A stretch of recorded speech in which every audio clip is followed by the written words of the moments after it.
said Miss Bartlett. "No business at all. She promised us south rooms with a view close together, instead of which here are north rooms, looking into a courtyard, and a long way apart. Oh, Lucy!"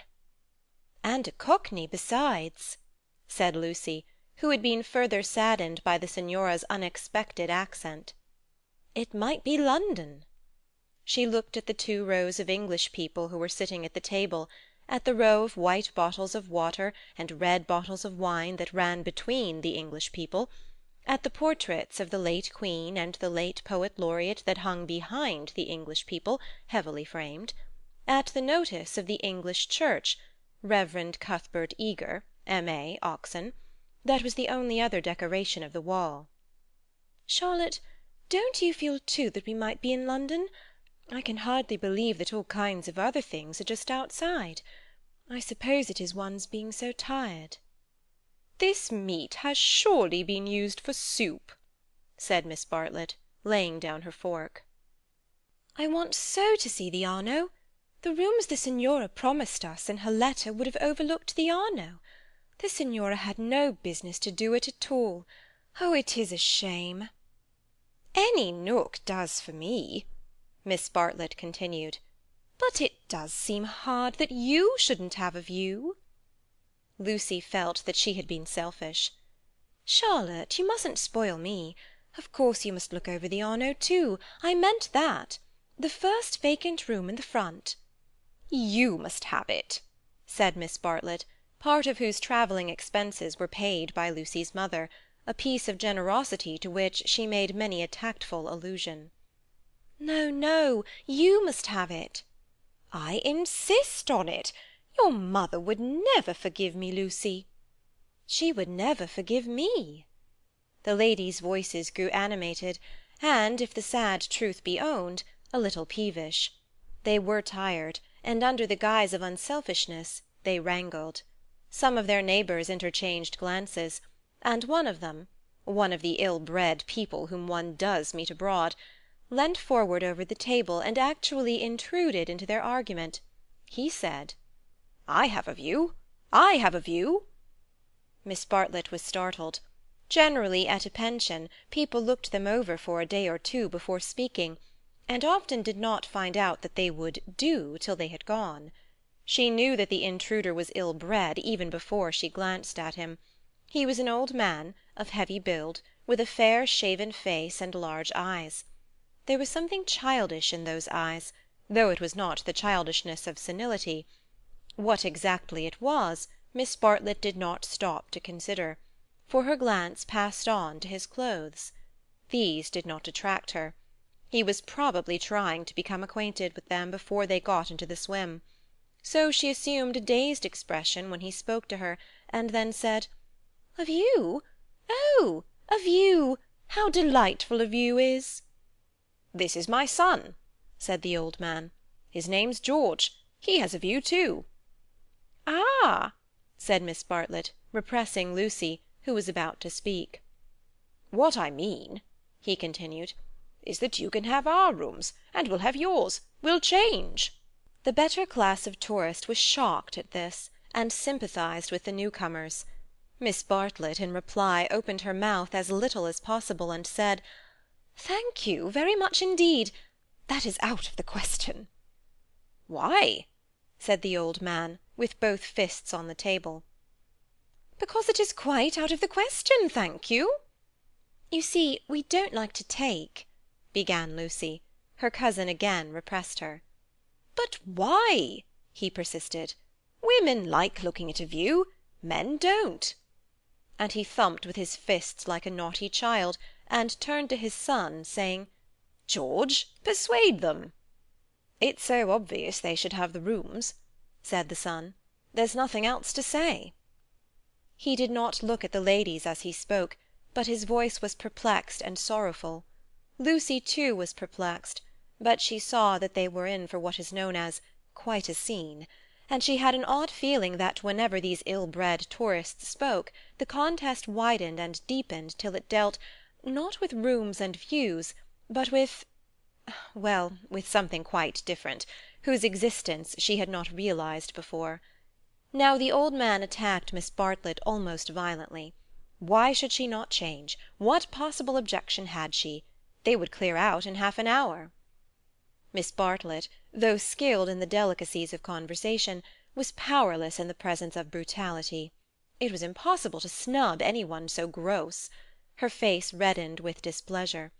She looked around, as much as to say, "Are you all like this?"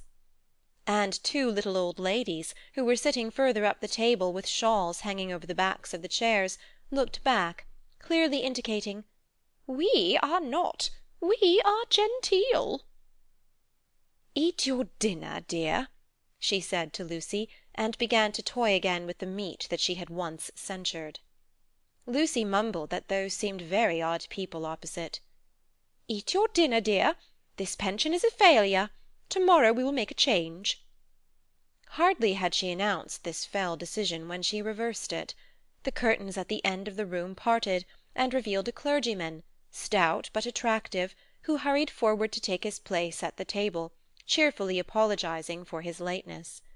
Lucy, who had not yet acquired decency, at once rose to her feet, exclaiming, "Oh!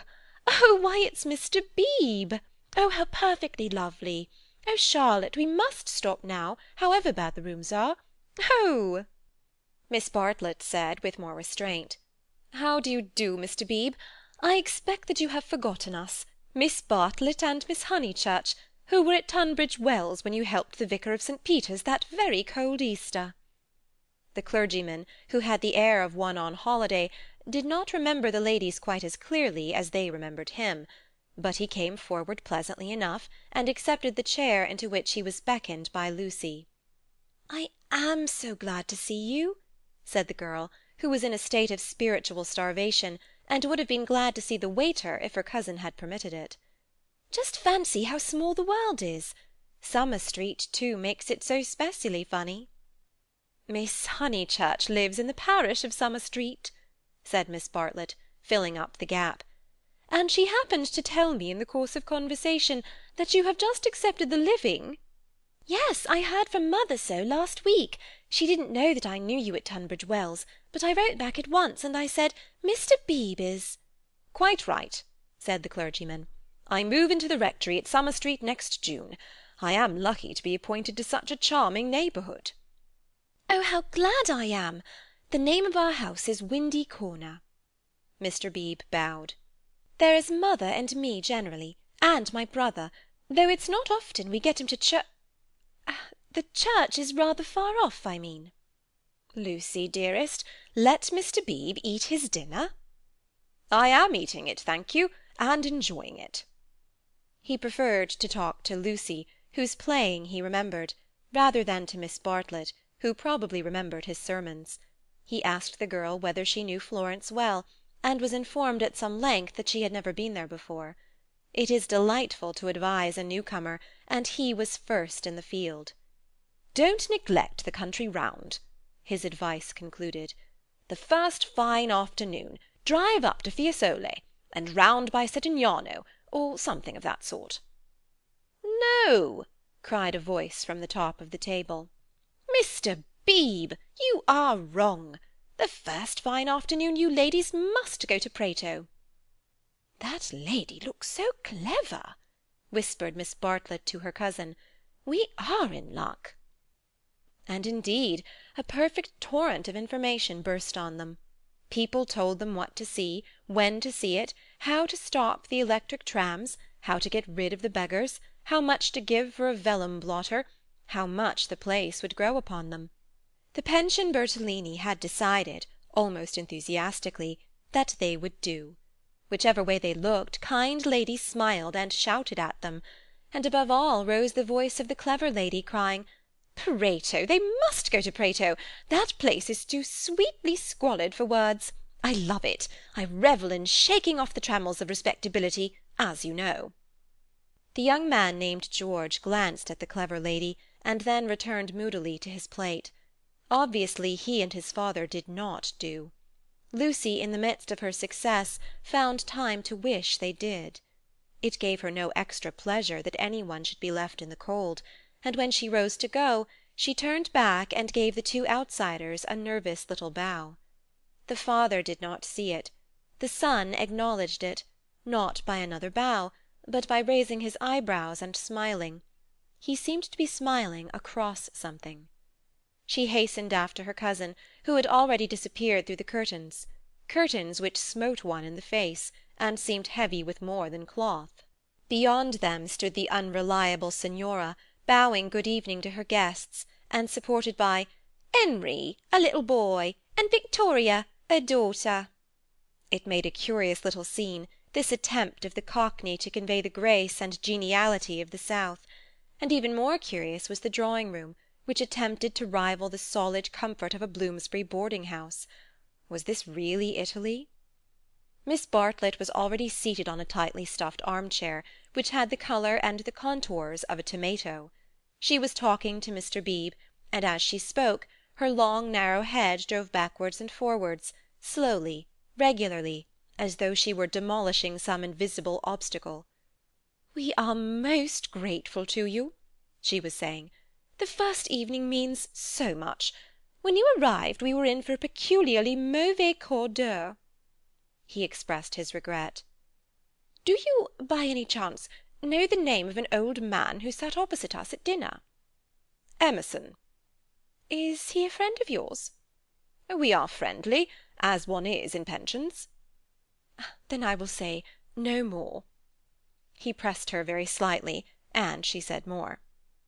"I am, as it were," she concluded, "the chaperone of my young cousin Lucy, and it would be a serious thing if I put her under an obligation to people of whom we knew nothing. His manner was somewhat unfortunate. I hope I acted for the best." "You acted very naturally," said he.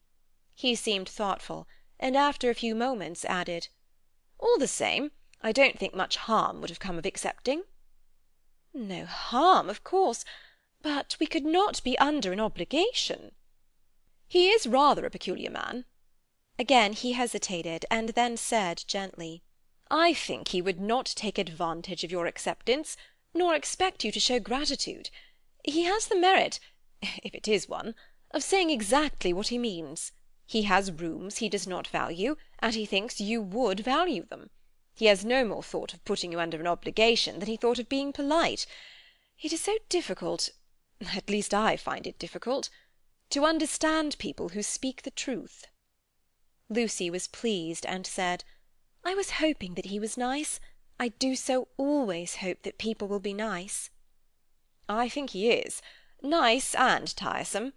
I differ from him on almost every point of any importance, and so I expect, I may say I hope, you will differ. But his is a type one disagrees with rather than deplores. When he first came here, he not unnaturally put people's backs up. He has no tact and no manners. I don't mean by that he has bad manners. And he will not keep his opinions to himself. We nearly complained about him to our depressing Signora, but I am glad to say we thought better of it." "Am I to conclude," said Miss Bartlett, "that he is a Socialist?" Mr. Beebe accepted the convenient word, not without a slight twitching of the lips. "And presumably he has brought up his son to be a Socialist too?" "I hardly know George, for he hasn't learned to talk yet. He seems a nice creature, and I think he has brains. Of course he has all his father's mannerisms, and it is quite possible that he too may be a Socialist." "Oh, you relieve me," said Miss Bartlett. "So you think I ought to have accepted their offer? You feel I have been narrow-minded and suspicious?" "Not at all," he answered. "I never suggested that." "But ought I not to apologize, at all events, for my apparent rudeness?" He replied with some irritation that it would be quite unnecessary, and got up from his seat to go to the smoking-room. "Was I a bore?" said Miss Bartlett, as soon as he had disappeared. "Why didn't you talk, Lucy? He prefers young people, I'm sure. I do hope I haven't monopolized him. I hoped you would have him all the evening as well as all dinner-time." "He is nice," exclaimed Lucy. "Just what I remember. He seems to see good in every one. No one would take him for a clergyman." My dear Lucia! Well, you know what I mean. And you know how clergymen generally laugh. Mr. Beebe laughs just like an ordinary man. Funny girl! How you do remind me of your mother! I wonder if she will approve of Mr. Beebe. I'm sure she will, and so will Freddy. I think every one at Windy Corner will approve. It is the fashionable world. I am used to Tunbridge Wells, where we are all hopelessly behind the times. Yes, said Lucy despondently.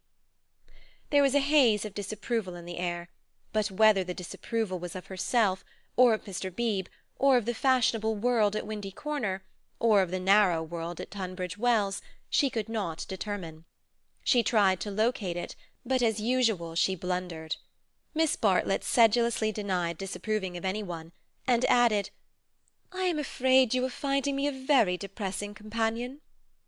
And the girl again thought, "I must have been selfish or unkind. I must be more careful. It is so dreadful for Charlotte, being poor."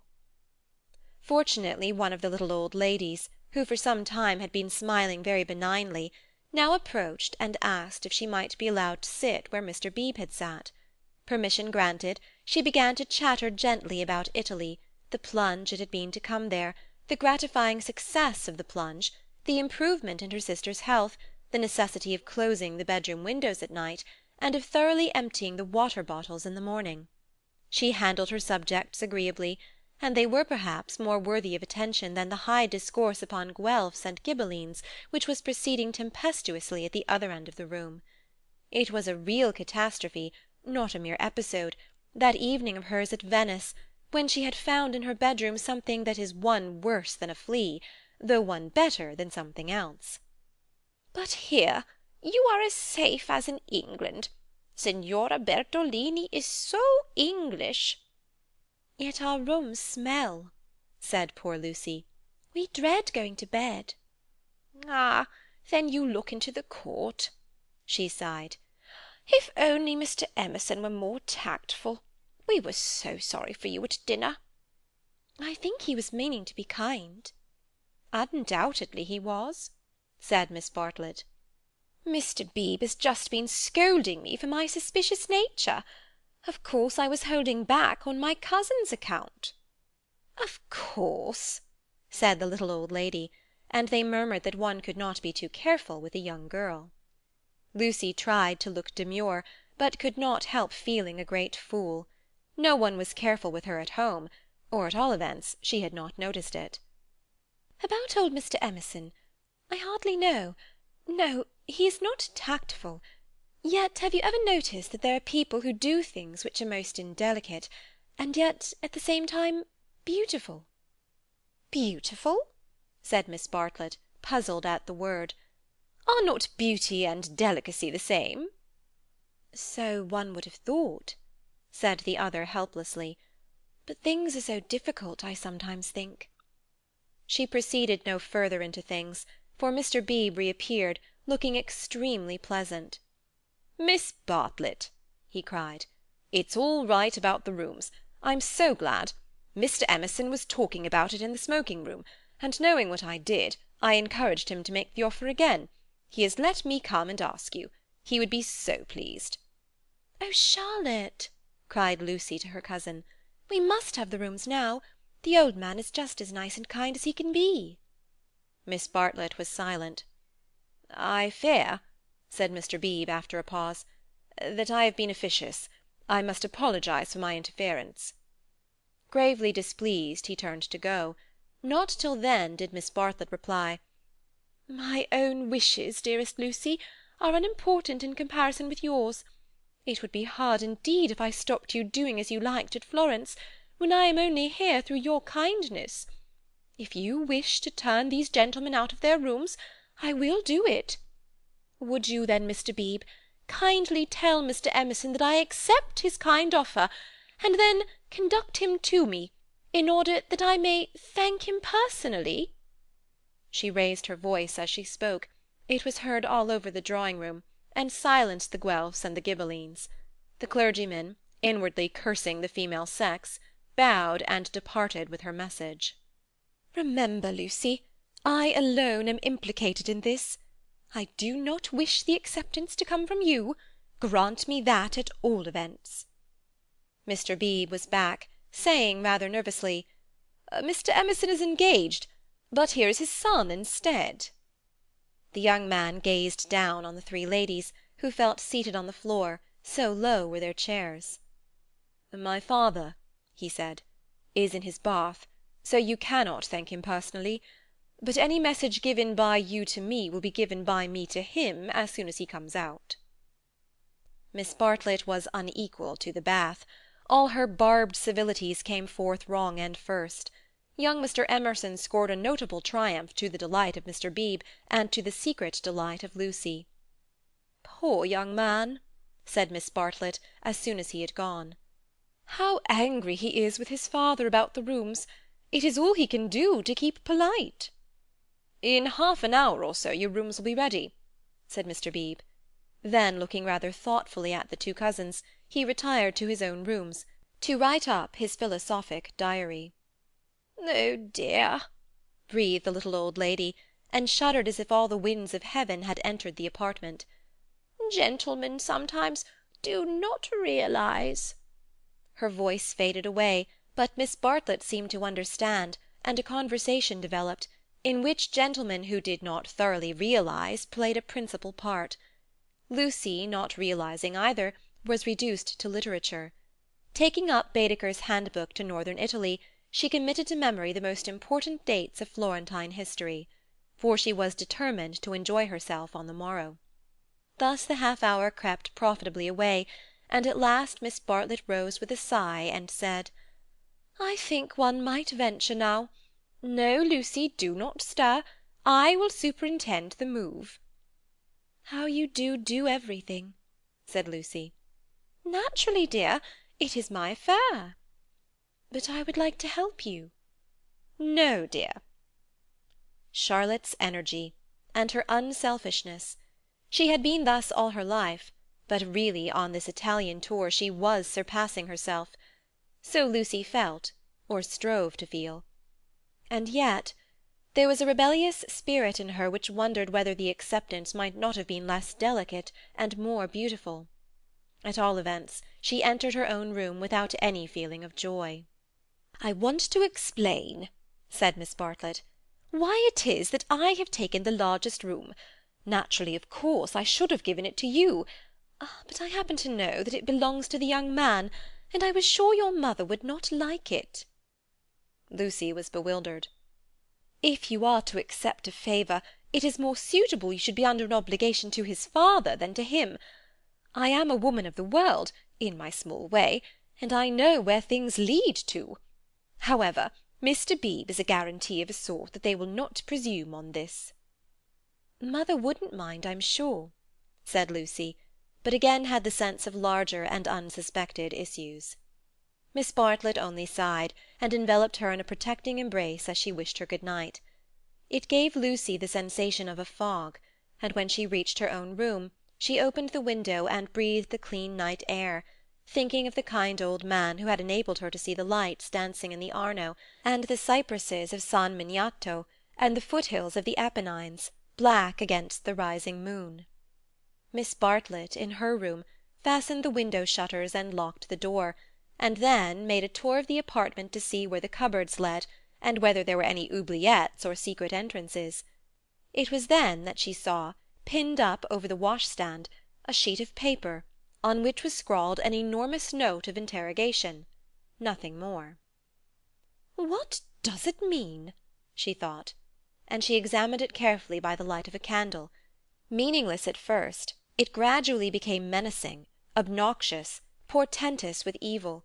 She was seized with an impulse to destroy it, but fortunately remembered that she had no right to do so, since it must be the property of young Mr. Emerson. So she unpinned it carefully, and put it between two pieces of blotting-paper to keep it clean for him.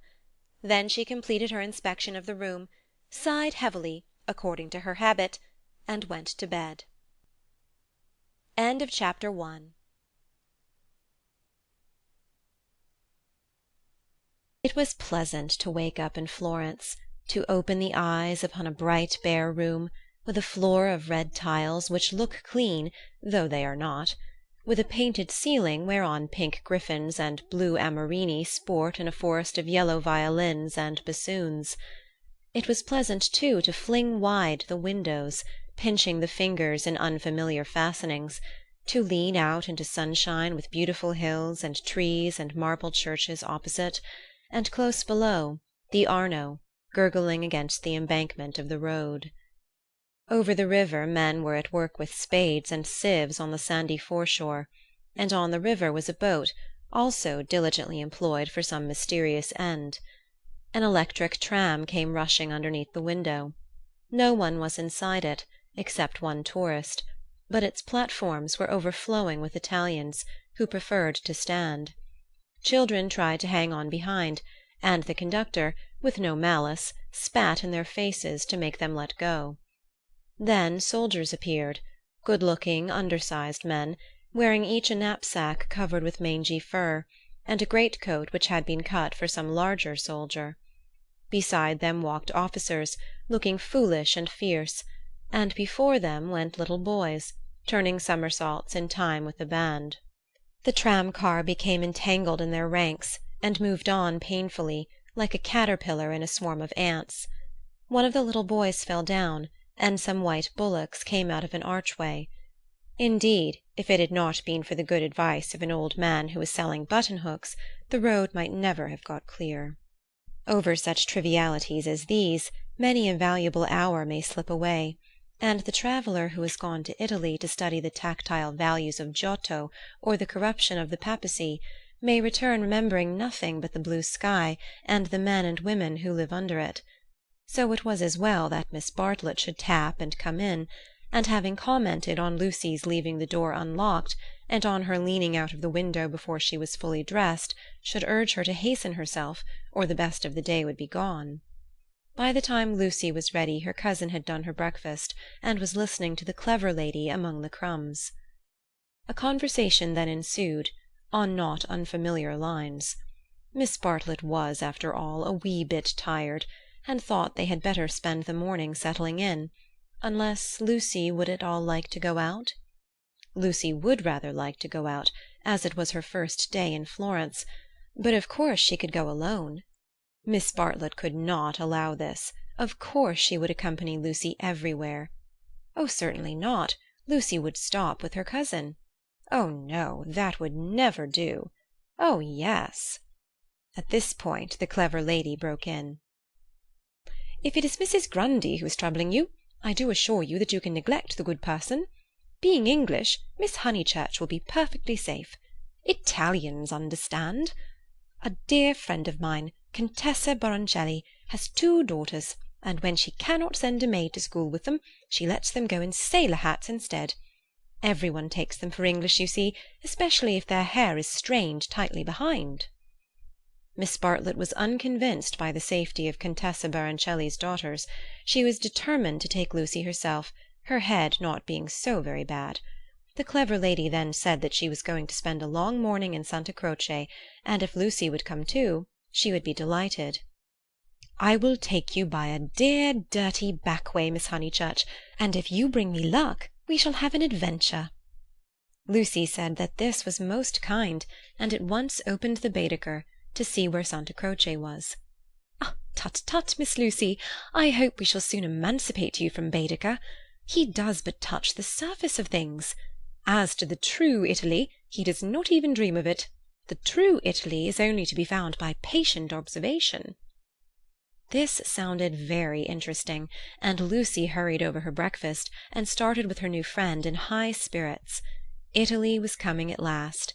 The Cockney signora and her works had vanished like a bad dream. Miss Lavish, for that was the clever lady's name, turned to the right along the sunny Lungarno. How delightfully warm! But a wind down the side streets that cut like a knife, didn't it? Ponte alla Grazia, particularly interesting, mentioned by Dante. San Miniato, beautiful as well as interesting. The crucifix that kissed a murderer. Miss Honeychurch would remember the story. The men on the river were fishing. Untrue, but then so is most information. Then Miss Lavish darted under the archway of the white bullocks, and she stopped, and she cried, "A smell! A true Florentine smell! Every city, let me teach you, has its own smell." "Is it a very nice smell?" said Lucy, who had inherited from her mother a distaste to dirt. "One doesn't come to Italy for niceness," was the retort. "One comes for life. Buongiorno, buongiorno," bowing right and left. "Look at that adorable wine-cart. How the driver stares at us, dear simple soul!" So Miss Lavish proceeded through the streets of the city of Florence, short, fidgety, and playful as a kitten, though without a kitten's grace. It was a treat for the girl to be with anyone so clever and so cheerful, and a blue military cloak, such as an Italian officer wears, only increased the sense of festivity. "Buongiorno. Take the word of an old woman, Miss Lucy. You will never repent of a little civility to your inferiors. That is the true democracy. Though I am a real radical as well. There, now you're shocked." "Indeed I'm not," exclaimed Lucy. "We are radicals too, out and out. My father always voted for Mr. Gladstone, until he was so dreadful about Ireland." "I see, I see. And now you have gone over to the enemy?" "Oh, please! If my father was alive, I am sure he would vote radical again, now that Ireland is all right. And as it is, the glass over our front door was broken last election, and Freddy is sure it was the Tories. But mother says nonsense, a tramp." "Shameful. A manufacturing district, I suppose?" "No, in the Surrey Hills, about 5 miles from Dorking, looking over the Weald." Miss Lavish seemed interested, and slackened her trot. "What a delightful part! I know it so well. It is full of the very nicest people. Do you know Sir Harry Otway? A radical if ever there was." "Very well indeed." "And old Mrs. Butterworth, the philanthropist?" "Why, she rents a field of us. How funny!" Miss Lavish looked at the narrow ribbon of sky and murmured, "Oh, you have property in Surrey?" "Hardly any," said Lucy, fearful of being thought a snob. "Only 30 acres, just the garden, all downhill, and some fields." Miss Lavish was not disgusted, and said it was just the size of her aunt's Suffolk estate. Italy receded. They tried to remember the last name of Lady Louisa someone, who had taken a house near Summer Street the other year, but she had not liked it, which was odd of her. And just as Miss Lavish had got the name she broke off and exclaimed, "Bless us! Bless us and save us! We've lost the way." Certainly they had seemed a long time in reaching Santa Croce, the tower of which had been plainly visible from the landing window, but Miss Lavish had said so much about knowing her Florence by heart that Lucy had followed her with no misgivings. "Lost! Lost! My dear Miss Lucy, during our political diatribes we have taken a wrong turning. How those horrid Conservatives would jeer at us! What are we to do? 2 lone females in an unknown town. Now this is what I call an adventure." Lucy, who wanted to see Santa Croce, suggested as a possible solution that they should ask the way there. "Oh, but that is the word of a craven. And no, you are not to look at your Baedeker.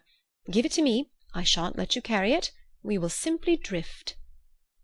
Accordingly they drifted through a series of those grey-brown streets, neither commodious nor picturesque, in which the eastern quarter of the city abounds.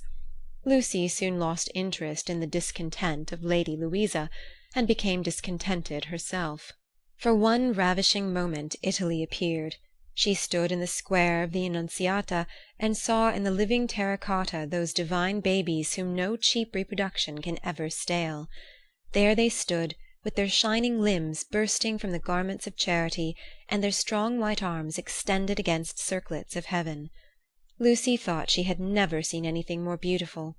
But Miss Lavish, with a shriek of dismay, dragged her forward, declaring that they were out of their path now by at least a mile.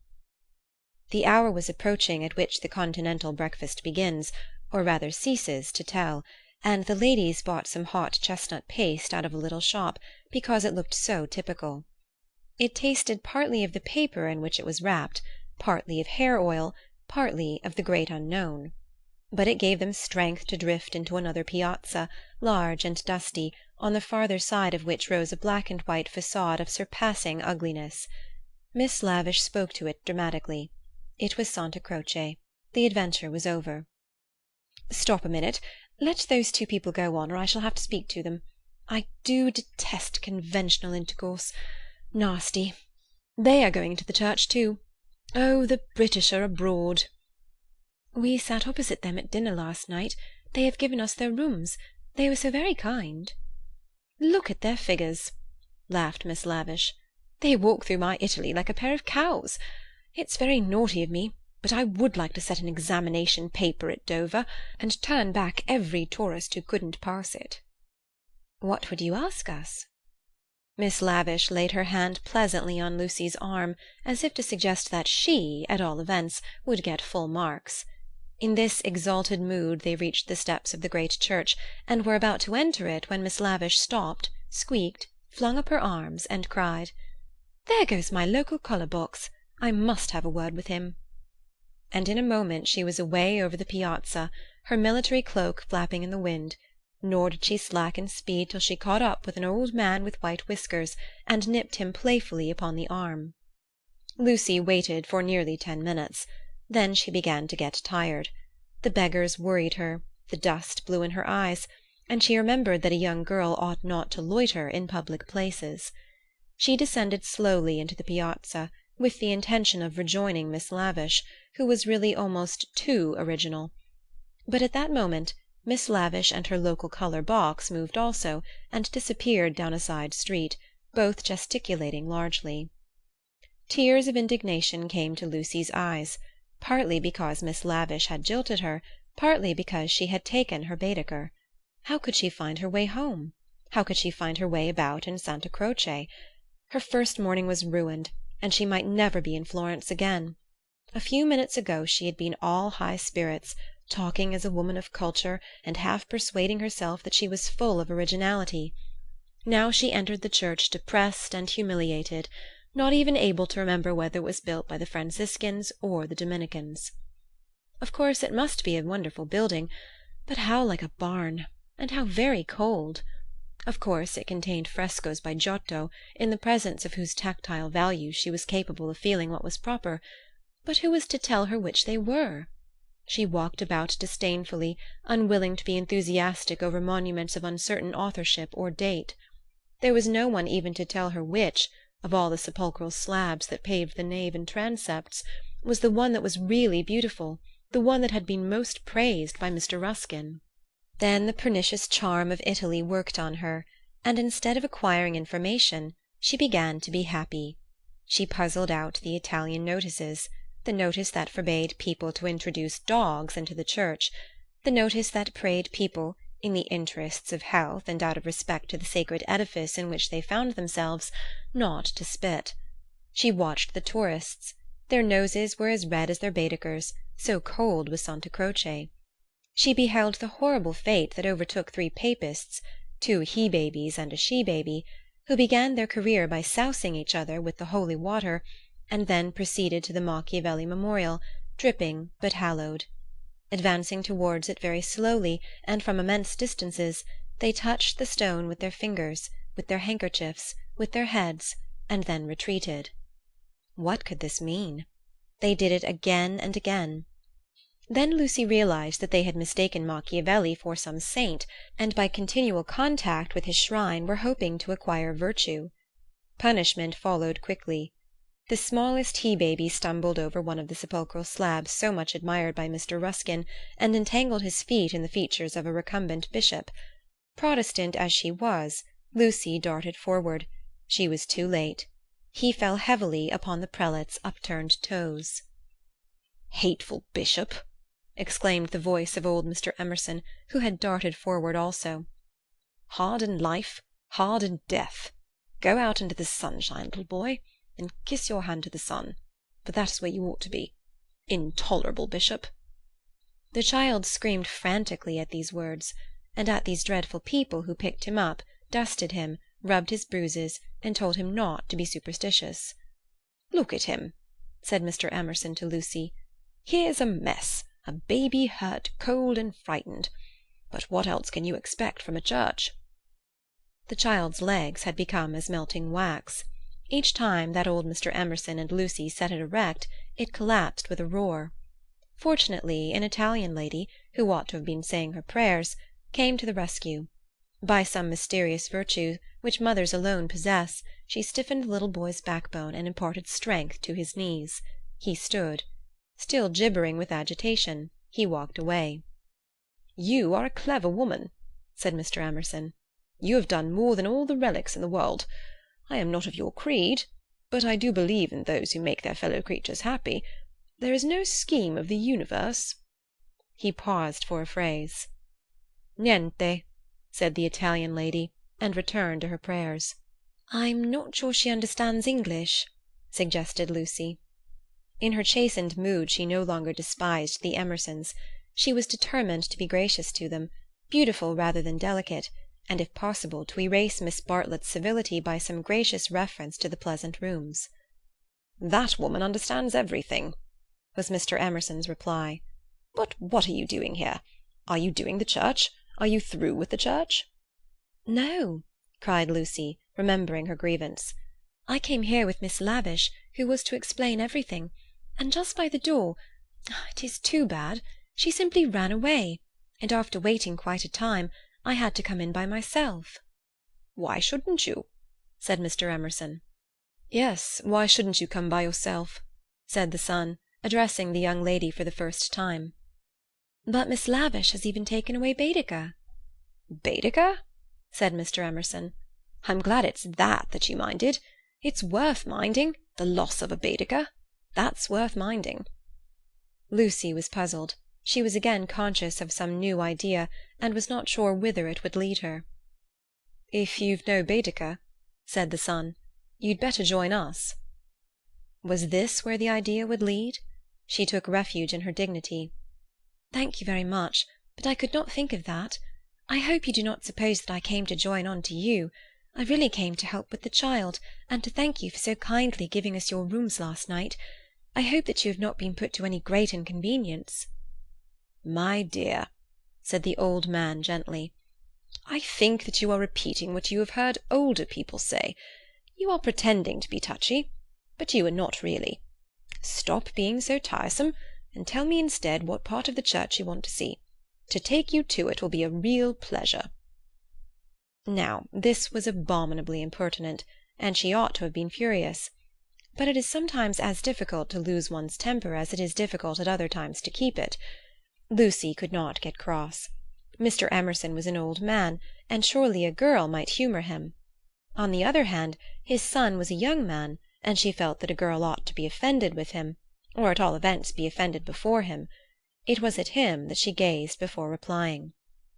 "I am not touchy, I hope. It is the Giottos that I want to see, if you will kindly tell me which they are." The son nodded. With a look of sombre satisfaction, he led the way to the Peruzzi chapel. There was a hint of the teacher about him. She felt like a child in school who had answered a question rightly. The chapel was already filled with an earnest congregation, and out of them rose the voice of a lecturer, directing them how to worship Giotto, not by tactile valuations, but by the standards of the spirit. "Remember," he was saying, "the facts about this church of Santa Croce, how it was built by faith in the full fervour of medievalism, before any taint of the Renaissance had appeared. Observe how Giotto in these frescoes, now unhappily ruined by restoration, is untroubled by the snares of anatomy and perspective. Could anything be more majestic, more pathetic, beautiful, true? How little, we feel, avails knowledge and technical cleverness against a man who truly feels." "No," exclaimed Mr. Emerson, in much too loud a voice for church. "Remember nothing of the sort. Built by faith indeed. That simply means the workmen weren't paid properly. And as for the frescoes, I see no truth in them. Look at that fat man in blue. He must weigh as much as I do, and he is shooting into the sky like an air balloon." He was referring to the fresco of the Ascension of St. John. Inside, the lecturer's voice faltered, as well it might.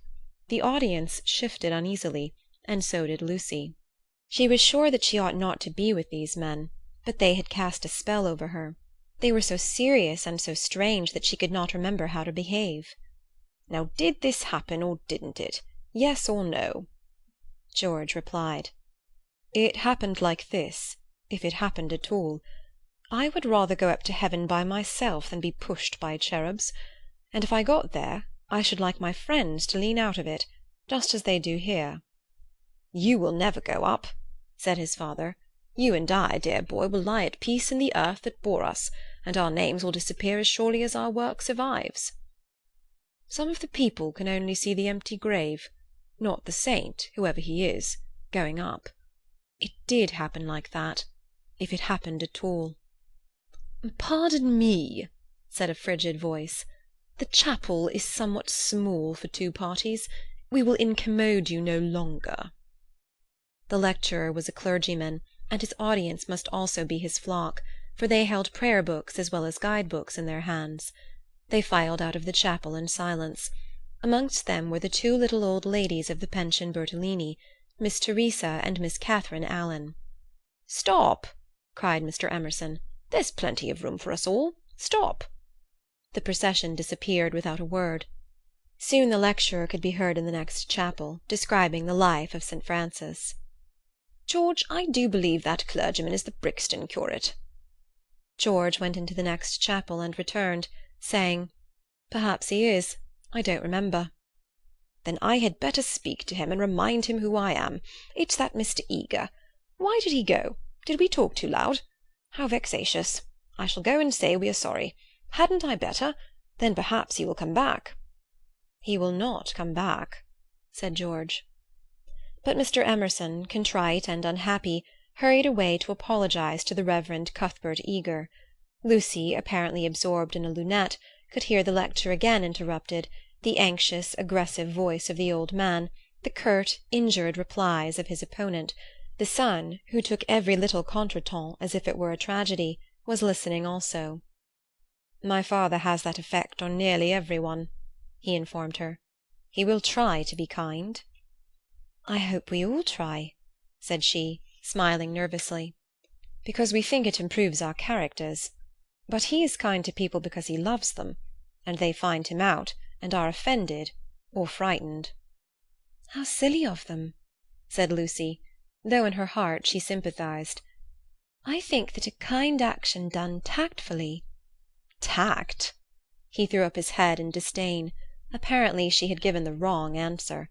She watched the singular creature pace up and down the chapel. For a young man his face was rugged, and, until the shadows fell upon it, hard. Enshadowed, it sprang into tenderness. She saw him once again at Rome, on the ceiling of the Sistine Chapel, carrying a burden of acorns. Healthy and muscular, he yet gave her the feeling of greyness, of tragedy that might only find solution in the night. The feeling soon passed. It was unlike her to have entertained anything so subtle. Born of silence and of unknown emotion, it passed when Mr. Emerson returned, and she could re-enter the world of rapid talk, which was alone familiar to her. "Were you snubbed?" asked his son tranquilly. "But we have spoilt the pleasure of I don't know how many people. They won't come back." "Full of innate sympathy, quickness to perceive good in others, vision of the brotherhood of man." Scraps of the lecture on St. Francis came floating round the partition wall. "Don't let us spoil yours," he continued to Lucy. "Have you looked at those saints?" "Yes," said Lucy. "They are lovely. Do you know which is the tombstone that is praised in Ruskin?" He did not know, and suggested that they should try to guess it. George, rather to her relief, refused to move, and she and the old man wandered not unpleasantly about Santa Croce, which, though it is like a barn, has harvested many beautiful things inside its walls. There were also beggars to avoid, and guides to dodge round the pillars, and an old lady with her dog, and here and there was a priest modestly edging to his mass through the groups of tourists. But Mr. Emerson was only half interested.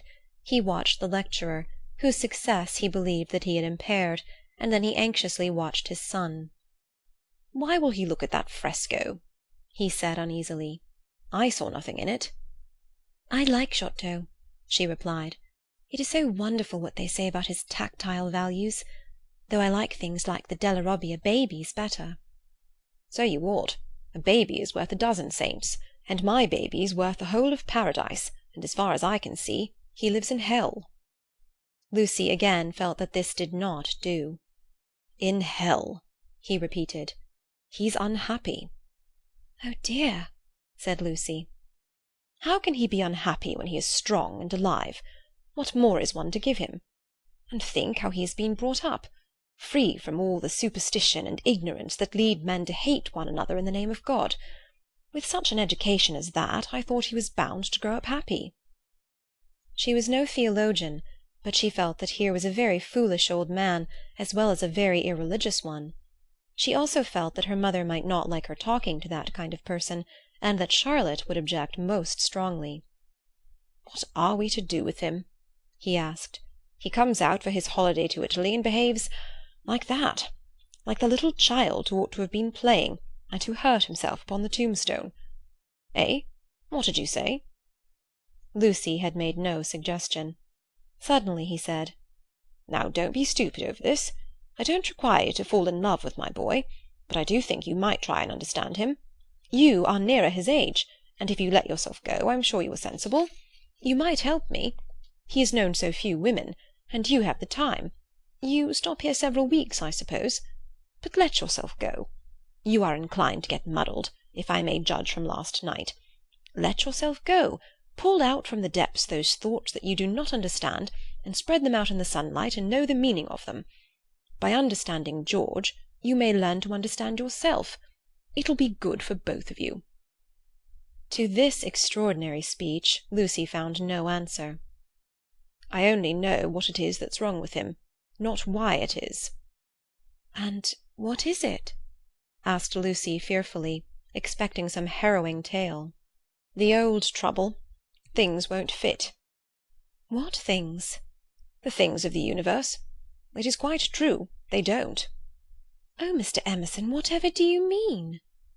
In his ordinary voice, so that she scarcely realized he was quoting poetry, he said, from eve and morning, and yon 12-winded sky, the stuff of life to knit me blew hither.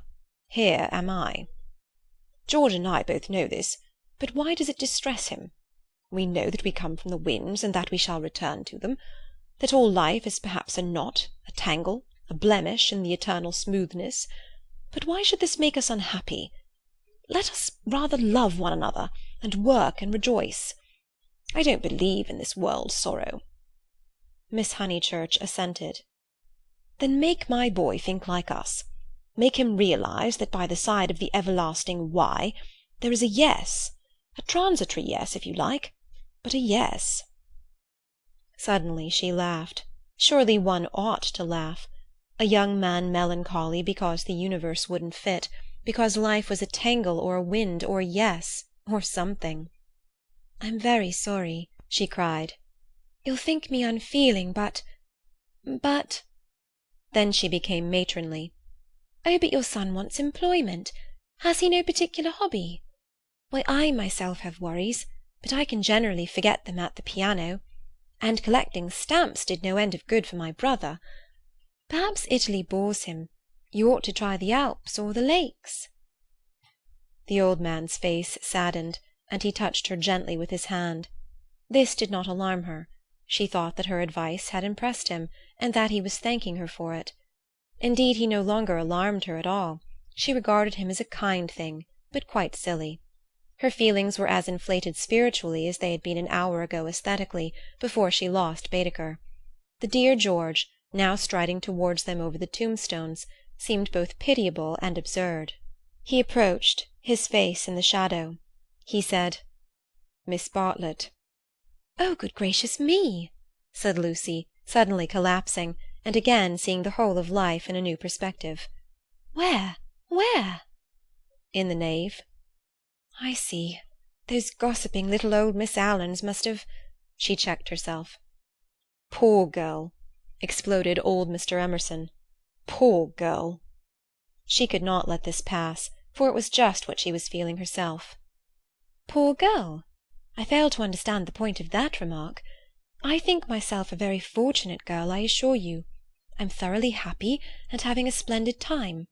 Pray don't waste time mourning over me. There's enough sorrow in the world, isn't there, without trying to invent it? Good-bye. Thank you both so much for all your kindness. Ah, yes, there does come my cousin. A delightful morning. Santa Croce is a wonderful church. She rejoined her cousin. End of chapter 2.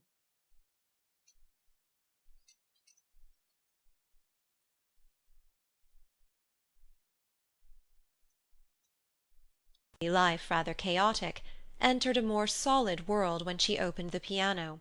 She was then no longer either deferential or patronizing, no longer either a rebel or a slave. The kingdom of music is not the kingdom of this world. It will accept those whom breeding and intellect and culture have alike rejected. The commonplace person begins to play, and shoots into the empyrean without effort, whilst we look up, marvelling how he has escaped us, and thinking how we could worship him and love him, would he but translate his visions into human words, and his experiences into human actions. Perhaps he cannot, certainly he does not, or does so very seldom. Lucy had done so never. She was no dazzling executant, her runs were not at all like strings of pearls, and she struck no more right notes than was suitable for one of her age and situation. Nor was she the passionate young lady who performs so tragically on a summer's evening with the window open. Passion was there, but it could not be easily labelled. It slipped between love and hatred and jealousy, and all the furniture of the pictorial style. And she was tragical only in the sense that she was great, for she loved to play on the side of victory. Victory of what and over what, that is more than the words of daily life can tell us. But that some sonatas of Beethoven are written tragic no one can gainsay. Yet they can triumph or despair as the player decides, and Lucy had decided that they should triumph. A very wet afternoon at the Bertolini permitted her to do the thing she really liked, and after lunch she opened the little draped piano. A few people lingered round and praised her playing, but finding that she made no reply, dispersed to their rooms to write up their diaries or to sleep. She took no notice of Mr. Emerson looking for his son, nor of Miss Bartlett looking for Miss Lavish, nor of Miss Lavish looking for her cigarette-case. Like every true performer, she was intoxicated by the mere feel of the notes. They were fingers caressing her own, and by touch, not by sound alone, did she come to her desire. Mr. Beebe, sitting unnoticed in the window, pondered this illogical element in Miss Honeychurch, and recalled the occasion at Tunbridge Wells when he had discovered it. It was at one of those entertainments where the upper classes entertain the lower. The seats were filled with a respectful audience, and the ladies and gentlemen of the parish, under the auspices of their vicar, sang or recited or imitated the drawing of a champagne cork. Among the promised items was Miss Honeychurch, piano, Beethoven. And Mr. Beebe was wondering whether it would be Adelaida or the March of the Ruins of Athens, when his composure was disturbed by the opening bars of Opus 3. He was in suspense all through the introduction, for not until the pace quickens does one know what the performer intends. With the roar of the opening theme he knew that things were going extraordinarily.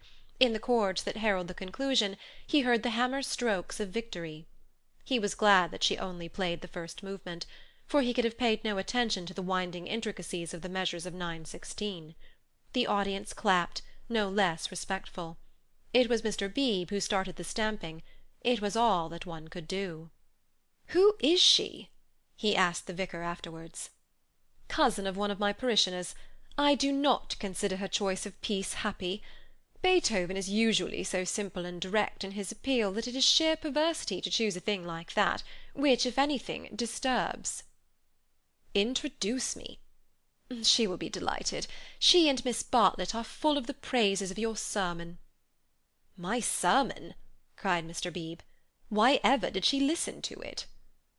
When he was introduced he understood why, for Miss Honeychurch, disjoined from her music-stool, was only a young lady with a quantity of dark hair and a very pretty, pale, undeveloped face. She loved going to concerts, she loved stopping with her cousin, she loved iced coffee and meringues. He did not doubt that she loved his sermon also.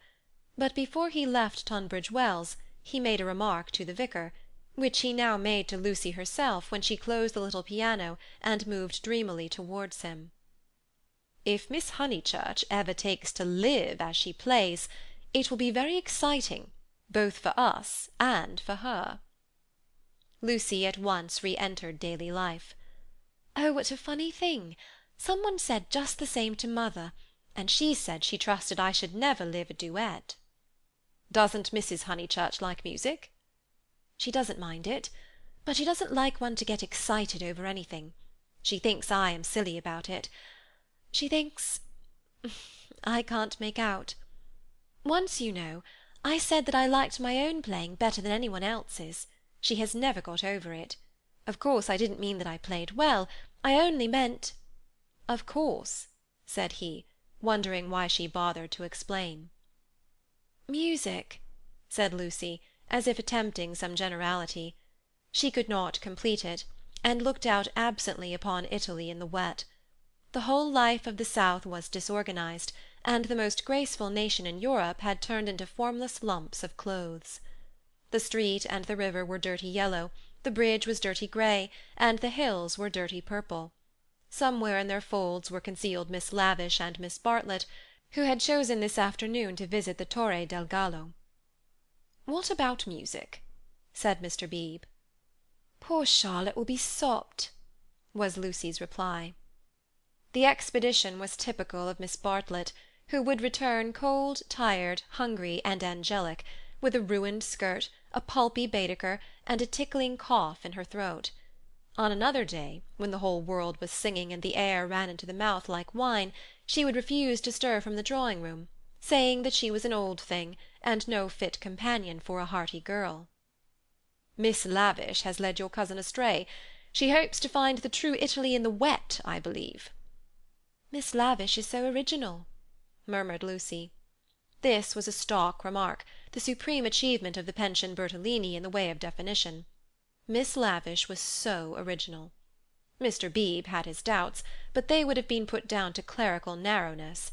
For that, and for other reasons, he held his peace. "Is it true," continued Lucy in awestruck tone, "that Miss Lavish is writing a book?" "They do say so." "What is it about?" "It will be a novel," replied Mr. Beebe, "dealing with modern Italy. Let me refer you for an account to Miss Catherine Allen, who uses words herself more admirably than anyone I know." "I wish Miss Lavish would tell me herself. We started such friends. But I don't think she ought to have run away with Baedeker that morning in Santa Croce. Charlotte was most annoyed at finding me practically alone, and so I couldn't help being a little annoyed with Miss Lavish." "The two ladies, at all events, have made it up." He was interested in the sudden friendship between women so apparently dissimilar as Miss Bartlett and Miss Lavish. They were always in each other's company, with Lucy a slighted third. Miss Lavish he believed he understood, but Miss Bartlett might reveal unknown depths of strangeness, though not perhaps of meaning. Was Italy deflecting her from the path of prim chaperon which he had assigned to her at Tunbridge Wells? All his life he had loved to study maiden ladies. They were his specialty, and his profession had provided him with ample opportunities for the work.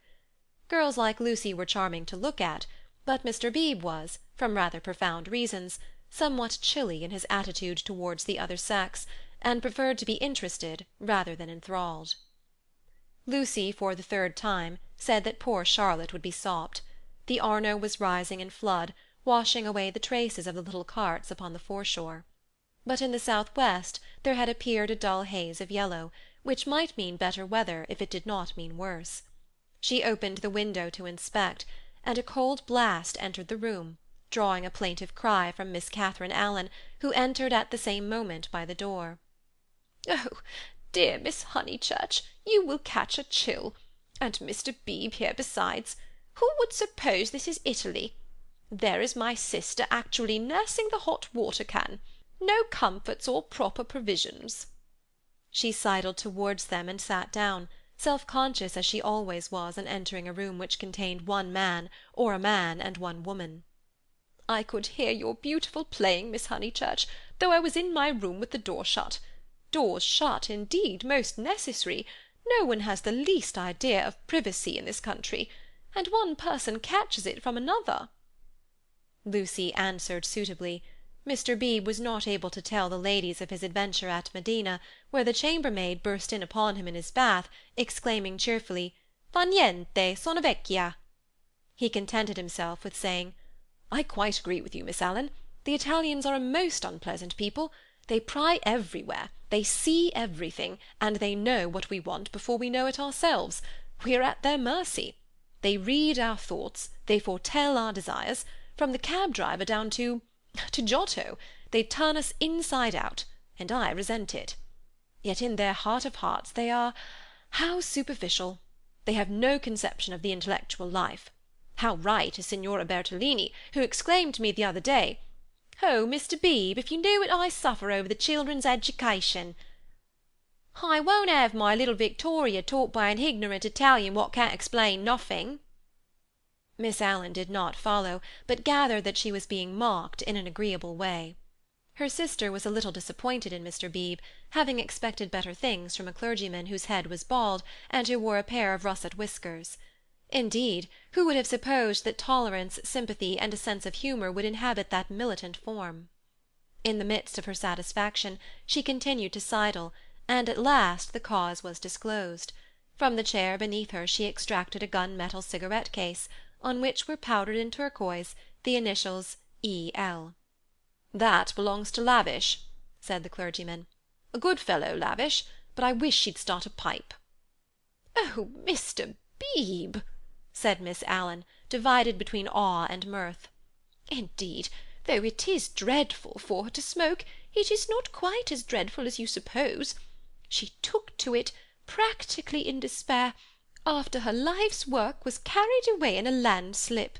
Surely that makes it more excusable." "What was that?" asked Lucy. Mr. Beebe sat back complacently, and Miss Allen began as follows. "It was a novel, and I am afraid, from what I can gather, not a very nice novel.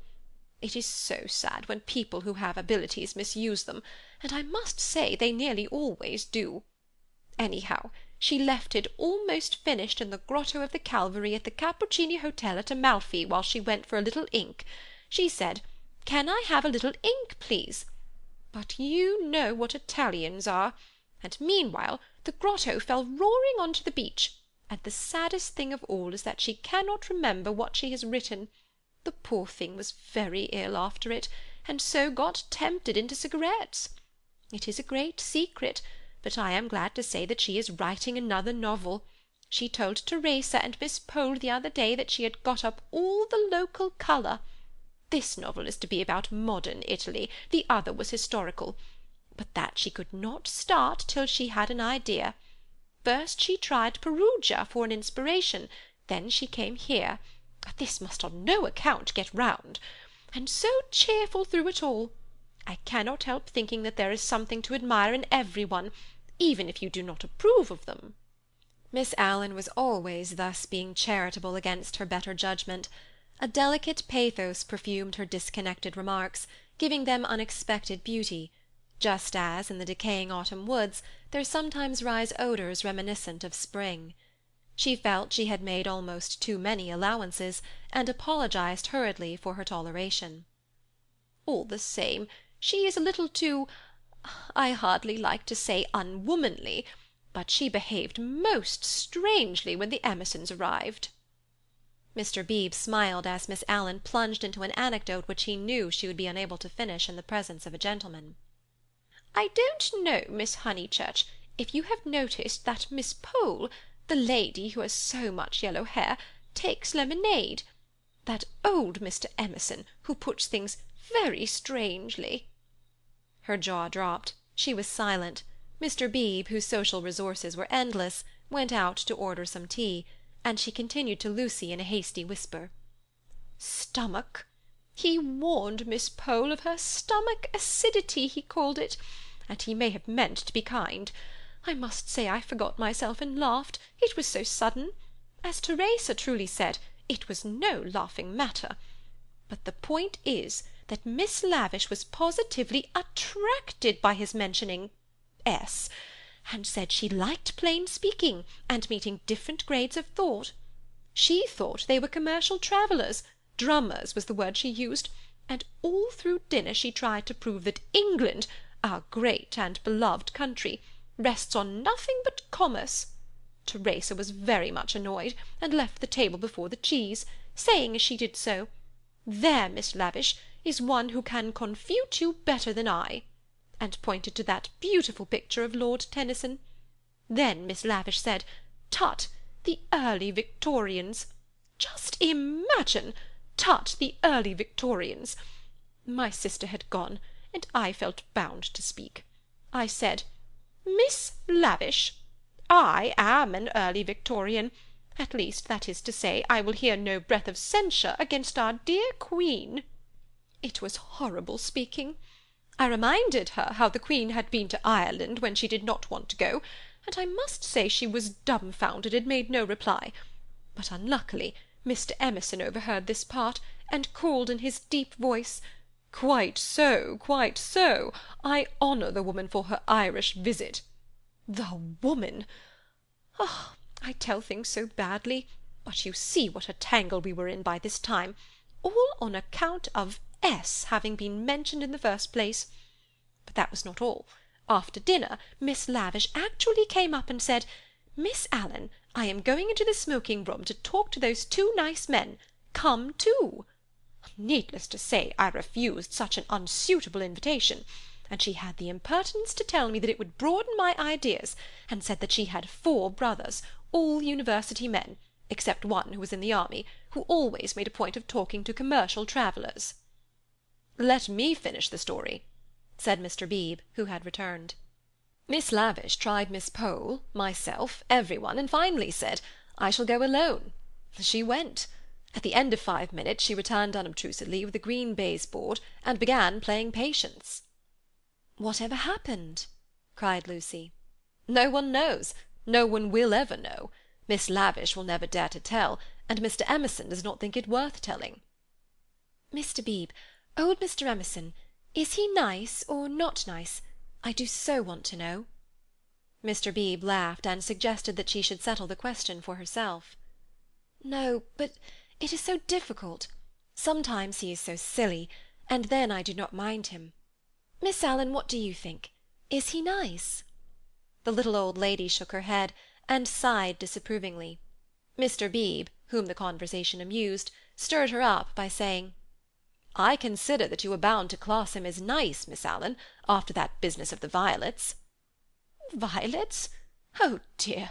Who told you about the violets? How do things get round? A pension is a bad place for gossips.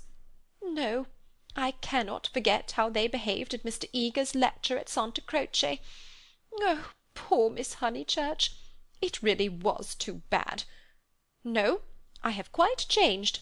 I do not like the Emersons. They are not nice." Mr. Beebe smiled nonchalantly. He had made a gentle effort to introduce the Emersons into Bertolini society, and the effort had failed. He was almost the only person who remained friendly to them. Miss Lavish, who represented intellect, was avowedly hostile, and now the Miss Allens, who stood for good breeding, were following her. Miss Bartlett, smarting under an obligation, would scarcely be civil. The case of Lucy was different. She had given him a hazy account of her adventures in Santa Croce, and he gathered that the 2 men had made a curious, and possibly concerted attempt to annex her, to show her the world from their own strange standpoint, to interest her in their private sorrows and joys. This was impertinent. He did not wish their cause to be championed by a young girl. He would rather it should fail. After all, he knew nothing about them, and pension joys, pension sorrows, are flimsy things, whereas Lucy would be his parishioner. Lucy, with one eye upon the weather, finally said that she thought the Emersons were nice, not that she saw anything of them now. Even their seats at dinner had been moved. "But aren't they always waylaying you to go out with them, dear?" said the little lady inquisitively. "Only once. Charlotte didn't like it and said something. Quite politely, of course." "Most right of her. They don't understand our ways. They must find their level." Mr. Beebe rather felt that they had gone under. They had given up their attempt, if it was one, to conquer society, and now the father was almost as silent as the son. He wondered whether he would not plan a pleasant day for these folk before they left. Some expedition, perhaps, with Lucy well chaperoned to be nice to them. It was one of Mr. Beebe's chief pleasures to provide people with happy memories. Evening approached while they chatted. The air became brighter, the colours on the trees and hills were purified, and the Arno lost its muddy solidity and began to twinkle. There were a few streaks of bluish-green among the clouds, a few patches of watery light upon the earth, and then the dripping façade of San Miniato shone brilliantly in the declining sun. "Too late to go out," said Miss Allen in a voice of relief. "All the galleries are shut." "I think I shall go out," said Lucy. "I want to go round to the town in the circular tram, on the platform by the driver." Her two companions looked grave. Mr. Beebe, who felt responsible for her in the absence of Miss Bartlett, ventured to say, "I wish we could. Unluckily, I have letters. If you do want to go out alone, won't you be better on your feet?" "Italians, dear, you know," said Miss Allen. "Perhaps I shall meet someone who reads me through and through." But they still looked disapproval, and she so far conceded to Mr. Beebe as to say that she would only go for a little walk, and keep to the street frequented by tourists. "She oughtn't really to go at all," said Mr. Beebe, as they watched her from the window. "And she knows it. I put it down to too much Beethoven." End of chapter 3.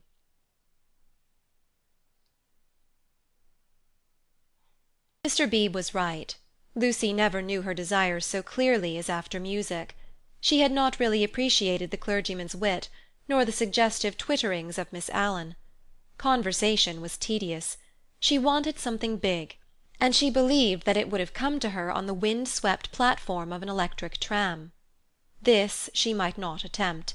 It was unladylike. Why?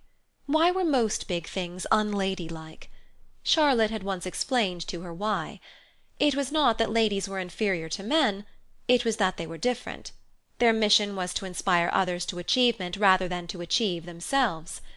Indirectly, by means of tact and a spotless name, a lady could accomplish much. But if she rushed into the fray herself, she would be first censured, then despised, and finally ignored. Poems had been written to illustrate this point. There is much that is immortal in this medieval lady. The dragons have gone, and so have the knights, but still she lingers in our midst. She reigned in many an early Victorian castle, and was queen of much early Victorian song. It is sweet to protect her in the intervals of business, sweet to pay her honour when she has cooked our dinner well. But alas, the creature grows degenerate. In her heart also there are springing up strange desires. She too is enamoured of heavy winds, and vast panoramas, and green expanses of the sea. She has marked the kingdom of this world, how full it is of wealth, and beauty, and war, a radiant crust, built around the central fires, spinning towards the receding heavens.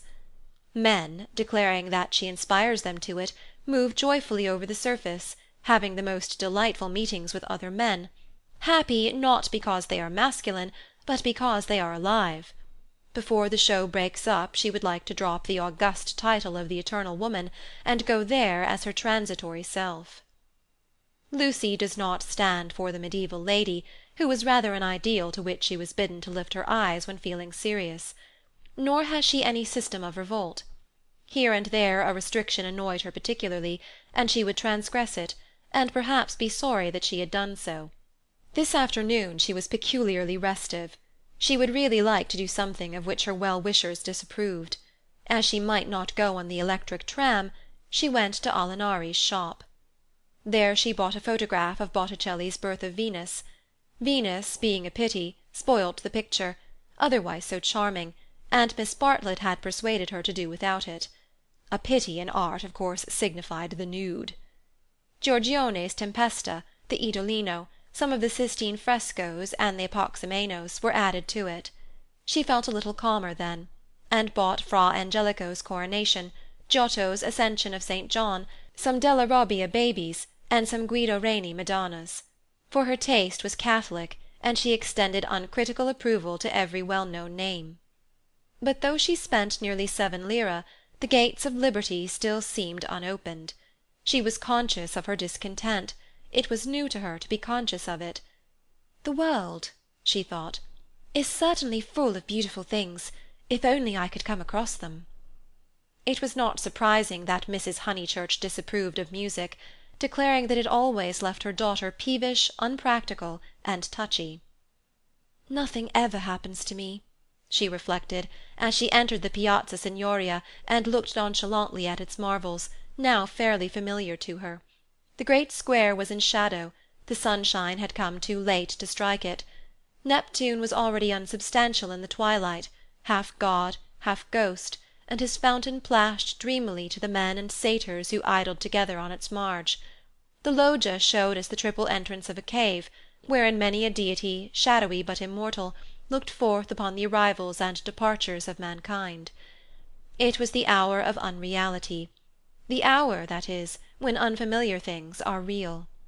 An older person at such an hour and in such a place might think that sufficient was happening to him, and rest content. Lucy desired more. She fixed her eyes wistfully on the tower of the palace, which rose out of the lower darkness like a pillar of roughened gold. It seemed no longer a tower, no longer supported by earth, but some unattainable treasure throbbing in the tranquil sky. Its brightness mesmerized her, still dancing before her eyes when she bent them to the ground and started towards home. Then something did happen. Two Italians by the loggia had been bickering about a debt. "Cinque lire," they had cried, "cinque lire." They sparred at each other, and one of them was hit lightly upon the chest. He frowned. He bent towards Lucy with a look of interest, as if he had an important message for her. He opened his lips to deliver it, and a stream of red came out between them, and trickled down his unshaven chin. That was all. A crowd rose out of the dusk. It hid this extraordinary man from her, and bore him away to the fountain. Mr. George Emerson happened to be a few paces away, looking at her across the spot where the man had been. How very odd! Across something. Even as she caught sight of him he grew dim, the palace itself grew dim, swayed above her, fell on to her softly, slowly, noiselessly, and the sky fell with it. She thought, "Oh, what have I done?" "Oh, what have I done?" she murmured, and opened her eyes. George Emerson still looked at her, but not across anything. She had complained of dullness, and lo, one man was stabbed, and another held her in his arms. They were sitting on some steps in the Uffizi arcade. He must have carried her. He rose when she spoke and began to dust his knees. She repeated, "Oh, what have I done?" "You fainted." I am very sorry." "How are you now?" "Perfectly well, absolutely well." And she began to nod and smile. "Then let us come home. There's no point in our stopping." He held out his hand to pull her up. She pretended not to see it. The cries from the fountain, they had never ceased, rang emptily. The whole world seemed pale and void of its original meaning. "How very kind you have been! I might have hurt myself falling. But now I am well. I can go alone, thank you." His hand was still extended. "Oh, my photographs!" she suddenly exclaimed. "What photographs?" "I bought some photographs at Alinari's. I must have dropped them out there in the square." She looked at him cautiously. "Would you add to your kindness by fetching them?" He added to his kindness. As soon as he had turned his back, Lucy arose with the running of a maniac and stole down the arcade towards the Arno. "Miss Honeychurch—" She stopped with her hand on her heart. "You sit still. You aren't fit to go home alone." "Yes, I am, thank you so very much." "No, you aren't. You'd go openly if you were." "But I had rather—" "Then I don't fetch your photographs." "I had rather be alone." He said imperiously, "The man is dead. The man is probably dead. Sit down till you are rested." She was bewildered, and obeyed him. "And don't move till I come back." In the distance she saw creatures with black hoods, such as appear in dreams. The palace tower had lost the reflection of the declining day, and joined itself to earth. How should she talk to Mr. Emerson when he returned from the shadowy square? Again the thought occurred to her. Oh, what have I done? The thought that she, as well as the dying man, had crossed some spiritual boundary. He returned, and she talked of the murder. Oddly enough, it was an easy topic. She spoke of the Italian character. She became almost garrulous over the incident that had made her faint 5 minutes before. Being strong physically, she soon overcame the horror of blood. She rose without his assistance, and though wings seemed to flutter inside her, she walked firmly enough towards the Arno. There a cabman signalled to them. They refused him. "And the murderer tried to kiss him, you say? How very odd Italians are! And gave himself up to the police. Mr. Beebe was saying that Italians know everything, but I think they are rather childish. When my cousin and I were at the Pitti yesterday— What was that?" He had thrown something into the stream. "What did you throw in?" "Things I didn't want," he said crossly. "Mr. Emerson." "Well?" "Where are the photographs?" He was silent. "I believe it was my photographs that you threw away." "I didn't know what to do with them," he cried, and his voice was that of an anxious boy. Her heart warmed towards him for the first time. "They were covered with blood. There, I'm glad I've told you. And all the time we were making conversation I was wondering what to do with them." He pointed downstream. "They've gone." The river swirled under the bridge. "I did mind them so. And one is so foolish. It seemed better that they should go out to the sea. I don't know. I may just mean that they frightened me." Then the boy verged into a man. "For something tremendous has happened. I must face it without getting muddled. It isn't exactly that a man has died." Something warned Lucy that she must stop him. "It has happened," he repeated, "and I mean to find out what it is." "Mr. Emerson." He turned towards her, frowning, as if she had disturbed him in some abstract quest. "I want to ask you something before we go in." They were close to their pension. She stopped and leant her elbows against the parapet of the embankment. He did likewise. There is at times a magic in identity of position. It is one of the things that have suggested to us eternal comradeship. She moved her elbows before saying, "I have behaved ridiculously." He was following his own thoughts. "I was never so much ashamed of myself in my life. I cannot think what came over me." "I nearly fainted myself," he said, but she felt that her attitude repelled him. "Well, I owe you 1,000 apologies." "Oh, all right." "And this is the real point. You know how silly people are gossiping, ladies especially, I am afraid. You understand what I mean?" "I'm afraid I don't." "I mean, would you not mention it to anyone? My foolish behaviour?" "Your behaviour? Oh, yes. All right, all right." "Thank you so much. And would you—" She could not carry her request any further. The river was rushing below them, almost black in the advancing night. He had thrown her photographs into it, and then he had told her the reason. It struck her that it was hopeless to look for chivalry in such a man. He would do her no harm by idle gossip. He was trustworthy, intelligent, and even kind. He might even have a high opinion of her. But he lacked chivalry. His thoughts, like his behaviour, would not be modified by awe. It was useless to say to him, "And would you?" and hope that he would complete the sentence for himself, averting his eyes from her nakedness like the night in that beautiful picture. She had been in his arms, and he remembered it, just as he remembered the blood on the photographs that she had bought in Alinari's shop. It was not exactly that a man had died. Something had happened to the living. They had come to a situation where character tells, and where childhood enters upon the branching paths of youth. "Well, thank you so much," she repeated. "How quickly these accidents do happen, and then one returns to the old life." "I don't." Anxiety moved her to question him.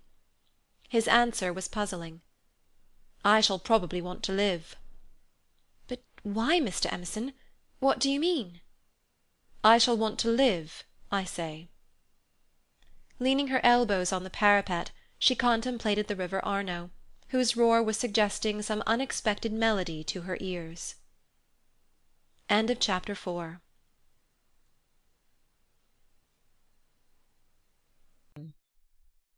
It was a family saying that you never knew which way Charlotte Bartlett would turn. She was perfectly pleasant and sensible over Lucy's adventure, found the abridged account of it quite adequate, and paid suitable tribute to the courtesy of Mr. George Emerson. She and Miss Lavish had had an adventure also. They had been stopped at the Dazio coming back, and the young officials there, who seemed impudent and désœuvrés, had tried to search their reticules for provisions. It might have been most unpleasant. Fortunately Miss Lavish was a match for any one. For good or for evil, Lucy was left to face her problem alone. None of her friends had seen her, either in the piazza or later on by the Embankment.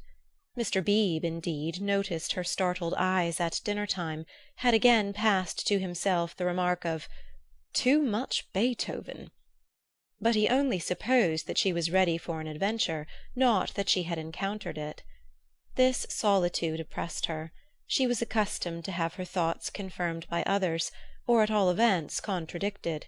It was too dreadful not to know whether she was thinking right or wrong. At breakfast next morning she took decisive action. There were two plans between which she had to choose. Mr. B. was walking up to the Torre del Gallo with the Emersons and some American ladies. Would Miss Bartlett and Miss Honeychurch join the party? Charlotte declined for herself; she had been there in the rain the previous afternoon. But she thought it an admirable idea for Lucy, who hated shopping, changing money, fetching letters, and other irksome duties, all of which Miss Bartlett must accomplish this morning, and could easily accomplish alone. "No, Charlotte," cried the girl with real warmth. "It's very kind of Mr. Beebe, but I am certainly coming with you. I had much rather—" "Very well, dear," said Miss Bartlett, with a faint flush of pleasure that called forth a deep flush of shame on the cheeks of Lucy. How abominably she behaved to Charlotte, now as always! But now she should alter. All the morning she would be really nice to her. She slipped her arm into her cousin's, and they started off along the Lung' Arno. The river was a lion that morning in strength, voice, and colour. Miss Bartlett insisted on leaning over the parapet to look at it. She then made her usual remark, which was, "How I do wish Freddy and your mother could see this too." Lucy fidgeted. It was tiresome of Charlotte to have stopped exactly where she did. "Look, Lucia. Oh, you are watching for the Torre del Gallo party. I feared you would repent you of your choice." Serious as the choice had been, Lucy did not repent. Yesterday had been a muddle, queer and odd, the kind of thing one could not write down easily on paper, but she had a feeling that Charlotte and her shopping were preferable to George Emerson and the summit of the Torre del Gallo. Since she could not unravel the tangle, she must take care not to re-enter it. She could protest sincerely against Miss Bartlett's insinuations.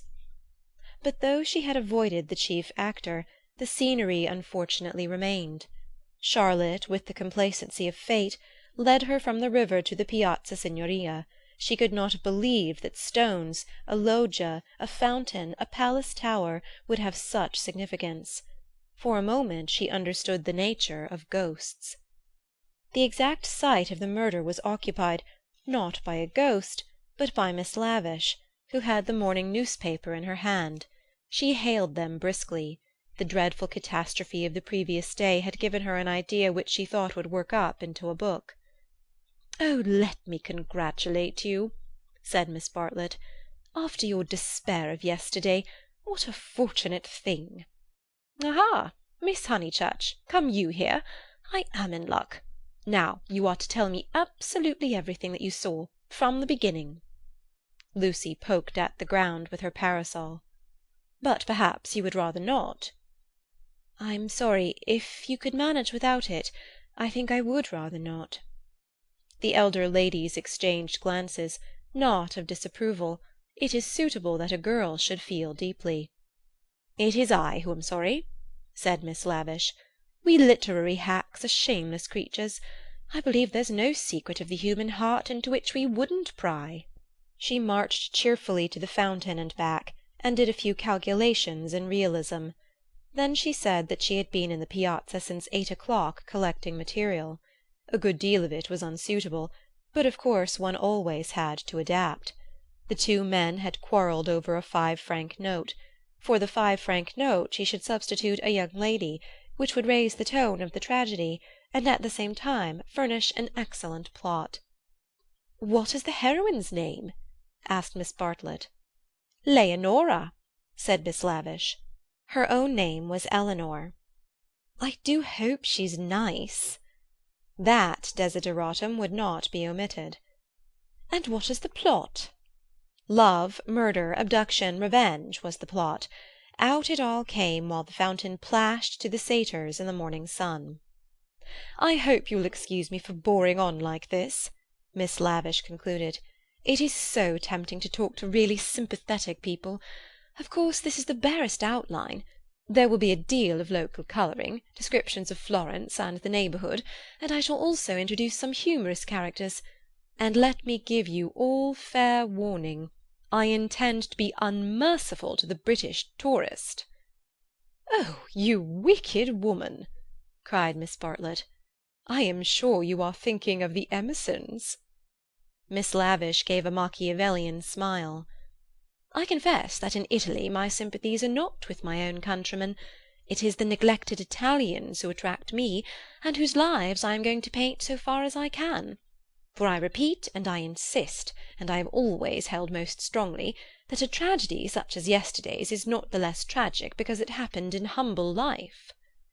There was a fitting silence when Miss Lavish had concluded. Then the cousins wished success to her labours, and walked slowly away across the square. "She is my idea of a really clever woman," said Miss Bartlett. "That last remark struck me as so particularly true.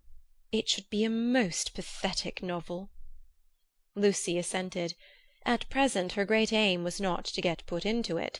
Her perceptions this morning were curiously keen, and she believed that Miss Lavish had her on trial for an ingenue. "She is emancipated, but only in the very best sense of the word," continued Miss Bartlett slowly. "None but the superficial would be shocked at her. We had a long talk yesterday. She believes in justice and truth and human interest. She told me also that she has a high opinion of the destiny of woman." "Mr. Eager! Why, how nice! What a pleasant surprise!" "Ah, not for me," said the chaplain blandly, "for I have been watching you and Miss Honeychurch for quite a little time." "We were chatting to Miss Lavish." His brow contracted. "So I saw. Were you indeed? Andate via. Sono occupato." The last remark was made to a vendor of panoramic photographs who was approaching with a courteous smile. "I am about to venture a suggestion. Would you and Miss Honeychurch be disposed to join me in a drive some day this week? A drive in the hills? We might go up by Fiesole and back by Settignano. There is a point on that road where we could get down and have an hour's ramble on the hillside. The view thence of Florence is most beautiful, far better than the hackneyed view from Fiesole. It is the view that Alessio Baldovinetti is fond of introducing into his pictures. That man had a decided feeling for landscape, decidedly. But who looks at it to-day? Ah, the world is too much with us." Miss Bartlett had not heard of Alessio Baldovinetti, but she knew that Mr. Eager was no commonplace chaplain. He was a member of the residential colony who had made Florence their home. He knew the people who never walked about with their Baedekers, who had learnt to take a siesta after lunch, who took drives the pensioned tourists never heard of, and saw by private influence galleries which were closed to them. Living in delicate seclusion, some in furnished flats, others in Renaissance villas on Fiesole's slope, they read, wrote, studied, and exchanged ideas, thus attaining to that intimate knowledge, or rather perception, of Florence which is denied to all who carry in their pockets the coupons of Cook. Therefore an invitation from the chaplain was something to be proud of. Between the two sections of his flock he was often the only link, and it was his avowed custom to select those of his migratory sheep who seemed worthy, and give them a few hours in the pastures of the permanent. Tea at a Renaissance villa? Nothing had been said about it yet, but if it did come to that, how Lucy would enjoy it! A few days ago, and Lucy would have felt the same, but the joys of life were grouping themselves anew. A drive in the hills with Mr. Eager and Miss Bartlett, even if culminating in a residential tea-party, was no longer the greatest of them. She echoed the raptures of Charlotte somewhat faintly. Only when she heard that Mr. Beebe was also coming did her thanks become more sincere. "So we shall be a partie carrée," said the chaplain. "In these days of toil and tumult one has the great needs of the country and its message of purity. Andante via, andante presto, presto. Ah, the town! Beautiful as it is the town." They assented. "This very square, so I am told, witnessed yesterday the most sordid of tragedies. To one who loves the Florence of Dante and Savonarola there is something portentous in such desecration, portentous and humiliating." "Humiliating indeed," said Miss Bartlett. "Miss Honeychurch happened to be passing through as it happened.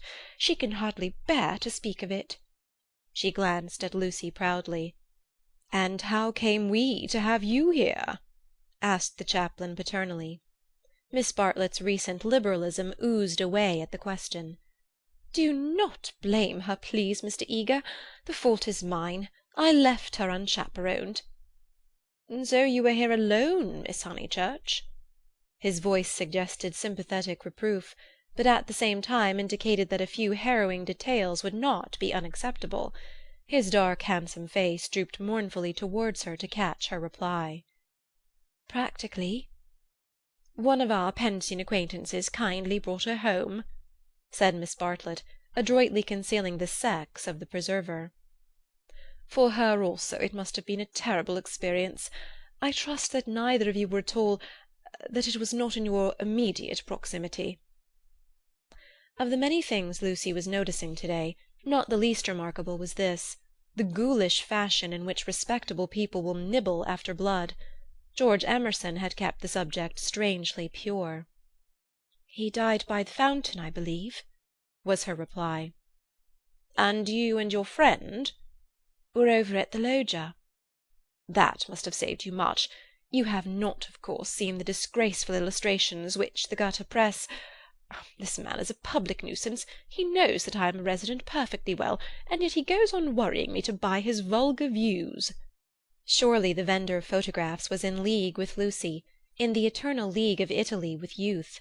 He had suddenly extended his book before Miss Bartlett and Mr. Eager, binding their hands together by a long glossy ribbon of churches, pictures, and views. "This is too much!" cried the chaplain, striking petulantly at one of Fra Angelico's angels. She tore. A shrill cry arose from the vendor. The book, it seemed, was more valuable than one would have supposed. "Willingly would I purchase—" began Miss Bartlett. "Ignore him," said Mr. Eager sharply, and they all walked rapidly away from the square. But an Italian can never be ignored, least of all when he has a grievance. His mysterious persecution of Mr. Eager became relentless. The air rang with his threats and lamentations. He appealed to Lucy. Would not she intercede? He was poor, he sheltered a family, the tax on bread. He waited, he gibbered, he was recompensed, he was dissatisfied, he did not leave them until he had swept their minds clean of all thoughts, whether pleasant or unpleasant. Shopping was the topic that now ensued.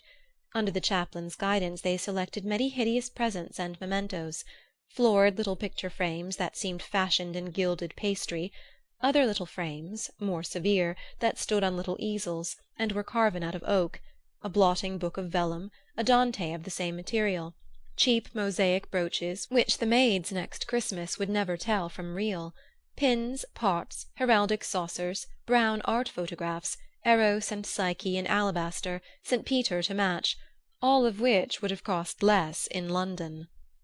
This successful morning left no pleasant impressions on Lucy. She had been a little frightened, both by Miss Lavish and by Mr. Eager, she knew not why. And as they frightened her, she had, strangely enough, ceased to respect them.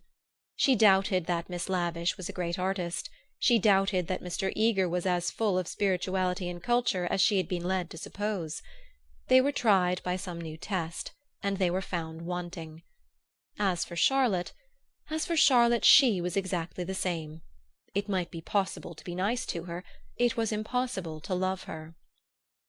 the son of a labourer. I happen to know it for a fact. A mechanic of some sort himself when he was young. Then he took to writing for the socialistic press. I came across him at Brixton." They were talking about the Emersons. "How wonderfully people rise in these days!" sighed Miss Bartlett, fingering a model of the Leaning Tower of Pisa. "Generally," replied Mr. Eager, "one has only sympathy with their success.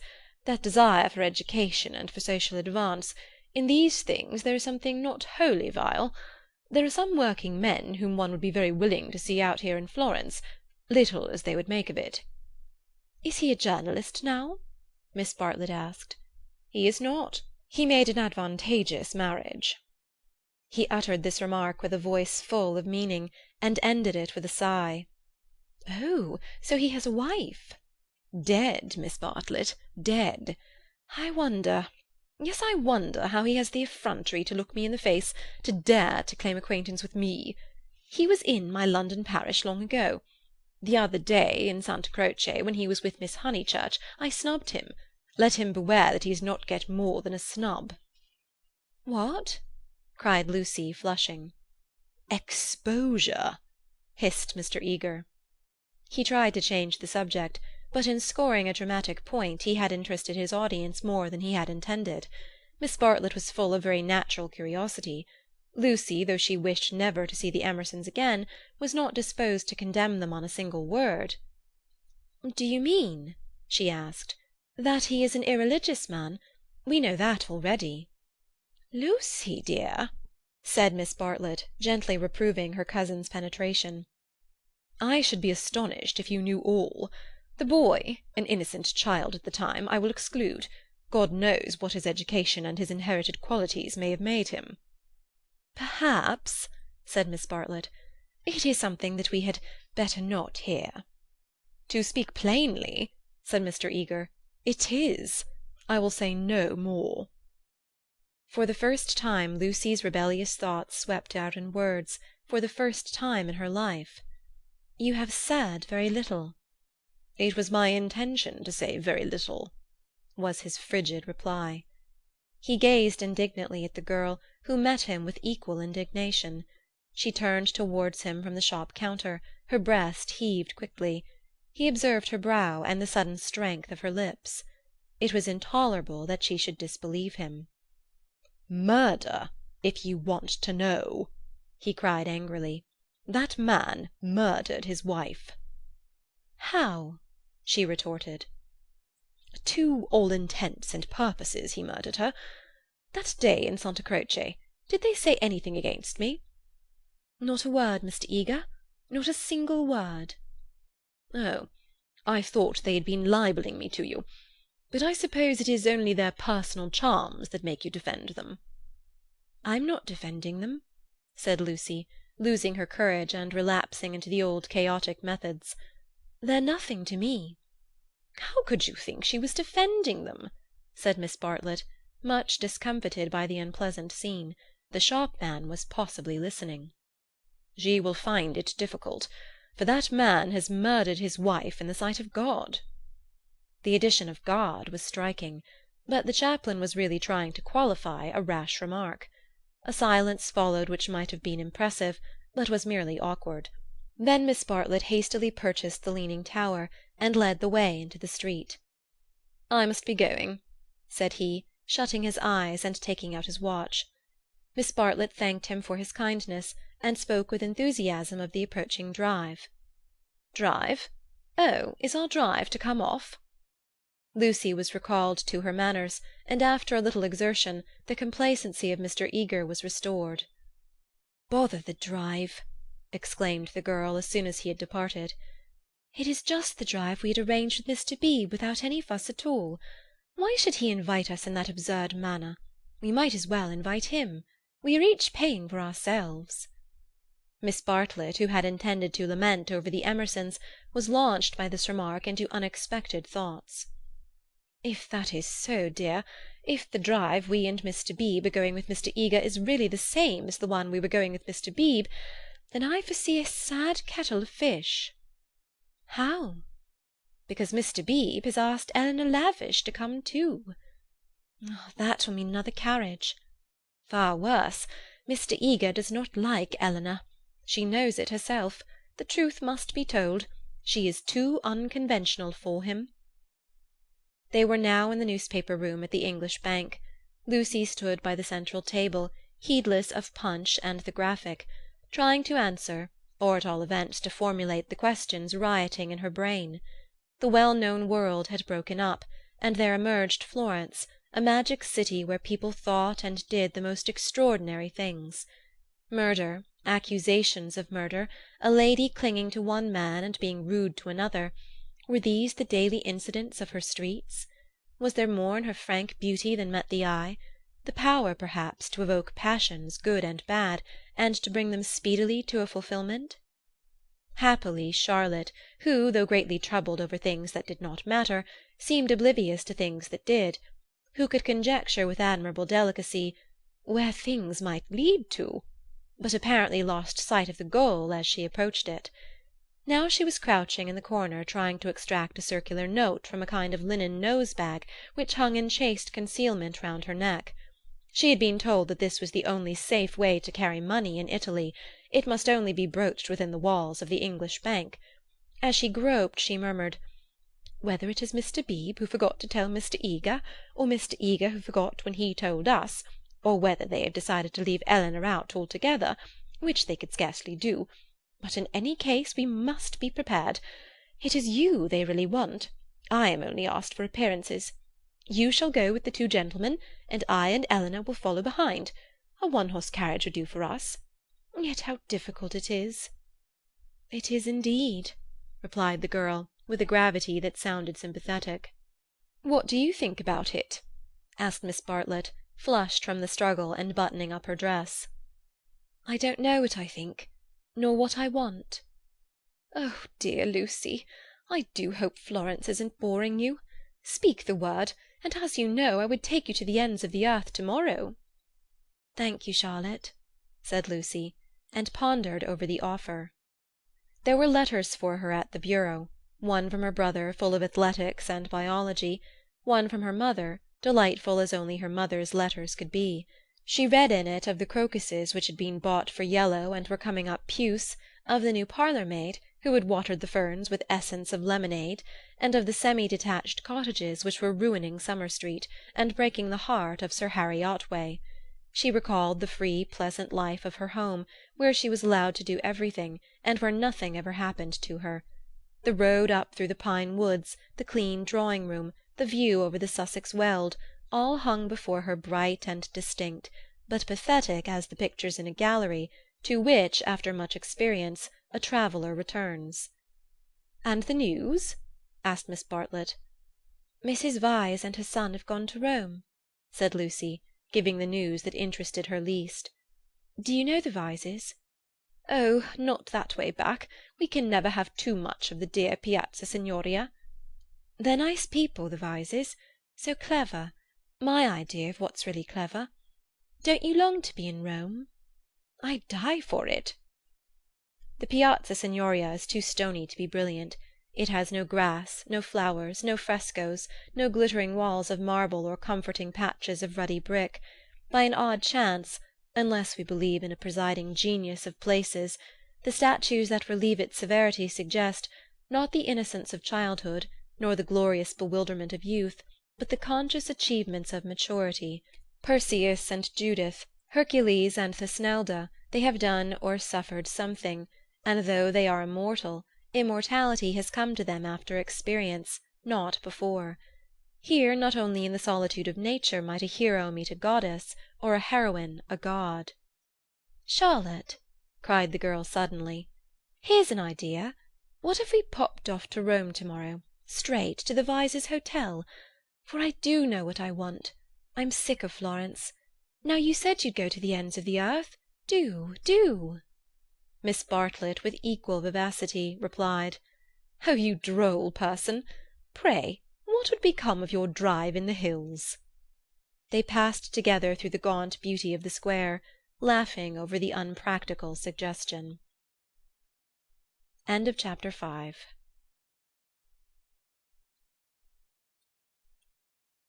Miss Eleanor Lavish, Miss Charlotte Bartlett, and Miss Lucy Honeychurch drive out in carriages to see a view. Italians drive them. It was Phaeton who drove them to Fiesole that memorable day, a youth all irresponsibility and fire, recklessly urging his master's horses up the stony hill. Mr. Beebe recognized him at once. Neither the ages of faith nor the age of doubt had touched him. He was Phaeton in Tuscany driving a cab. And it was Persephone whom he asked leave to pick up on the way, saying that she was his sister. Persephone, tall and slender and pale, returning with the spring to her mother's cottage, and still shading her eyes from the unaccustomed light. To her Mr. Eager objected, saying that here was the thin edge of the wedge, and one must guard against imposition. But the ladies interceded, and when it had been made clear that it was a very great favour, the goddess was allowed to mount beside the god. Phaeton at once slipped the left rein over her head, thus enabling himself to drive with his arm round her waist. She did not mind. Mr. Eager, who sat with his back to the horses, saw nothing of the indecorous proceeding, and continued his conversation with Lucy. The other two occupants of the carriage were old Mr. Emerson and Miss Lavish. For a dreadful thing had happened. Mr. Beebe, without consulting Mr. Eager, had doubled the size of the party, and though Miss Bartlett and Miss Lavish had planned all the morning how people were to sit, at the critical moment when the carriages came round they lost their heads, and Miss Lavish got in with Lucy, while Miss Bartlett with George Emerson and Mr. Beebe followed on behind. It was hard on the poor chaplain to have his partie carrée thus transformed. Tea at a Renaissance villa, if he had ever meditated it, was now impossible. Lucy and Miss Bartlett had a certain style about them, and Mr. Beebe, though unreliable, was a man of parts. But a shoddy lady writer and a journalist who had murdered his wife in the sight of God, they should enter no villa at his introduction. Lucy, elegantly dressed in white, sat erect and nervous amid these explosive ingredients, attentive to Mr. Eager, repressive towards Miss Lavish, watchful of old Mr. Emerson, hitherto fortunately asleep, thanks to a heavy lunch and the drowsy atmosphere of spring. She looked on the expedition as the work of fate. But for it she would have avoided George Emerson successfully. In an open manner he had shown that he wished to continue their intimacy. She had refused, not because she disliked him, but because she did not know what had happened, and suspected that he did know, and this frightened her. For the real event, whatever it was, had taken place, not in the loggia, but by the river. To behave wildly at the sight of death is pardonable, but to discuss it afterwards, to pass from discussion into silence, and through silence into sympathy, that is an error, not of a startled emotion, but of the whole fabric. There was really something blameworthy, she thought, in their joint contemplation of the shadowy stream, in the common impulse which had turned them to the house without the passing of a look or word. This sense of wickedness had been slight at first. She had nearly joined the party to the Torre del Gallo. But each time that she avoided George it became more imperative that she should avoid him again. And now celestial irony, working through her cousin and two clergymen, did not suffer her to leave Florence till she had made this expedition with him through the hills. Meanwhile Mr. Eager held her in civil converse. Their little tiff was over. "So, Miss Honeychurch, you are travelling as a student of art?" "Oh, dear me, no. Oh, no." "Perhaps as a student of human nature?" interposed Miss Lavish. "Like myself?" "Oh, no. I am here as a tourist." "Oh, indeed," said Mr. Eager. "Are you, indeed? If you will not think me rude, we residents sometimes pity you poor tourists, not a little, handed about like a parcel of goods from Venice to Florence, from Florence to Rome, living herded together in pensions or hotels, quite unconscious of anything that is outside Baedeker, their one anxiety to get done or through, and go on somewhere else. The result is, they mix up towns, rivers, palaces in one inextricable whirl. You know the American girl in Punch who says, 'Say, papa, what did you see at Rome?' And the father replies, 'Why, guess Rome was the place where we saw the yaller dog.' There's travelling for you. Ha ha ha!" "I quite agree," said Miss Lavish, who had several times tried to interrupt his mordant wit. "The narrowness and superficiality of the Anglo-Saxon tourist is nothing less than a menace." "Quite so. Now the English colony at Florence, Miss Honeychurch, and it is of considerable size, though of course not all equally. A few are here for trade, for example, but the greater part are students. Lady Helen Laverstock is at present busy over Fra Angelico. I mention her name because we are passing her villa on the left. No, you can only see it if you stand. No, do not stand. You will fall. She is very proud of that thick hedge. Inside, perfect seclusion. One might have gone back 600 years. Some critics believe that her garden was the scene of the Decameron, which lends it an additional interest, does it not?" "It does indeed," cried Miss Lavish. "Tell me, where do they place the scene of that wonderful seventh day?" But Mr. Eager proceeded to tell Miss Honeychurch that on the right lived Mr. Someone Something, an American of the best type, so rare, and that the somebody else's were farther down the hill. "Doubtless you know her monographs in the series of medieval byways. He is working at Gemistus Pletho. Sometimes, as I take tea in their beautiful grounds, I hear, over the wall, the electric tram squealing up the new road with its load of hot, dusty, unintelligent tourists who are going to do Fiesole in an hour in order that they may say they have been there, and I think how little they think what lies so near to them." During this speech the two figures on the box were sporting with each other disgracefully. Lucy had a spasm of envy. Granted that they wished to misbehave, it was pleasant for them to be able to do so. They were probably the only people enjoying the expedition. The carriage swept with agonizing jolts up through the piazza of Fiesole and into the Settignano road. "Piano, piano," said Mr. Eager, elegantly waving his hand over his head. "Va bene, signore, va bene, va bene," crooned the driver, and whipped his horses up again. Now Mr. Eager and Miss Lavish began to talk against each other on the subject of Alessio Baldovinetti. Was he a cause of the Renaissance, or was he one of its manifestations? The other carriage was left behind. As the pace increased to a gallop, the large slumbering form of Mr. Emerson was thrown against the chaplain with the regularity of a machine. "Piano, piano," said he, with a martyred look at Lucy.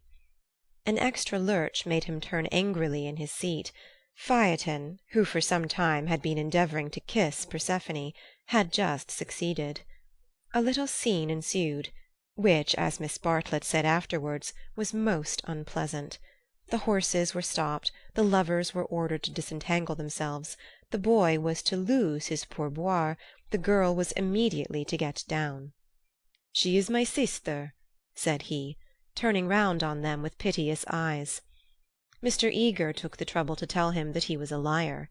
Phaeton hung down his head, not at the matter of the accusation, but at its manner. At this point Mr. Emerson, whom the shock of stopping had awoken, declared that the lovers must on no account be separated, and patted them on the back to signify his approval. And Miss Lavish, though unwilling to ally with him, felt bound to support the cause of Bohemianism. "Most certainly I would let them be," she cried. "But I dare say I shall receive scant support. I have always flown in the face of the conventions all my life. This is what I call an adventure." "We must not submit," said Mr. Eager. "I knew he was trying it on. He's treating us as if we were a party of Cook's tourists." "Surely no," said Miss Lavish, her ardour visibly decreasing. The other carriage had drawn up behind, and sensible Mr. Beebe called out that after this warning the couple would be sure to behave themselves properly. "Leave them alone," Mr. Emerson begged the chaplain, of whom he stood in no awe. "Do we find happiness so often that we should turn it off the box when it happens to sit there? To be driven by lovers! A king might envy us, and if we part them it's more like sacrilege than anything I know." Here the voice of Miss Bartlett was heard saying that a crowd had begun to collect. Mr. Eager, who suffered from an overfluent tongue rather than a resolute will, was determined to make himself heard. He addressed the driver again. Italian in the mouth of Italians is a deep-voiced stream, with unexpected cataracts and boulders to preserve it from monotony. In Mr. Eager's mouth it resembled nothing so much as an acid whistling fountain which played ever higher and higher, and quicker, and more shrilly, till abruptly it was turned off with a click. "Signorina," said the man to Lucy, when the display had ceased. Why should he appeal to Lucy? "Signorina," echoed Persephone in her glorious contralto. She pointed at the other carriage. Why? For a moment the two girls looked at each other. Then Persephone got down from the box. "Victory at last," said Mr. Eager, smiting his hands together as the carriages started again. "It is not victory," said Mr. Emerson. "It is defeat. You have parted two people who were happy." Mr. Eager shut his eyes. He was obliged to sit next to Mr. Emerson, but he would not speak to him. The old man was refreshed by sleep, and took up the matter warmly. He commanded Lucy to agree with him. He shouted for support to his son. "We have tried to buy what cannot be bought with money. He has bargained to drive us, and he is doing it. We have no rights over his soul." Miss Lavish frowned. It is hard when a person you have classed as typically British speaks out of his character. "He was not driving us well," she said. "He jolted us." "That I deny. It was as restful as sleeping. Aha, he's jolting us now. Can you wonder? He would like to throw us out, and most certainly he is justified. And if I were superstitious I'd be frightened of the girl too. It doesn't do to injure young people. Have you ever heard of Lorenzo de Medici?" Miss Lavish bristled. "Most certainly I have. Do you refer to Lorenzo il Magnifico, or to Lorenzo, Duke of Urbino, or to Lorenzo surnamed Lorenzino on account of his diminutive stature?" "The Lord knows. Probably he does know, for I refer to Lorenzo the poet. He wrote a line, so I heard yesterday, which runs like this: 'Don't go fighting against the spring.'" Mr. Eager could not resist the opportunity for erudition. "Non fate guerra al maggio," he murmured. "War not with the May would render a correct meaning. The point is, we have warred with it. Look." He pointed to the Val d'Arno, which was visible far below them, through the budding trees. 50 miles of spring, and we've come up to admire them. Do you suppose there's any difference between spring in nature and spring in man? But there we go, praising the one and condemning the other as improper, ashamed that the same laws work eternally through both." No one encouraged him to talk. Presently Mr. Eager gave a signal for the carriages to stop, and marshalled the party for their ramble on the hill. A hollow like a great amphitheatre, full of terraced steps and misty olives, now lay between them and the heights of Fiesole, and the road, still following its curve, was about to sweep on to a promontory which stood out into the plain. It was this promontory, uncultivated, wet, covered with bushes and occasional trees, which had caught the fancy of Alessio Baldovinetti nearly 500 years before. He had ascended it, that diligent and rather obscure master, possibly with an eye to business, possibly for the joy of ascending. Standing there, he had seen that view of the Val d'Arno and distant Florence, which he afterwards had introduced not very effectively into his work. But where exactly had he stood? That was the question which Mr. Eager hoped to solve now. And Miss Lavish, whose nature was attracted by anything problematical, had become equally enthusiastic. But it is not easy to carry the pictures of Alessio Baldovinetti in your head, even if you have remembered to look at them before starting. And the haze in the valley increased the difficulty of the quest. The party sprang about from tuft to tuft of grass, their anxiety to keep together being only equalled by their desire to go in different directions. Finally they split into groups. Lucy clung to Miss Bartlett and Miss Lavish. The Emersons returned to hold laborious converse with the drivers, while the two clergymen, who were expected to have topics in common, were left to each other. The two elder ladies soon threw off the mask. In the audible whisper that was now so familiar to Lucy, they began to discuss, not Alessio Baldovinetti, but the drive. Miss Bartlett had asked Mr. George Emerson what his profession was, and he had answered, "The railway." She was very sorry that she had asked him. She had no idea that it would be such a dreadful answer, or she would not have asked him. Mr. Beebe had turned the conversation so cleverly, and she hoped that the young man was not very much hurt at her asking him. "The railway?" gasped Miss Lavish. "Oh, but I shall die. Of course it was the railway." She could not control her mirth. "He is the image of a porter on the South Eastern." "Eleanor, be quiet," plucking at her vivacious companion. "Hush! They'll hear. The Emersons." "I can't stop. Let me go my wicked way. A porter—" "Eleanor!" "I'm sure it's all right," put in Lucy. "The Emersons won't hear, and they wouldn't mind if they did." Miss Lavish did not seem pleased at this. "Miss Honeychurch listening?" she said rather crossly. "Puff! Woof! You naughty girl. Go away." "Oh, Lucy, you ought to be with Mr. Eager, I'm sure." "I can't find them now, and I don't want to either." "Mr. Eager will be offended. It is your party." "Please, I'd rather stop here with you." "No, I agree," said Miss Lavish. "It's like a school feast. The boys have got separated from the girls. Miss Lucy, you are to go. We wish to converse on high topics unsuited for your ear." The girl was stubborn. As her time at Florence drew to its close, she was only at ease amongst those to whom she felt indifferent. Such a one was Miss Lavish, and such for the moment was Charlotte. She wished she had not called attention to herself. They were both annoyed at her remark, and seemed determined to get rid of her. "How tired one gets," said Miss Bartlett. "Oh, I do wish Freddy and your mother could be here." Unselfishness with Miss Bartlett had entirely usurped the functions of enthusiasm. Lucy did not look at the view either. She would not enjoy anything till she was safe in Rome. "Then sit you down," said Miss Lavish. "Observe my foresight." With many a smile she produced two of those mackintosh squares that protect the frame of the tourist from damp grass or cold marble steps. She sat on one. Who was to sit on the other? "Oh, Lucy, without a moment's doubt, Lucy. The ground will do for me. Really, I have not had rheumatism for years. If I do feel it coming on, I shall stand. Imagine your mother's feelings if I let you sit on the wet in your white linen." She sat down heavily where the ground looked particularly moist. "Here we are, all settled delightfully. Even if my dress is thinner, it will not show so much, being brown. Sit down, dear. You are too unselfish. You don't assert yourself enough." She cleared her throat. "Now, don't be alarmed. This isn't a cold. It's the tiniest cough, and I have had it 3 days. It's nothing to do with sitting here at all." There was only one way of treating the situation. At the end of 5 minutes Lucy departed in search of Mr. Beebe and Mr. Eager, vanquished by the mackintosh square.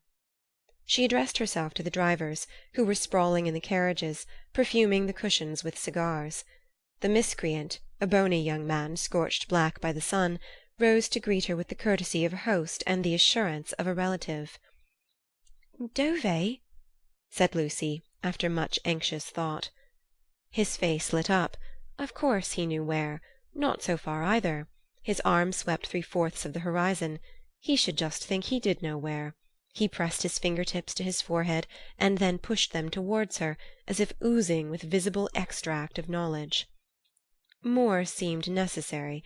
What was the Italian for clergyman? "Dove buoni uomini?" said she at last. Good. Scarcely the adjective for those noble beings. He showed her his cigar. "Uno più piccolo?" was her next remark, implying, "Has the cigar been given to you by Mr. Beebe, the smaller of the two good men?" She was correct as usual. He tied the horse to the tree, kicked it to make it stay quiet, dusted the carriage, arranged his hair, remoulded his hat, encouraged his moustache, and in rather less than a quarter of a minute was ready to conduct her. Italians are born knowing the way. It would seem that the whole earth lay before them, not as a map, but as a chessboard, whereon they continually behold the changing pieces as well as the squares. Any one can find places, but the finding of people is a gift from God.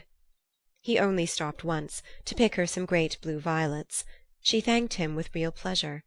In the company of this common man the world was beautiful and direct. For the first time she felt the influence of spring. His arm swept the horizon gracefully. Violets, like other things, existed in great profusion there. Would she like to see them? Ma buoni uomini? He bowed. Certainly. Good men first, violets afterwards. They proceeded briskly through the undergrowth, which became thicker and thicker. They were nearing the edge of the promontory, and the view was stealing round them, but the brown network of the bushes shattered it into countless pieces. He was occupied in his cigar, and in holding back the pliant boughs. She was rejoicing in her escape from dullness. Not a step, not a twig was unimportant to her. "What is that?" There was a voice in the wood, in the distance, behind them. The voice of Mr. Eager? He shrugged his shoulders. An Italian's ignorance is something more remarkable than his knowledge. She could not make him understand that perhaps they had missed the clergyman. The view was forming at last. She could discern the river, the golden plain, other hills. "Eccolo!" he exclaimed. At the same moment the ground gave way, and with a cry she fell out of the wood. Light and beauty enveloped her. She had fallen on to a little open terrace, which was covered with violets from end to end. "Courage!" cried her companion, now standing some 6 feet above. "Courage and love!" She did not answer. From her feet the ground sloped sharply into the view, and violets ran down in rivulets and streams and cataracts, irrigating the hillside with blue, eddying round the tree-stems, collecting into pools in the hollows, covering the grass with spots of azure foam. But never again were they in such profusion. This terrace was the wellhead, the primal source whence beauty gushed out to water the earth. Standing at its brink, like a swimmer who prepares, was the good man. But he was not the good man that she had expected, and he was alone. George had turned at the sound of her arrival. For a moment he contemplated her, as one who had fallen out of heaven. He saw radiant joy in her face. He saw the flowers beat against her dress in blue waves. The bushes above them closed. He stepped quickly forward and kissed her. Before she could speak, almost before she could feel, a voice called, "Lucy? Lucy? Lucy!" The silence of life had been broken by Miss Bartlett, who stood brown against the view. End of chapter 6. They return. Some complicated game had been playing up and down the hillside all the afternoon. What it was, and exactly how the players had sided, Lucy was slow to discover. Mr. Eager had met them with a questioning eye. Charlotte had repulsed him with much small talk. Mr. Emerson, seeking his son, was told whereabouts to find him. Mr. Beebe, who wore the heated aspect of a neutral, was bidden to collect the factions for the return home. There was a general sense of groping and bewilderment. Pan had been amongst them, not the great god Pan, who has been buried these 2000 years, but the little god Pan, who presides over social contretemps and unsuccessful picnics. Mr. Beebe had lost every one, and had consumed in solitude the tea-basket which he had brought up as a pleasant surprise. Miss Lavish had lost Miss Bartlett, Lucy had lost Mr. Eager, Mr. Emerson had lost George, Miss Bartlett had lost a Mackintosh square. Phaeton had lost the game. That last fact was undeniable. He climbed on to the box, shivering, with his collar up, prophesying the swift approach of bad weather. "Let us go immediately," he told them. "The signorino will walk." "All the way? He will be ours," said Mr. Beebe.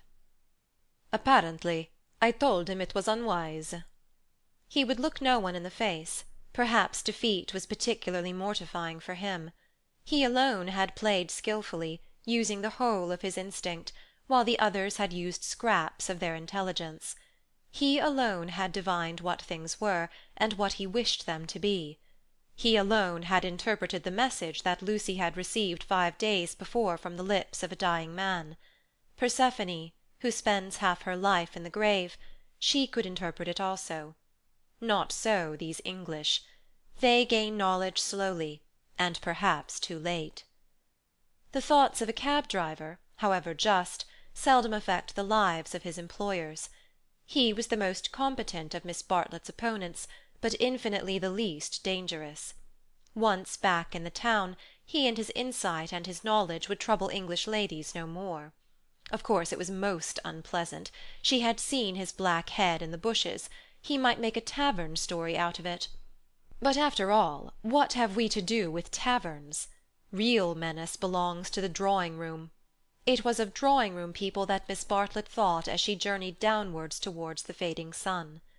Lucy sat beside her. Mr. Eager sat opposite, trying to catch her eye. He was vaguely suspicious. They spoke of Alessio Baldovinetti. Rain and darkness came on together. The two ladies huddled together under an inadequate parasol. There was a lightning flash, and Miss Lavish, who was nervous, screamed from the carriage in front. At the next flash, Lucy screamed also. Mr. Eager addressed her professionally. "Courage, Miss Honeychurch, courage and faith. If I might say so, there is something almost blasphemous in this horror of the elements. Are we seriously to suppose that all these clouds, all this immense electrical display, is simply called into existence to extinguish you or me?" "No, of course." "Even from the scientific standpoint, the chances against our being struck are enormous. The steel knives, the only articles which might attract the current, are in the other carriage, and in any case we are infinitely safer than if we were walking. Courage, courage and faith." Under the rug, Lucy felt the kindly pressure of her cousin's hand. At times our need for a sympathetic gesture is so great that we care not what exactly it signifies or how much we have to pay for it afterwards. Miss Bartlett, by this timely exercise of her muscles, gained more than she would have got in hours of preaching or cross-examination. She renewed it when the two carriages stopped, half into Florence. "Mr. Eager," cried Mr. Beebe, "we want your assistance. Will you interpret for us?" "George," cried Mr. Emerson, "ask your driver which way George went. The boy may lose his way. He may be killed." "Go, Mr. Eager," said Miss Bartlett. "Don't ask our driver. Our driver is no help. Go support poor Mr. Beebe. He is nearly demented." "He may be killed," cried the old man. "He may be killed." "Typical behaviour," said the chaplain as he quitted the carriage. "In the presence of reality, that kind of person invariably breaks down." "What does he know?" whispered Lucy as soon as they were alone. "Charlotte, how much does Mr. Eager know?" "Nothing, dearest, he knows nothing. But—" she pointed at the driver. "He knows everything. Dearest, had we better? Shall I?" She took out her purse. "It is dreadful to be entangled with low-class people. He saw it all." Tapping Phaeton's back with her guide-book, she said, "Silenzio!" and offered him a franc. "Va bene," he replied, and accepted it. As well this ending to his day as any. But Lucy, a mortal maid, was disappointed in him. There was an explosion up the road. The storm had struck the overhead wire of the tram-line, and one of the great supports had fallen. If they had not stopped, perhaps they might have been hurt. They chose to regard it as a miraculous preservation, and the floods of love and sincerity, which fructify every hour of life, burst forth in tumult. They descended from the carriages, they embraced each other. It was as joyful to be forgiven past unworthinesses as to forgive them. For a moment they realized vast possibilities of good. The older people recovered quickly. In the very height of their emotion they knew it to be unmanly or unladylike. Miss Lavish calculated that, even if they had continued, they would not have been caught in the accident. Mr. Eager mumbled a temperate prayer. But the drivers, through miles of dark, squalid road, poured out their souls to the dryads and the saints, and Lucy poured out hers to her cousin. "Charlotte, dear Charlotte, kiss me. Kiss me again. Only you can understand me. You warned me to be careful, and I thought I was developing." "Do not cry, dearest. Take your time." "I have been obstinate and silly, worse than you know, far worse. Once by the river—oh, but he isn't killed. He wouldn't be killed, would he?" The thought disturbed her repentance. As a matter of fact, the storm was worst along the road, but she had been near danger, and so she thought it must be near to everyone. "I trust not. One would always pray against that." "He is really. I think he was taken by surprise, just as I was before. But this time I'm not to blame. I want you to believe that. I simply slipped into those violets. No, I want to be really truthful. I am a little to blame. I had silly thoughts.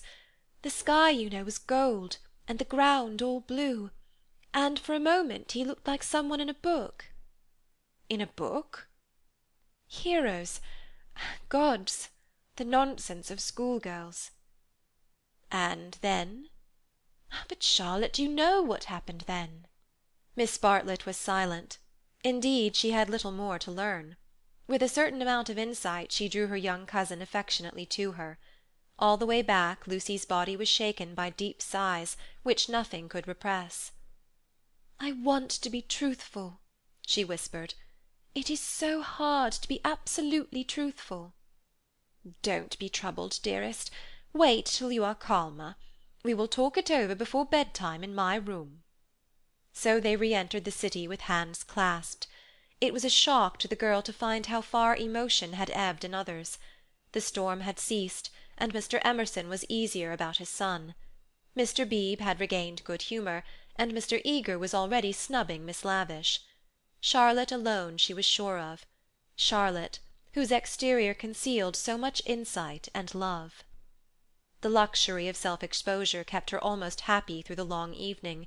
She thought not so much of what had happened as of how she should describe it. All her sensations, her spasms of courage, her moments of unreasonable joy, her mysterious discontent, should be carefully laid before her cousin. And together, in divine confidence, they would disentangle and interpret them all. "At last," thought she, "I shall understand myself. I shan't be again troubled by things that come out of nothing, and mean I don't know what." Miss Allen asked her to play.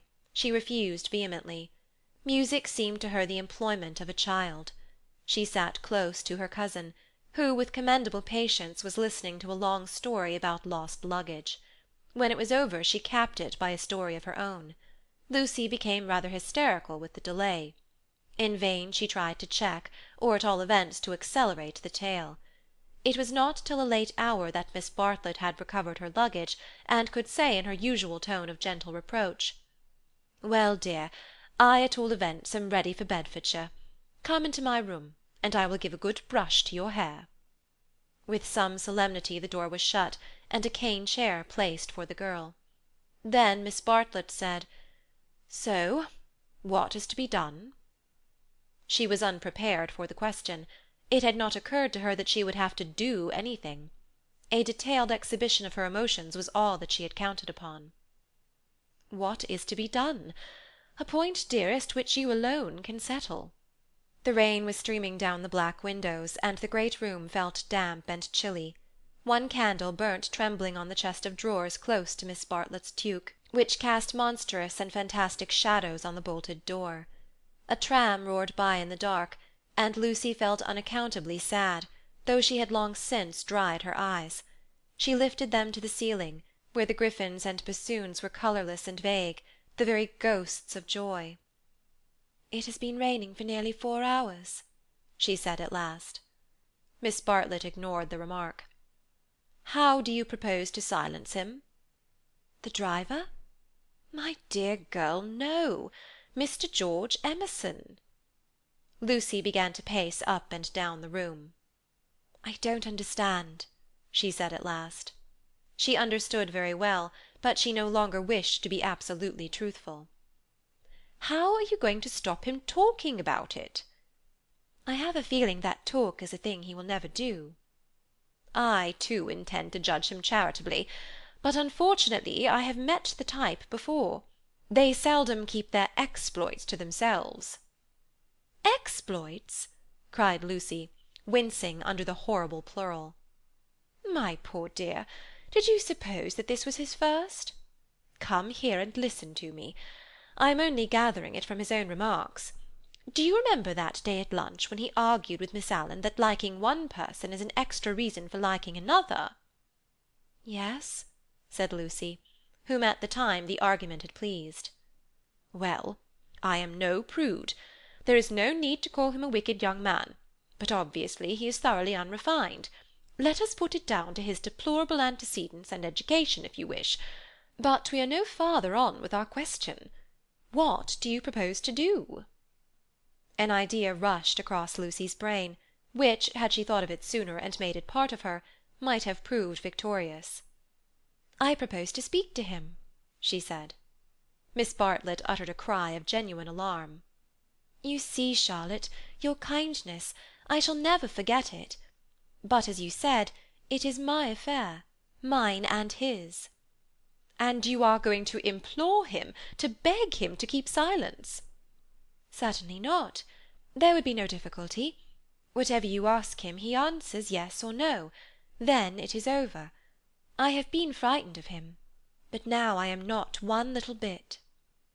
"But we fear him for you, dear. You are so young and inexperienced, you have lived among such nice people, that you cannot realize what men can be, how they can take a brutal pleasure in insulting a woman whom her sex does not protect and rally round.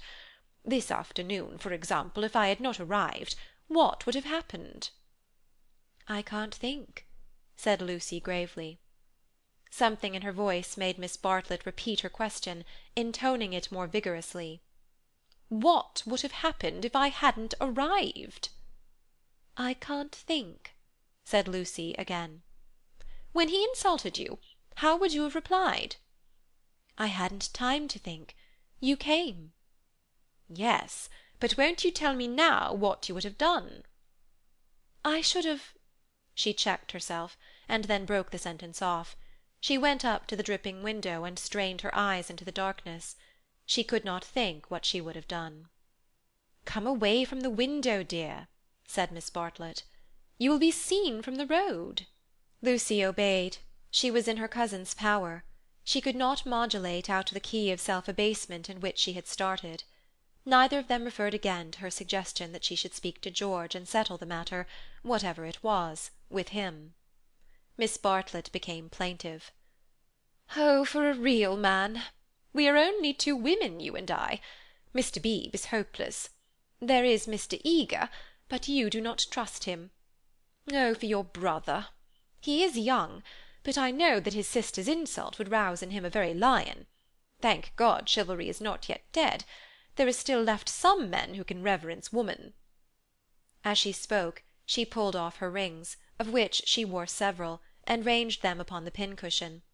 Then she blew into her gloves and said, "It will be a push to catch the morning train, but we must try." "What train?" "The train to Rome." She looked at her gloves critically. The girl received the announcement as easily as it had been given. "When does the train to Rome go?" "At 8." "Signora Bertolini would be upset." "We must face that," said Miss Bartlett, not liking to say that she had given notice already.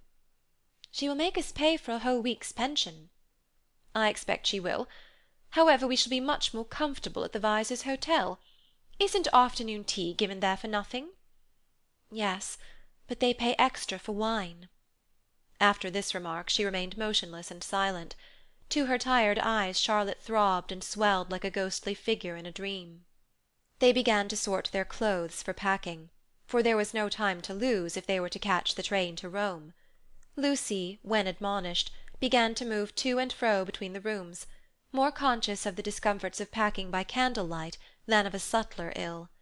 Charlotte, who was practical without ability, knelt by the side of an empty trunk, vainly endeavouring to pave it with books of varying thickness and size. She gave 2 or 3 sighs, for the stooping posture hurt her back, and for all her diplomacy, she felt that she was growing old. The girl heard her as she entered the room, and was seized with one of those emotional impulses to which she could never attribute a cause. She only felt that the candle would burn better, the packing go easier, the world be happier, if she could give and receive some human love. The impulse had come before to-day, but never so strongly. She knelt down by her cousin's side, and took her in her arms. Miss Bartlett returned the embrace with tenderness and warmth. But she was not a stupid woman, and she knew perfectly well that Lucy did not love her, but needed her to love. For it was in ominous tones that she said, after a long pause, "Dearest Lucy, how will you ever forgive me?" Lucy was on her guard at once, knowing by bitter experience what forgiving Miss Bartlett meant. Her emotion relaxed, she modified her embrace a little, and she said, "Charlotte, dear, what do you mean? As if I have anything to forgive." "You have a great deal, and I have a very great deal to forgive myself too. I know very well how much I vex you at every turn." "But no." Miss Bartlett assumed her favourite role, that of the prematurely aged martyr. "Ah, but yes, I feel that our tour together is hardly the success I had hoped. I might have known it would not do. You want someone younger and stronger, and more in sympathy with you. I am too uninteresting and old-fashioned, only fit to pack and unpack your things." "Oh, please." "My only consolation was that you found people more to your taste, and were often able to leave me at home.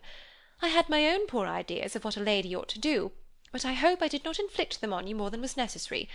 You had your own way about these rooms, at all events." "You mustn't say these things," said Lucy softly. She still clung to the hope that she and Charlotte loved each other heart and soul. They continued to pack in silence. "I have been a failure," said Miss Bartlett, as she struggled with the straps of Lucy's trunk instead of strapping her own. "Failed to make you happy, failed in my duty to your mother. She's been so generous to me. I shall never face her again after this disaster." "But mother will understand. It is not your fault, this trouble, and it isn't a disaster either." "It is my fault. It is a disaster. She will never forgive me, and rightly. For instance, what right had I to make friends with Miss Lavish?" "Every right." "When I was here for your sake. If I have vexed you, it is equally true that I have neglected you. Your mother will see this as clearly as I do when you tell her." Lucy, from a cowardly wish to improve the situation, said, "Why need mother hear of it?" "But you tell her everything." "I suppose I do, generally." "I dare not break your confidence. There is something sacred in it. Unless you feel that it is a thing you could not tell her." The girl would not be degraded to this. "Naturally I should have told her, but in case she should blame you in any way, I promise I will not. I am very willing not to. I will never speak of it either to her or to anyone." Her promise brought the long-drawn interview to a sudden close. Miss Bartlett pecked her smartly on both cheeks, wished her good night, and sent her to her own room. For a moment the original trouble was in the background. George would seem to have behaved like a cad throughout. Perhaps that was the view which one would take eventually. At present she neither acquitted nor condemned him. She did not pass judgment. At the moment when she was about to judge him, her cousin's voice had intervened, and ever since it was Miss Bartlett who had dominated, Miss Bartlett, who even now could be heard sighing into a crack in the partition wall, Miss Bartlett, who had really been neither pliable nor humble nor inconsistent. She had worked like a great artist. For a time, indeed for years, she had been meaningless, but at the end there was presented to the girl the complete picture of a cheerless, loveless world in which the young rush to destruction until they learn better, a shamefaced world of precautions and barriers which may avert evil, but which do not seem to bring good, if we may judge from those who have used them most. Lucy was suffering from the most grievous wrong which this world has yet discovered. Diplomatic advantage had been taken of her sincerity, of her craving for sympathy and love. Such a wrong is not easily forgotten. Never again did she expose herself without due consideration and precaution against rebuff. and such a wrong may react disastrously upon the soul. The door-bell rang, and she started to the shutters. Before she reached them she hesitated, turned, and blew out the candle. Thus it was that, though she saw someone standing in the wet below, he, though he looked up, did not see her. To reach his room he had to go by hers. She was still dressed. It struck her that she might slip into the passage and just say that she would be gone before he was up, and that their extraordinary intercourse was over. Whether she would have dared to do this was never proved. At the critical moment Miss Bartlett opened her own door, and her voice said, "I wish one word with you in the drawing-room, Mr. Emerson, please." Soon their footsteps returned, and Miss Bartlett said, "Good night, Mr. Emerson." His heavy, tired breathing was the only reply. The chaperon had done her work. Lucy cried aloud, "It isn't true. It can't all be true. I want not to be muddled. I want to grow older quickly." Miss Bartlett tapped on the wall. "Go to bed at once, dear. You need all the rest you can get." In the morning they left for Rome. End of Chapter 7. End of Part 1. The drawing-room curtains at Windy Corner had been pulled to meet, for the carpet was new, and deserved protection from the August sun. They were heavy curtains, reaching almost to the ground, and the light that filtered through them was subdued and varied. A poet, none was present, might have quoted, "Life like a dome of many-coloured glass," or might have compared the curtains to sluice-gates, lowered against the intolerable tides of heaven. Without was poured a sea of radiance. Within, the glory, though visible, was tempered to the capacities of man. Two pleasant people sat in the room. One, a boy of 19, was studying a small manual of anatomy, and peering occasionally at a bone which lay upon the piano. From time to time he bounced in his chair, and puffed and groaned, for the day was hot and the print small, and the human frame fearfully made, and his mother, who was writing a letter, did continually read out to him what she had written. And continually did she rise from her seat and part the curtains, so that a rivulet of light fell across the carpet, and make the remark that they were still there. "Where aren't they?" said the boy, who was Freddy, Lucy's brother. "I tell you I'm getting fairly sick." "For goodness' sake, go out of my drawing-room, then," cried Mrs. Honeychurch, who hoped to cure her children of slang by taking it literally. Freddy did not move or reply. "I think things are coming to a head," she observed, rather wanting her son's opinion on the situation if she could obtain it without undue supplication. "Time they did." "I am glad that Cecil is asking her this once more." "It's his third go, isn't it?" "Freddy, I do call the way you talk unkind." "I didn't mean to be unkind." Then he added, "But I do think that Lucy might have got this off her chest in Italy. I don't know how girls manage things, but she can't have said no properly before, or she wouldn't have to say it again now. Over the whole thing, I can't explain. I do feel so uncomfortable." "Do you indeed, dear? How interesting." "I feel—never mind." He returned to his work. "Just listen to what I've written to Mrs. Vyse. I said, 'Dear Mrs. Vyse.' Yes, mother, you told me, a jolly good letter. I said, 'Dear Mrs. Vyse, Cecil has just asked my permission about it, and I should be delighted, if Lucy wishes it. But—' She stopped reading. I was rather amused at Cecil asking my permission at all. He has always gone in for unconventionality, and parents nowhere, and so forth. When it comes to the point, he can't get on without me." "Nor me." "You?" Freddy nodded. "What do you mean?" "He asked me for my permission also." She exclaimed, "How very odd of him!" "Why so?" asked the son and heir. "Why shouldn't my permission be asked?" "What do you know about Lucy, or girls, or anything? Whatever did you say?" "I said to Cecil, 'Take her or leave her. It's no business of mine.'" "What a helpful answer!" But her own answer, though more normal in its wording, had been to the same effect. "The bother is this," began Freddy. Then he took up his work again, too shy to say what the bother was. Mrs. Honeychurch went back to the window. "Freddy, you must come. They are still there." "I don't see you ought to go peeping like that." "Peeping like that? Can't I look out of my own window?" But she returned to the writing-table, observing as she passed her son, "Still page 322?" Freddy snorted, and turned over 2 leaves. For a brief space they were silent. Close by, beyond the curtains, the gentle murmur of a long conversation had never ceased. "The bother is this. I have put my foot in it with Cecil most awfully." He gave a nervous gulp. "Not content with permission, which I did give.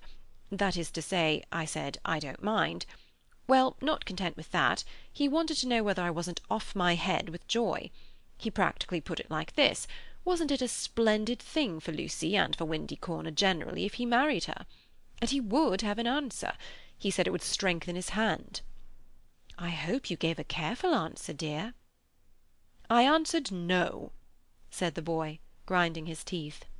"There, fly into a stew. I can't help it. I had to say it. I had to say no. He ought never to have asked me."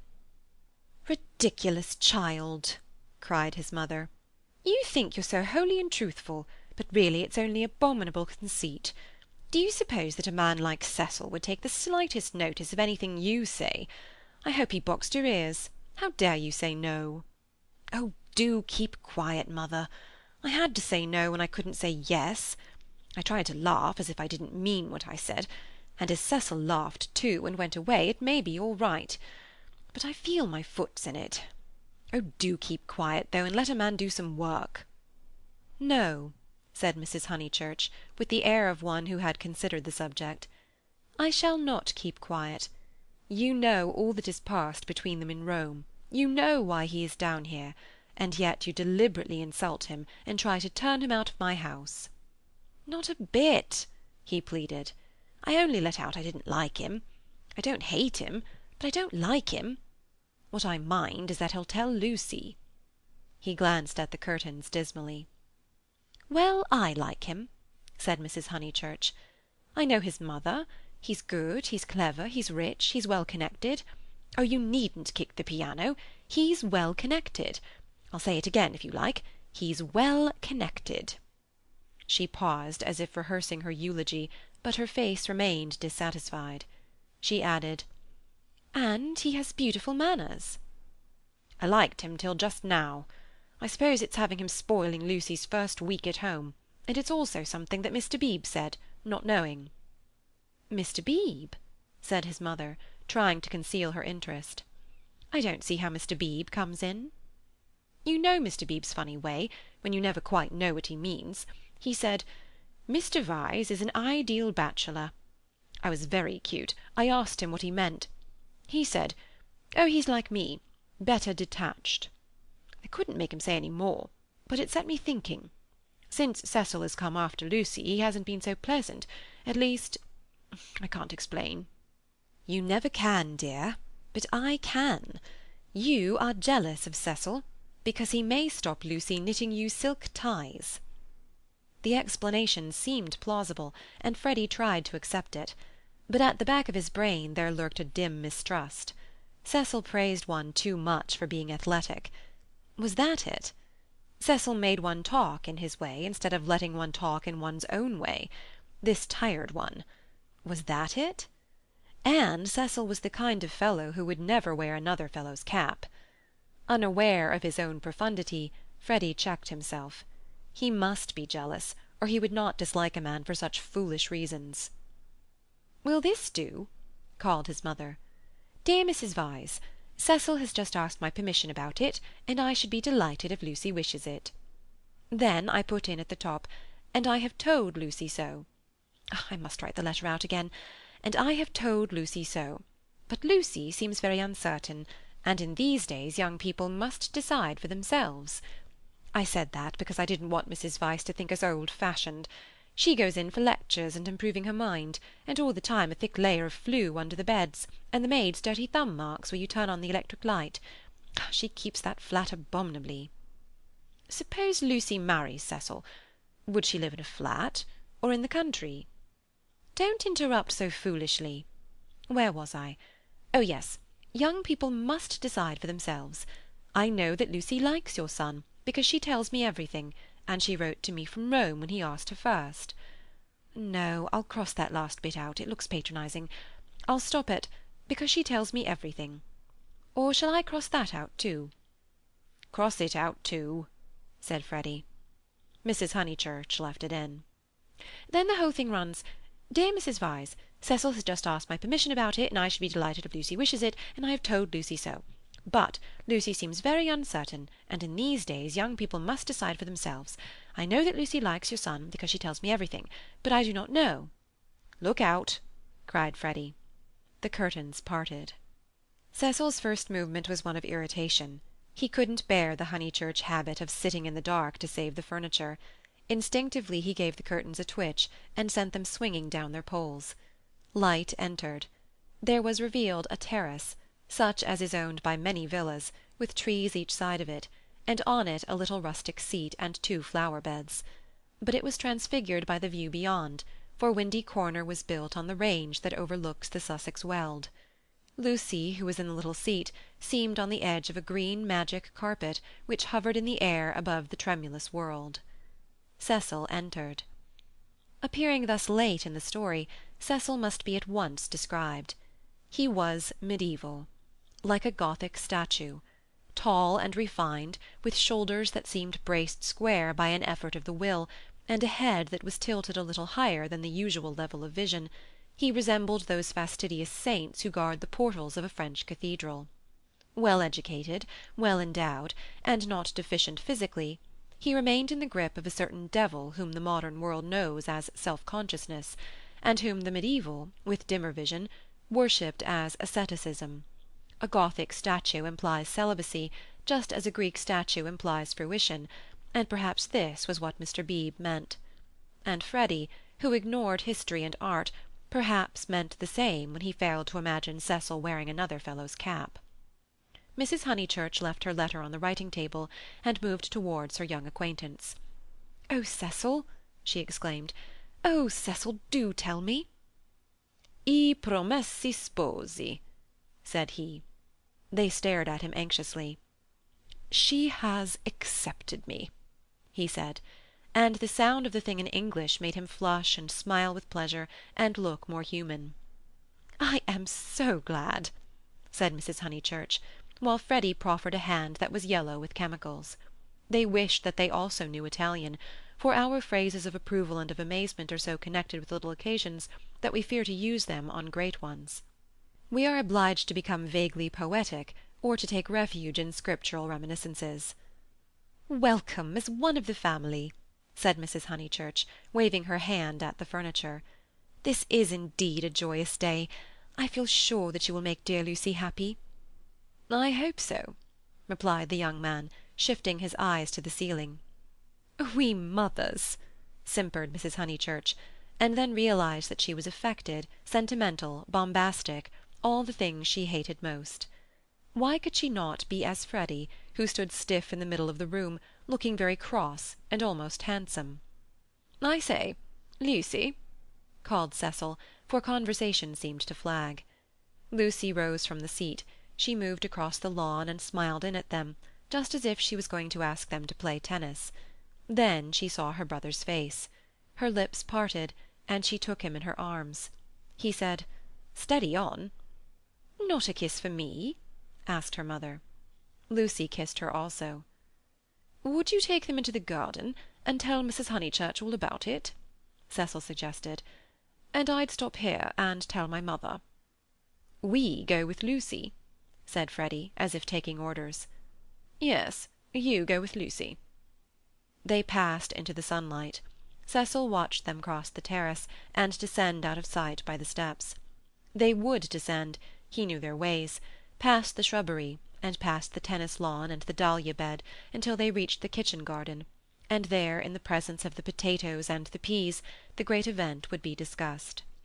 Smiling indulgently, he lit a cigarette, and rehearsed the events that had led to such a happy conclusion. He had known Lucy for several years, but only as a commonplace girl who happened to be musical. He could still remember his depression that afternoon at Rome, when she and her terrible cousin fell on him out of the blue and demanded to be taken to St. Peter's. That day she had seemed a typical tourist, shrill, crude, and gaunt with travel. But Italy worked some marvel in her. It gave her light, and, which he held more precious, it gave her shadow. Soon he detected in her a wonderful reticence. She was like a woman of Leonardo da Vinci's, whom we love not so much for herself as for the things that she will not tell us. The things are assuredly not of this life.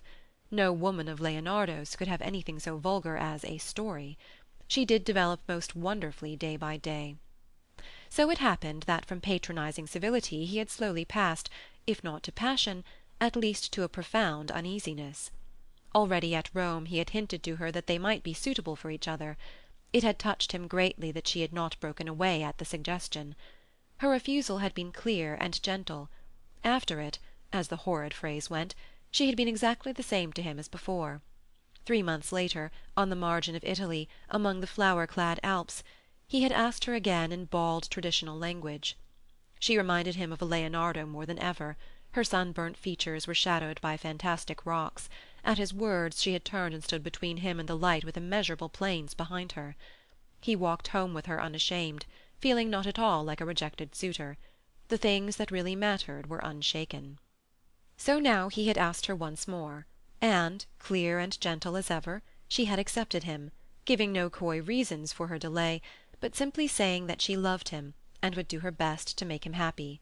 His mother, too, would be pleased. She had counselled the step. He must write her a long account. Glancing at his hand, in case any of Freddy's chemicals had come off on it, he moved to the writing-table. There he saw "Dear Mrs. Vyse," followed by many erasures. He recoiled without reading any more, and after a little hesitation sat down elsewhere, and pencilled a note on his knee. Then he lit another cigarette, which did not seem quite as divine as the first, and considered what might be done to make the Windy Corner drawing-room more distinctive. With that outlook it should have been a successful room, but the trail of Tottenham Court Road was upon it. He could almost visualize the motor vans of Messrs. Shoolbred and Messrs. Maple arriving at the door and depositing this chair, those varnished bookcases, that writing-table. The table recalled Mrs. Honeychurch's letter. He did not want to read that letter. His temptation never lay in that direction, but he worried about it none the less. It was his own fault that she was discussing him with his mother.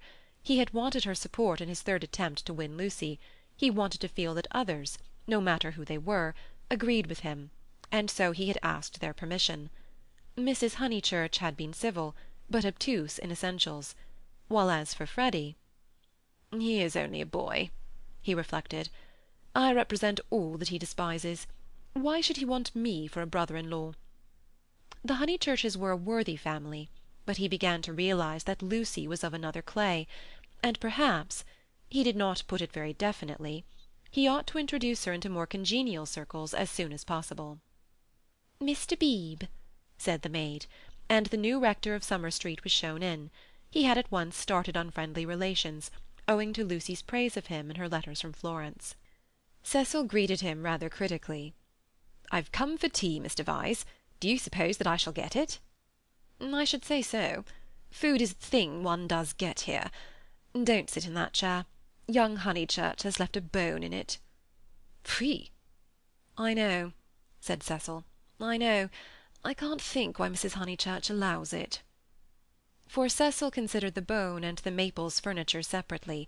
He did not realize that, taken together, they kindled the room into the life that he desired. "I've come for tea and for gossip. Isn't this news?" "News? I don't understand you," said Cecil. "News?"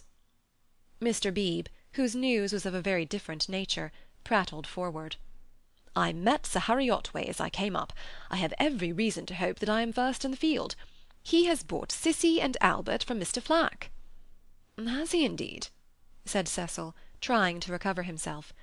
Into what a grotesque mistake had he fallen! Was it likely that a clergyman and a gentleman would refer to his engagement in a manner so flippant? But his stiffness remained, and though he asked who Cissy and Albert might be, he still thought Mr. Beebe rather a bounder. Unpardonable question! To have stopped a week at Windy Corner, and not to have met Cissy and Albert, the semi-detached villas that have been run up opposite the church. I'll set Mrs. Honeychurch after you. I'm shockingly stupid over local affairs, said the young man languidly. I can't even remember the difference between a parish council and a local government board. Perhaps there is no difference, or perhaps those aren't the right names. I only go into the country to see my friends and to enjoy the scenery. It is very remiss of me. Italy and London are the only places where I don't feel to exist on sufferance. Mr. Beebe, distressed at this heavy reception of Cissy and Albert, determined to shift the subject.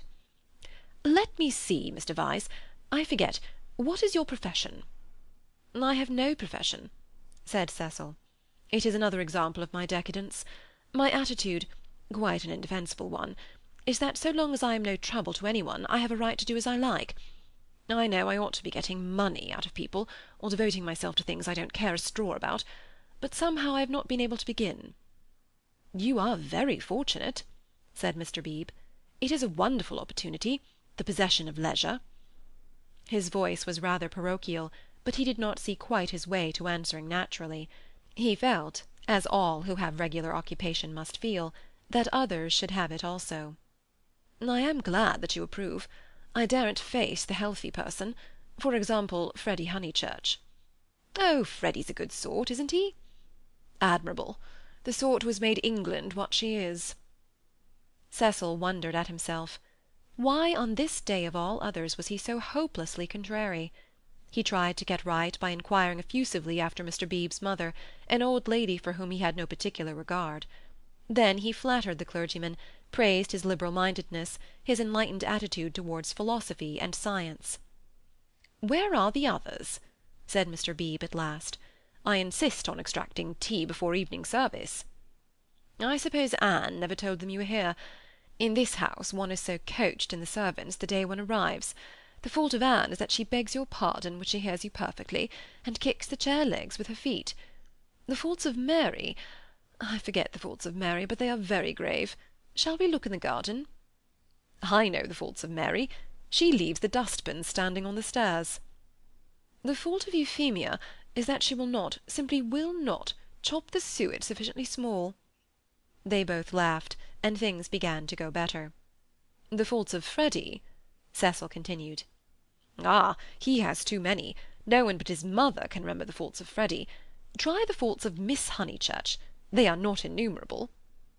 "She has none," said the young man, with grave sincerity. "I quite agree. At present she has none." "At present?" "I'm not cynical. I'm only thinking of my pet theory about Miss Honeychurch. Does it seem reasonable that she should play so wonderfully and live so quietly?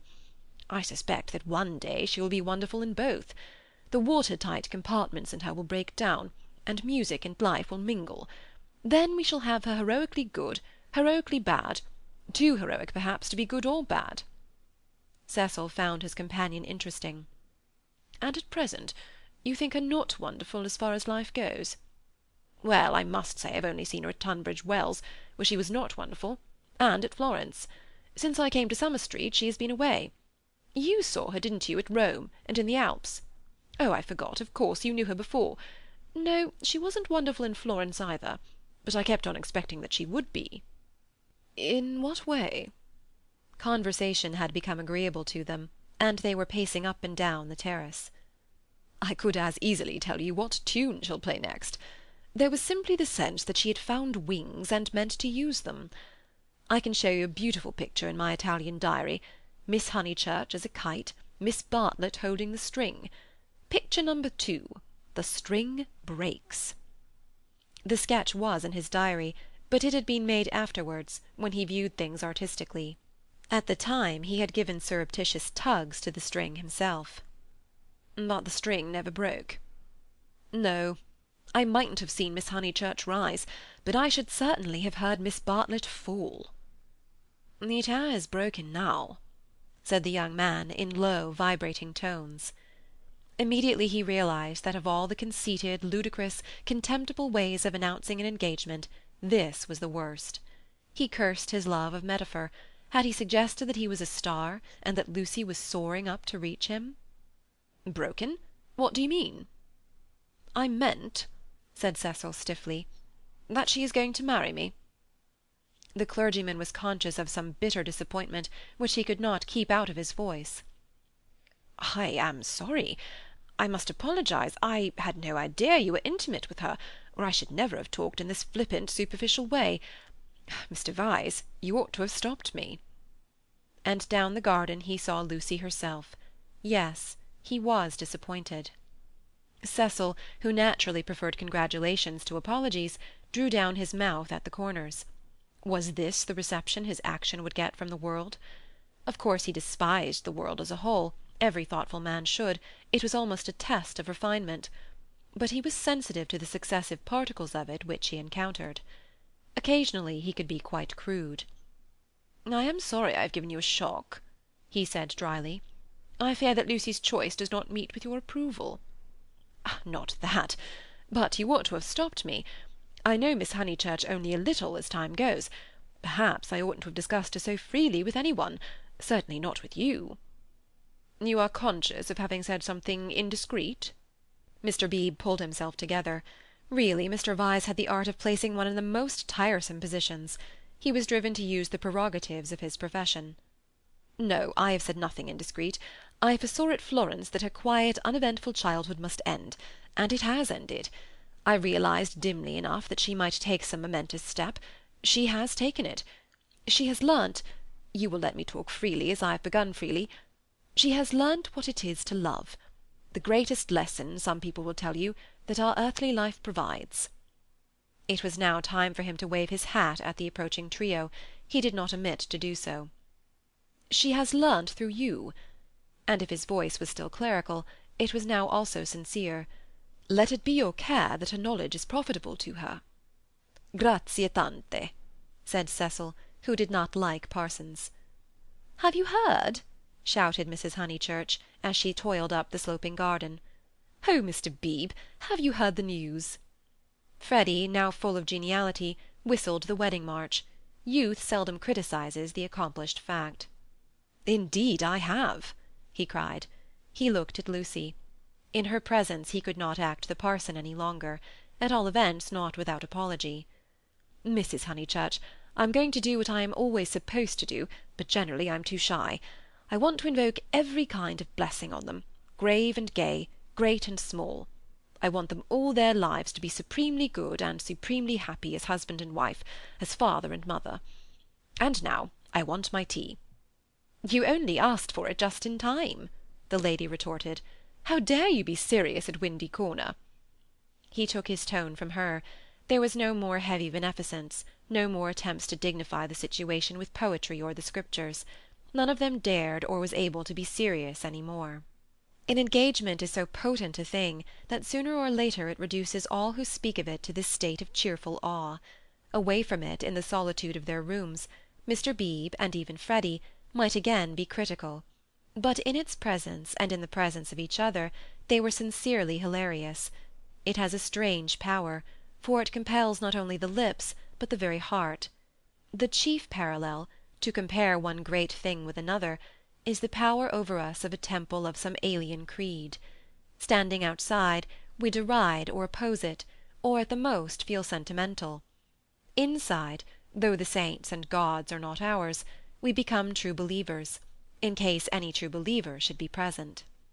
So it was that after the gropings and the misgivings of the afternoon, they pulled themselves together and settled down to a very pleasant tea-party.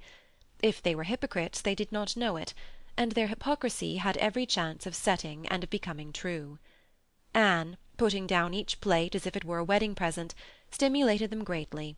They could not lag behind that smile of hers, which she gave them ere she kicked the drawing-room door. Mr. Beebe chirruped. Freddy was at his wittiest, referring to Cecil as the fiasco, family-honoured pun on fiancé. Mrs. Honeychurch, amusing and portly, promised well as a mother-in-law. As for Lucy and Cecil, for whom the temple had been built, they also joined in the merry ritual, but waited, as earnest worshippers should, for the disclosure of some holier shrine of joy. End of chapter 8.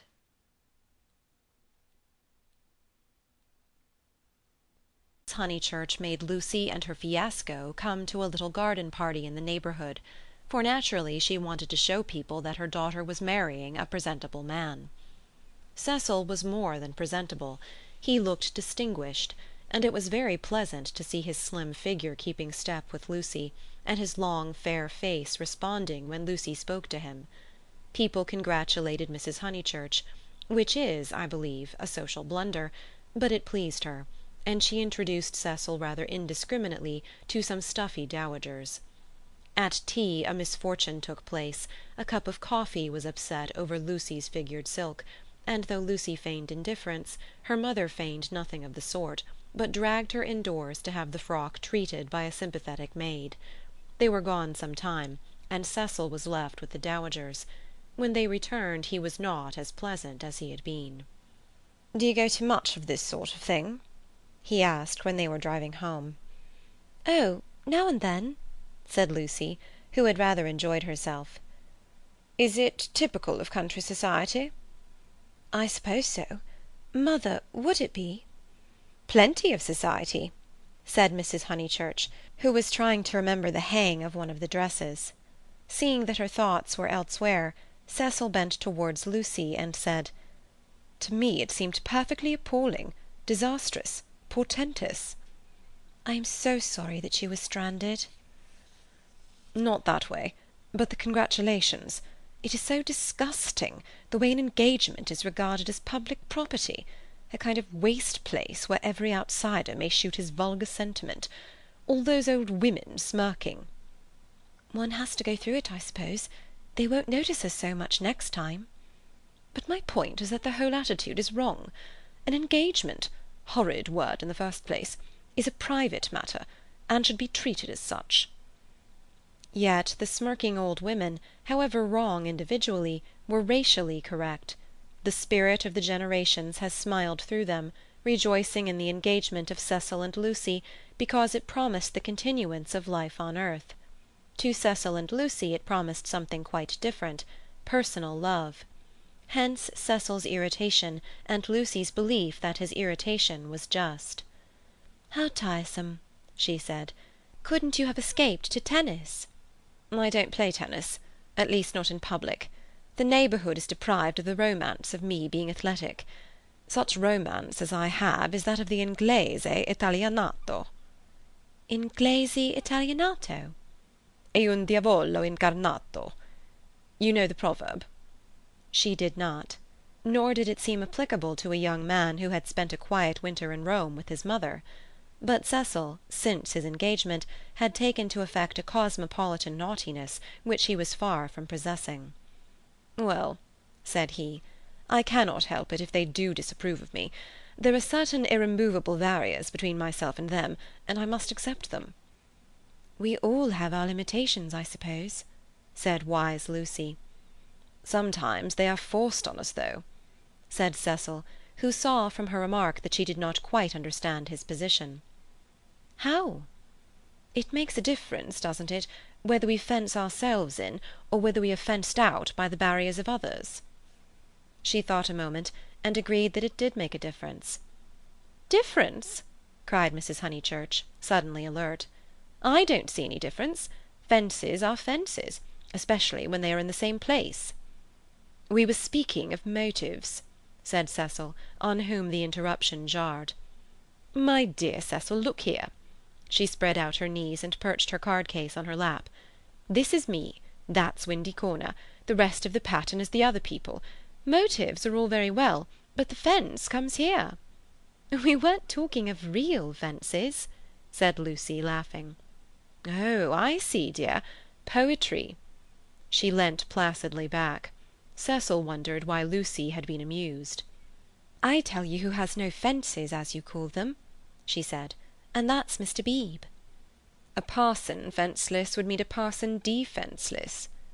Lucy was slow to follow what people said, but quick enough to detect what they meant. She missed Cecil's epigram, but grasped the feeling that prompted it. "Don't you like Mr. Beebe?" she asked thoughtfully. "I never said so," he cried. "I consider him far above the average. I only denied—" And he swept off on the subject of fences again, and was brilliant. "Now, a clergyman that I do hate," said she, wanting to say something sympathetic, "a clergyman that does have fences, and the most dreadful ones, is Mr. Eager, the English chaplain at Florence. He was truly insincere, not merely the manner unfortunate. He was a snob, and so conceited, and he did say such unkind things." "What sort of things?" "There was an old man at the Bertolini who he said had murdered his wife." "Perhaps he had." "Why, no." "Why, no?" "He was such a nice old man, I'm sure." Cecil laughed at her feminine inconsequence. "Well, I did try to sift things.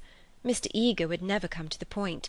He prefers it vague, said the old man had practically murdered his wife, had murdered her in the sight of God." "Hush, dear," said Mrs. Honeychurch absently. "But isn't it intolerable that a person whom we're told to imitate should go round spreading slander? It was, I believe, chiefly owing to him that the old man was dropped. People pretended he was vulgar, but he certainly wasn't that." "Poor old man! What was his name?" "Harris," said Lucy glibly. "Let's hope that Mrs. Harris there warn't no such person," said her mother. Cecil nodded intelligently. "Isn't Mr. Eager a parson of the cultured type?" he asked. "I don't know. I hate him. I've heard him lecture on Giotto. I hate him. Nothing can hide a petty nature. I hate him." "My goodness gracious me, child," said Mrs. Honeychurch. "You'll blow my head off. Whatever is there to shout over? I forbid you and Cecil to hate any more clergymen." He smiled. There was indeed something rather incongruous in Lucy's moral outburst over Mr. Eager. It was as if one should see the Leonardo on the ceiling of the Sistine.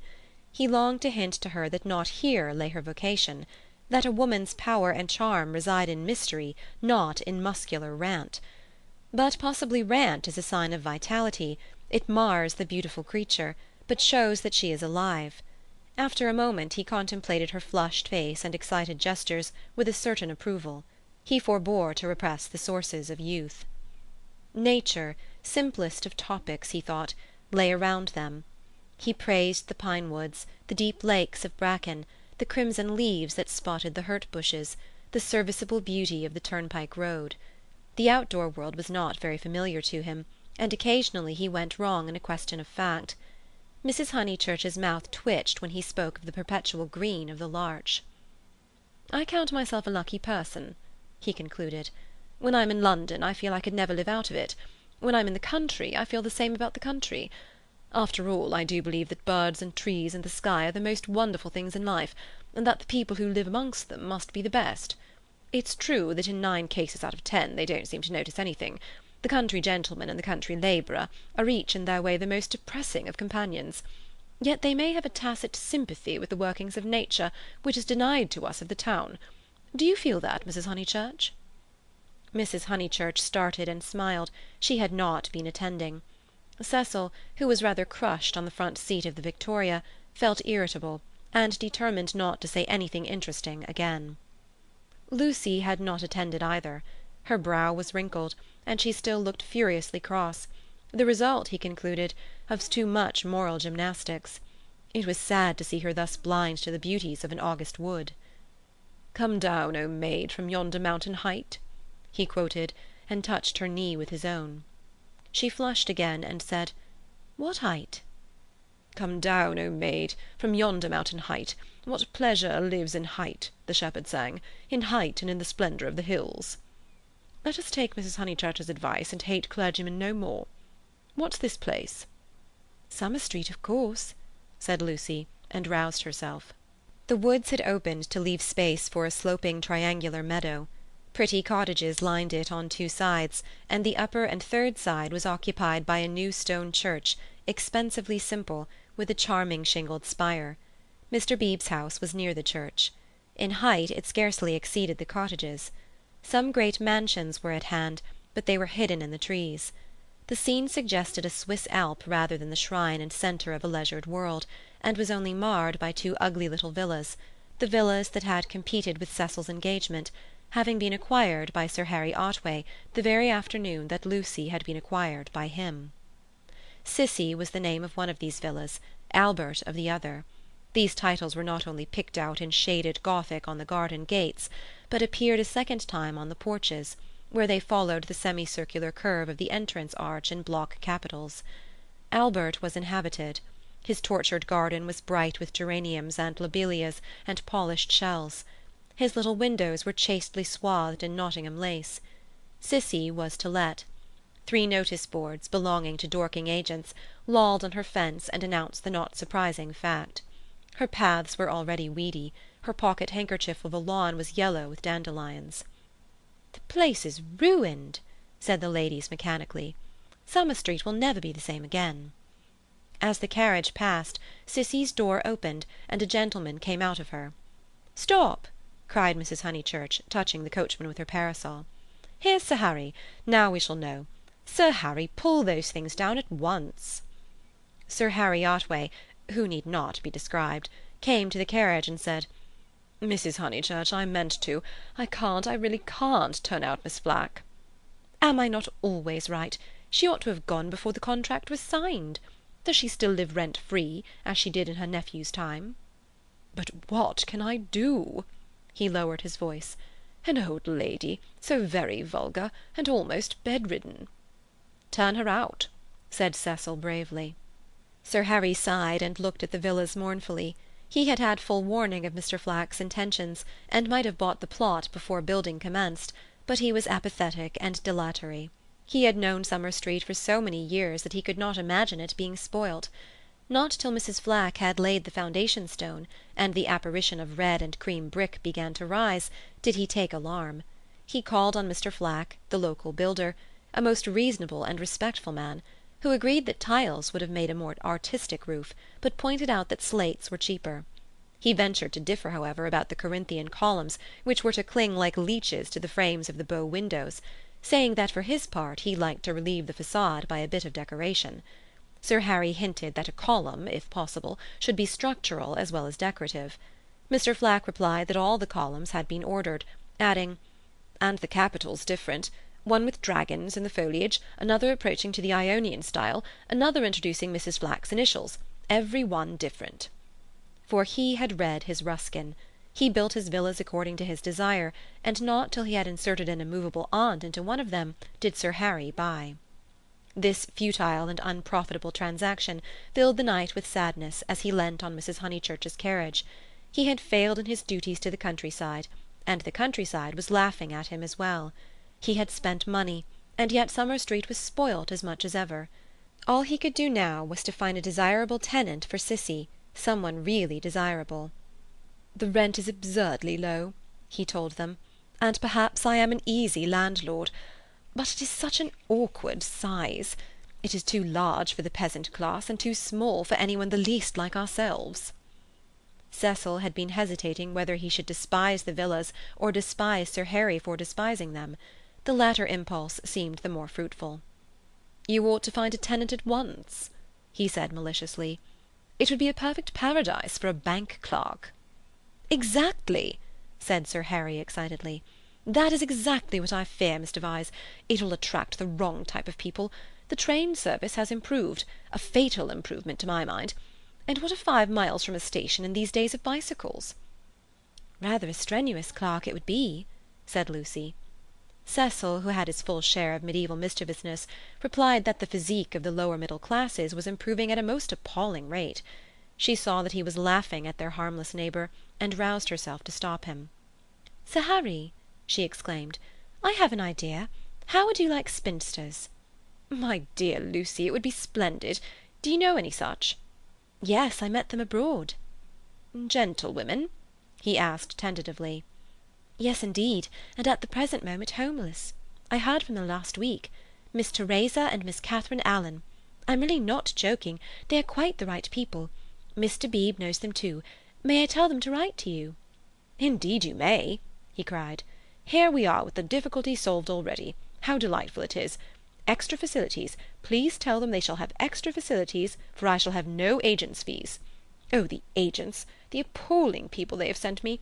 One woman, when I wrote, a tactful letter, you know, asking her to explain her social position to me, replied that she would pay the rent in advance. As if one cares about that. And several references I took up were most unsatisfactory. People swindlers or not respectable. And oh, the deceit! I have seen a good deal of the seamy side this last week. The deceit of the most promising people. My dear Lucy, the deceit." She nodded. "My advice," put in Mrs. Honeychurch, "is to have nothing to do with Lucy and her decayed gentlewomen at all. I know the type.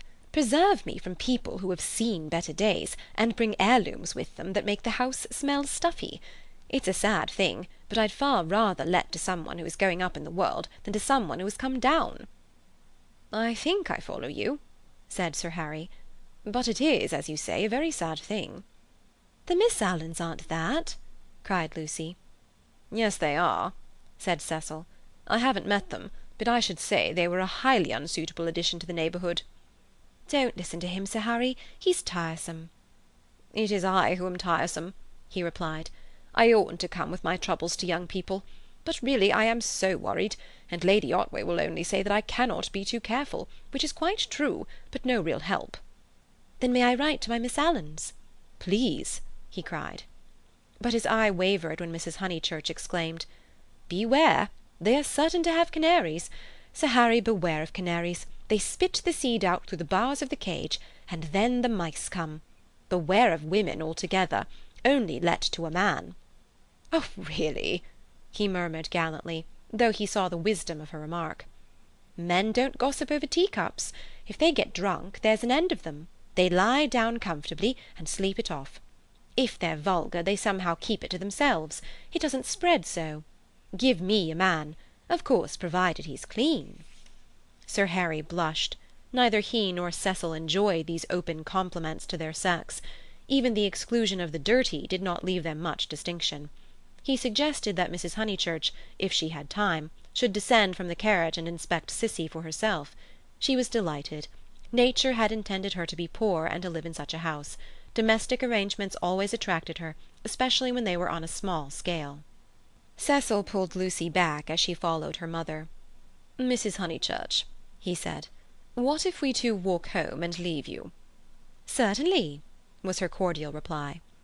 Sir Harry likewise seemed almost too glad to get rid of them. He beamed at them knowingly, said, "Aha, young people, young people, young people," and then hastened to unlock the house. "Hopeless vulgarian!" exclaimed Cecil, almost before they were out of earshot. "Oh, Cecil!" "I can't help it. It would be wrong not to loathe that man." "He isn't clever, but really he is nice." "No, Lucy. He stands for all that is bad in country life. In London he would keep his place. He would belong to a brainless club, and his wife would give brainless dinner parties.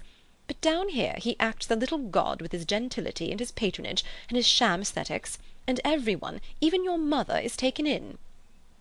"All that you say is quite true," said Lucy, though she felt discouraged.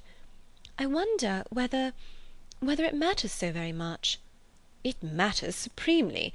Sir Harry is the essence of that garden party. Oh, goodness, how cross I feel! How I do hope he'll get some vulgar tenant in that villa, some women so really vulgar that he'll notice it. Gentlefolks. Ugh! With his bald head and retreating chin. But let's forget him." This Lucy was glad enough to do. If Cecil disliked Sir Harry Otway and Mr. Beebe, what guarantee was there that the people who really mattered to her would escape? For instance, Freddy. Freddy was neither clever, nor subtle, nor beautiful, and what prevented Cecil from saying, any minute, "It would be wrong not to loathe Freddy"? And what would she reply? Further than Freddy she did not go, but he gave her anxiety enough. She could only assure herself that Cecil had known Freddy some time, and that they had always got on pleasantly, except perhaps during the last few days, which was an accident, perhaps. "Which way shall we go?" she asked him. Nature, simplest of topics, she thought, was around them. Summer Street lay deep in the woods, and she had stopped where a footpath diverged from the high road. "Are there two ways?" "Perhaps the road is more sensible, as we're got up smart." "I'd rather go through the wood," said Cecil, with that subdued irritation that she had noticed in him all the afternoon. "Why is it, Lucy, that you always say the road? Do you know that you have never once been with me in the fields or the wood since we were engaged?" "Haven't I? The wood, then?" said Lucy, startled at his queerness, but pretty sure that he would explain later. It was not his habit to leave her in doubt as to his meaning. She led the way into the whispering pines, and sure enough he did explain before they had gone a dozen yards. "I had got an idea, I dare say wrongly, that you feel more at home with me in a room." "A room?" she echoed, hopelessly bewildered. "Yes, or at the most in a garden, or on a road. Never in the real country like this." "Oh, Cecil, whatever do you mean? I have never felt anything of the sort. You talk as if I was a kind of poetess sort of person." "I don't know that you aren't. I connect you with a view, a certain type of view. Why shouldn't you connect me with a room?" She reflected a moment, and then said, laughing, "Do you know that you're right? I do. I must be a poetess after all. When I think of you, it's always as in a room. How funny!" To her surprise he seemed annoyed. "A drawing-room, pray, with no view?" "Yes, with no view, I fancy. Why not?" "I'd rather," he said reproachfully, "that you connected me with the open air." She said again, "Oh, Cecil, whatever do you mean?" As no explanation was forthcoming, she shook off the subject as too difficult for a girl, and led him farther into the wood, pausing every now and then at some particularly beautiful or familiar combination of the trees. She had known the wood between Summer Street and Windy Corner ever since she could walk alone. She had played at losing Freddy in it, when Freddy was a purple-faced baby. And though she had now been to Italy, it had lost none of its charm. Presently they came to a little clearing among the pines, another tiny green alp, solitary this time, and holding in its bosom a shallow pool. She exclaimed, "The Sacred Lake." "Why do you call it that?" "I can't remember why. I suppose it comes out of some book. It's only a puddle now, but you see that stream going through it? Well, a good deal of water comes down after heavy rains, and can't get away at once, and the pool becomes quite large and beautiful. Then Freddy used to bathe there. He is very fond of it." "And you?" He meant, "Are you fond of it?" But she answered dreamily, "I bathed here too till I was found out. Then there was a row." At another time he might have been shocked, for he had depths of prudishness within him. But now, with his momentary cult of the fresh air, he was delighted at her admirable simplicity. He looked at her as she stood by the pool's edge. She was got up smart, as she phrased it, and she reminded him of some brilliant flower that has no leaves of its own, but blooms abruptly out of a world of green. "Who found you out?" "Charlotte," she murmured. "She was stopping with us. Charlotte, Charlotte." "Poor girl." She smiled gravely. A certain scheme, from which hitherto he had shrank, now appeared practical. "Lucy?" "Yes, I suppose we ought to be going," was her reply. "Lucy, I want to ask something of you that I have never asked before." At the serious note in his voice she stepped frankly and kindly towards him. "What, Cecil?" "Hitherto never, not even that day on the lawn when you agreed to marry me." He became self-conscious, and kept glancing round to see if they were observed. His courage had gone. "Yes?" "Up to now I have never kissed you." She was as scarlet as if he had put the thing most indelicately. "No more have you?" she stammered. "Then I ask now. May I now?" "Of course you may, Cecil. You might before. I can't run at you, you know." At that supreme moment he was conscious of nothing but absurdities. Her reply was inadequate. She gave such a business-like lift to her veil. As he approached her, he found time to wish that he could recoil. As he touched her, his gold pince-nez became dislodged and was flattened between them. Such was the embrace. He considered, with truth, that it had been a failure. Passion should believe itself irresistible, it should forget civility and consideration and all other curses of a refined nature. Above all, it should never ask for leave where there was a right of way. Why could he not do as any labourer or navvy, nay, as any young man behind the counter would have done? He recast the scene. Lucy was standing flower-like by the water. He rushed up and took her in his arms. She rebuked him, permitted him, and revered him ever after for his manliness. for he believed that women revere men for their manliness. They left the pool in silence, after this one salutation. He waited for her to make some remark which should show him her inmost thoughts. At last she spoke, and with fitting gravity. "Emerson the name was, not Harris." "What name?" "The old man's." "What old man's?" "That old man I told you about, the one Mr. Eager was so unkind to." He could not know that this was the most intimate conversation they had ever had. End of chapter 9. Cecil as a humorist. The society out of which Cecil proposed to rescue Lucy was perhaps no very splendid affair, yet it was more splendid than her antecedents entitled her to.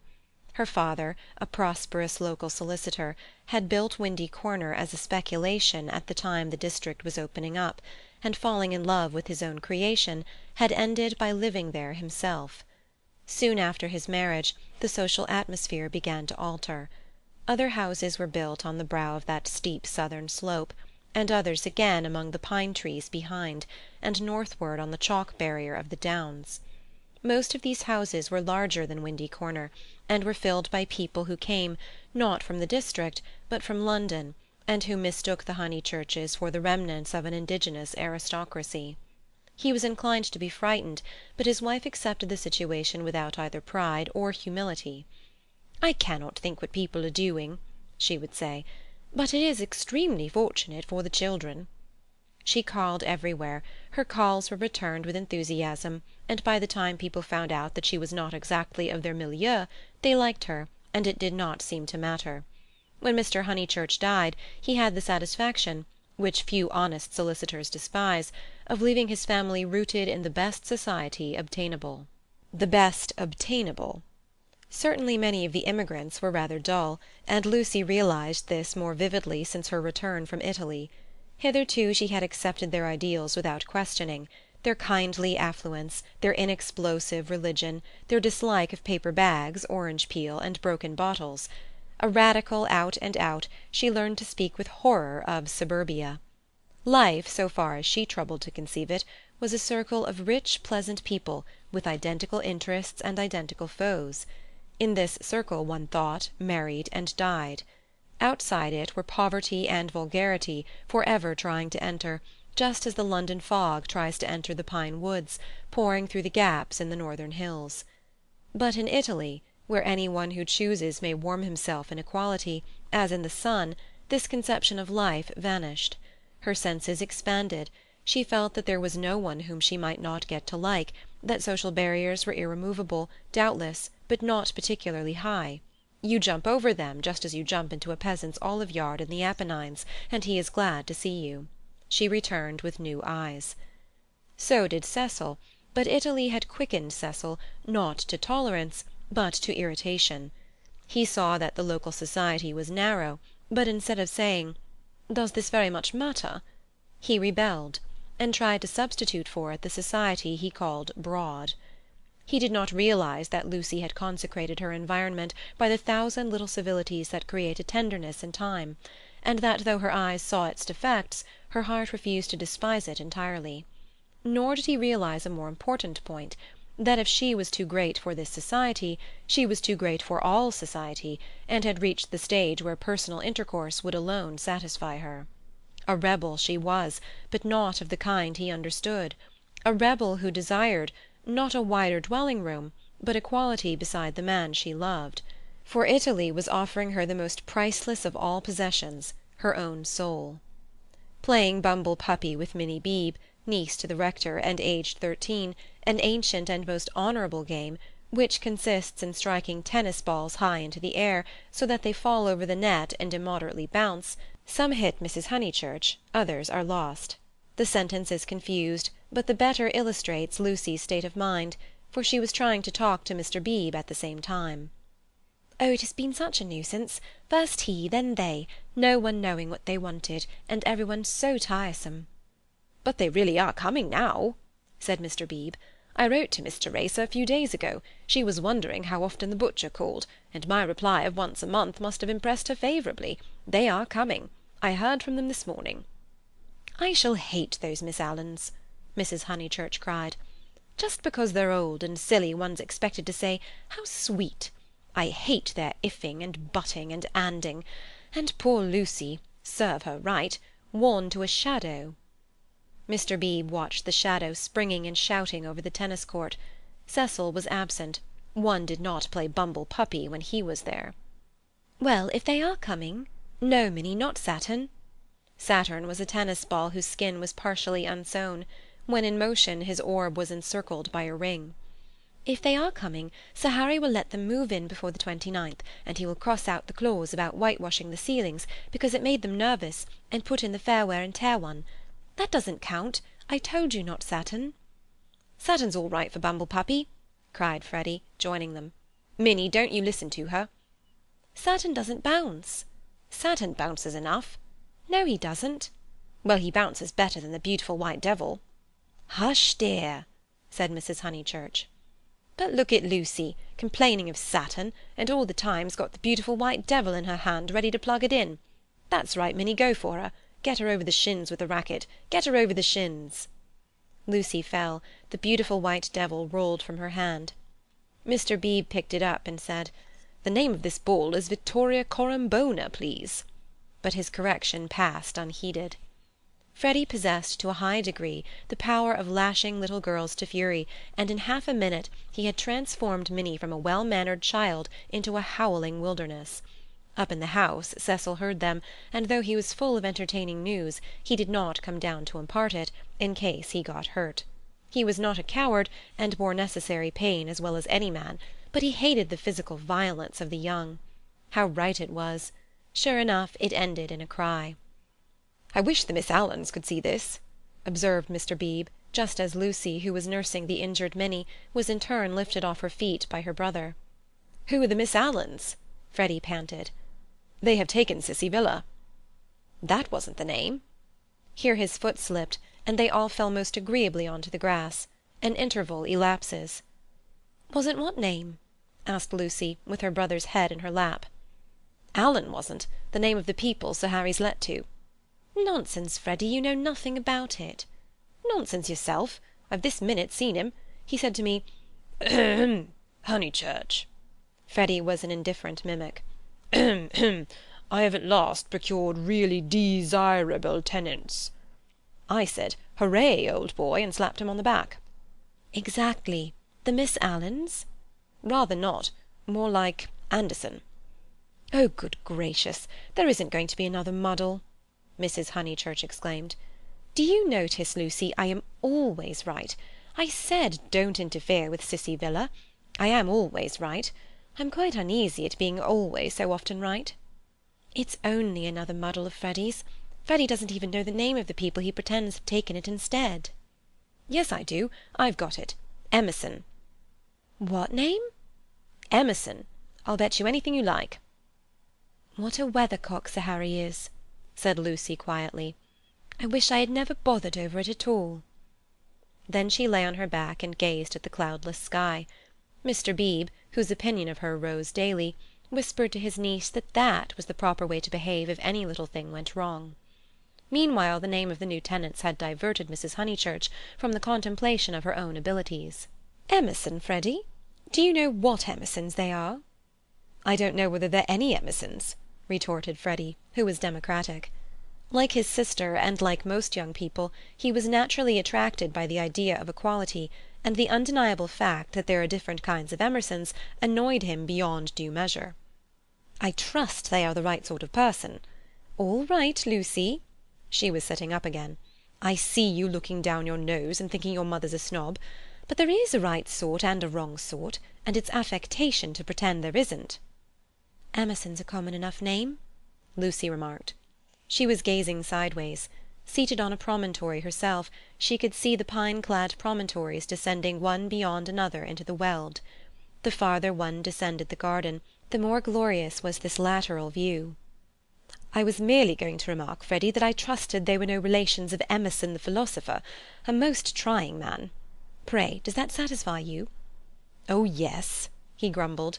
"And you will be satisfied too, for they're friends of Cecil, so—" with elaborate irony, You and the other county families will be able to call in perfect safety." "Cecil!" exclaimed Lucy. "Don't be rude, dear," said his mother placidly. "Lucy, don't screech. It's a new bad habit you're getting into." "But is Cecil—" "Friends of Cecil's," he repeated. "And so really desirable." Honeychurch, I have just telegraphed to them." She got up from the grass. It was hard on Lucy. Mr. Beebe sympathized with her very much. While she believed that her snub about the Miss Alans came from Sir Harry Otway, she had borne it like a good girl. She might well screech when she heard that it came partly from her lover. Mr. Vyse was a tease, something worse than a tease. He took a malicious pleasure in thwarting people. The clergyman, knowing this, looked at Miss Honeychurch with more than his usual kindness. When she exclaimed, "But Cecil's Emersons, they can't possibly be the same ones. There is that." He did not consider that the exclamation was strange, but saw in it an opportunity of diverting the conversation while she recovered her composure. He diverted it as follows. "The Emersons who were at Florence, do you mean? No, I don't suppose it will prove to be them. It is probably a long cry from them to friends of Mr. Vyse's. Oh, Mrs. Honeychurch, the oddest people, the queerest people.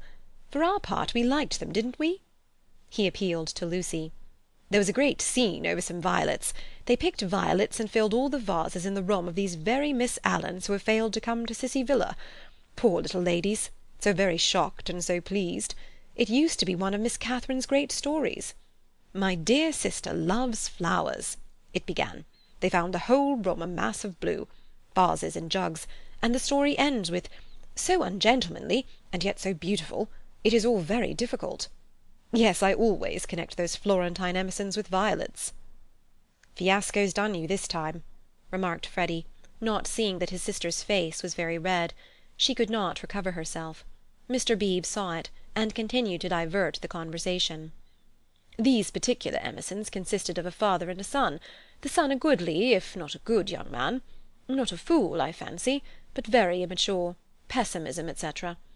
Our special joy was the father, such a sentimental darling, and people declared he had murdered his wife."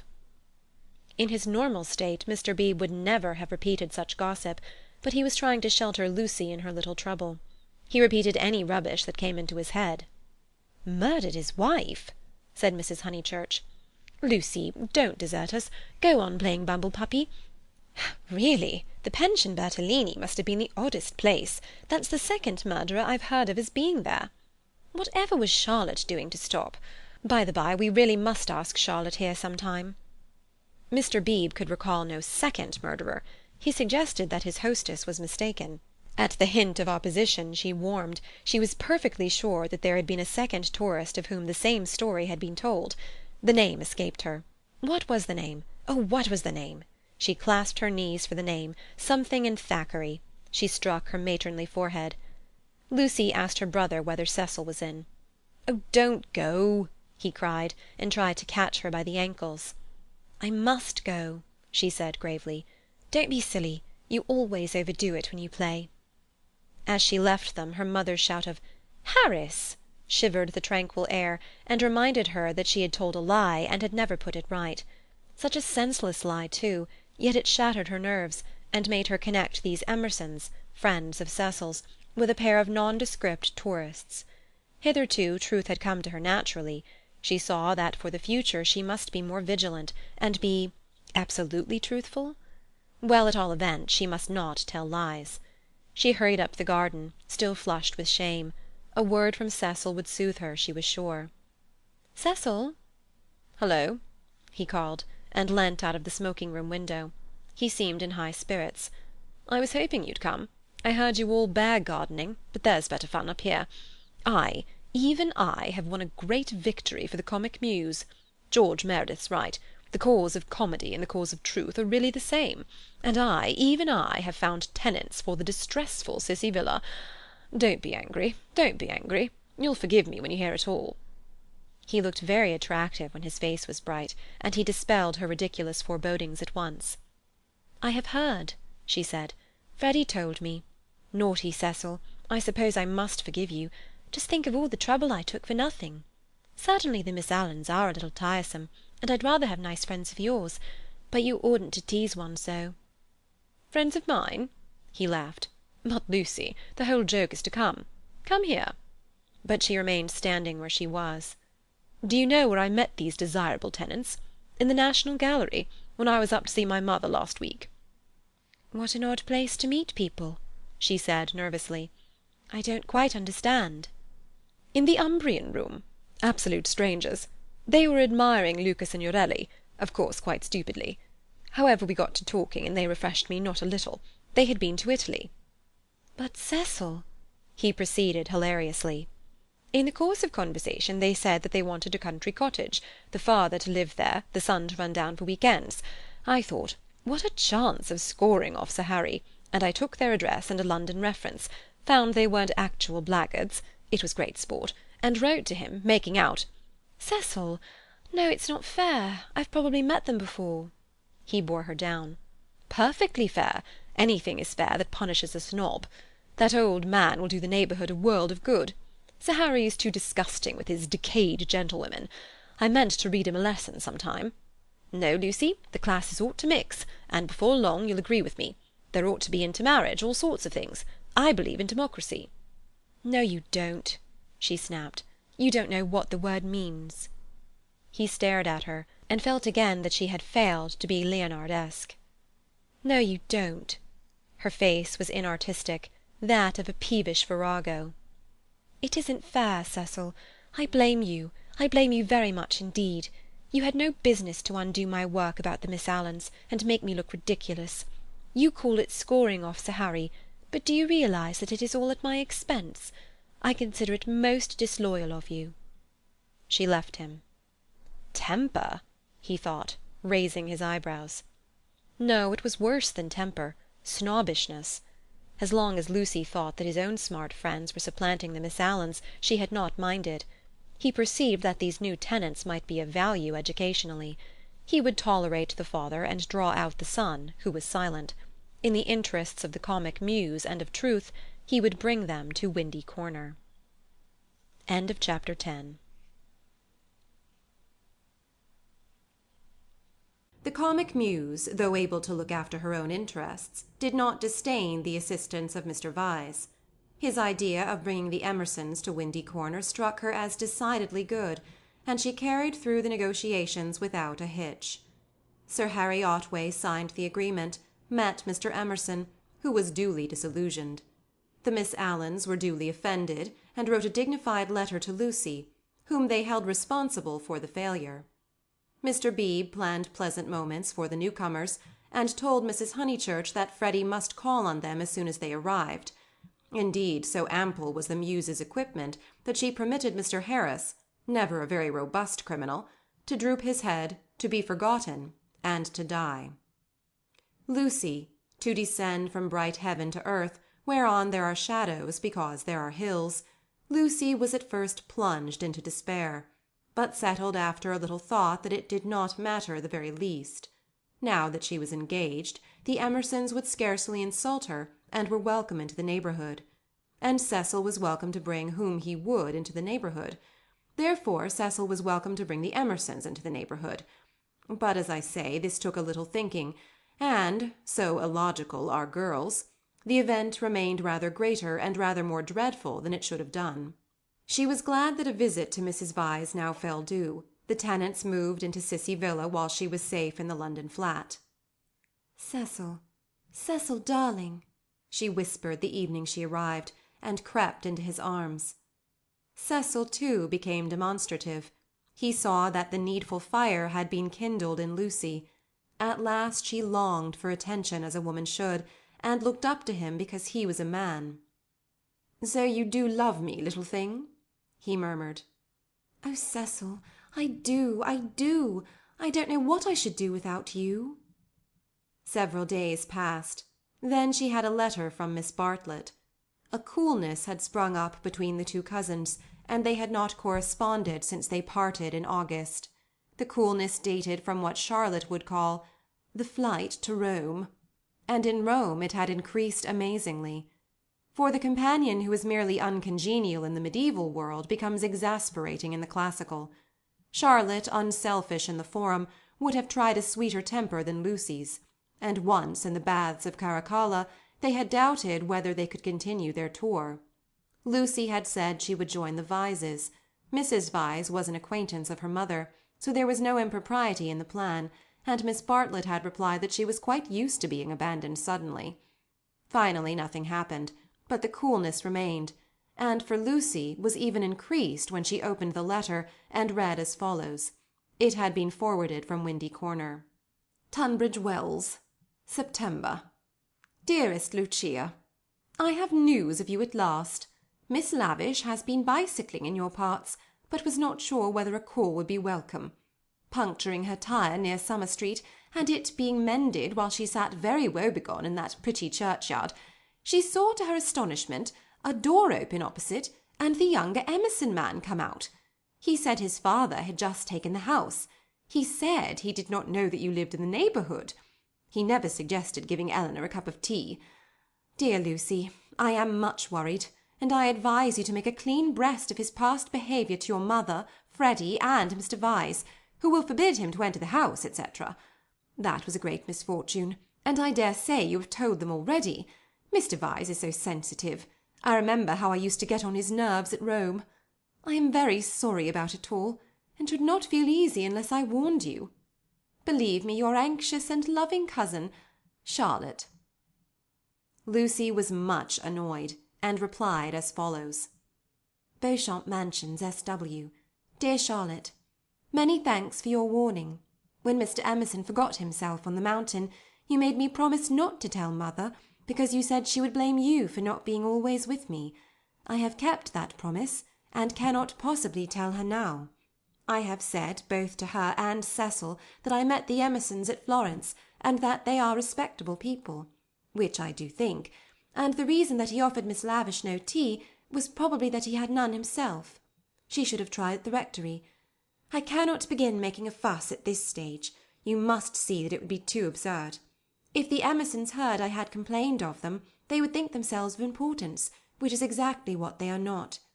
I like the old father, and look forward to seeing him again. As for the son, I am sorry for him when we meet, rather than for myself. They are known to Cecil, who is very well and spoke of you the other day. We expect to be married in January. Miss Lavish cannot have told you much about me, for I am not at Windy Corner at all, but here. Please do not put private outside your envelope again. No one opens my letters. Yours affectionately, L. M. Honeychurch.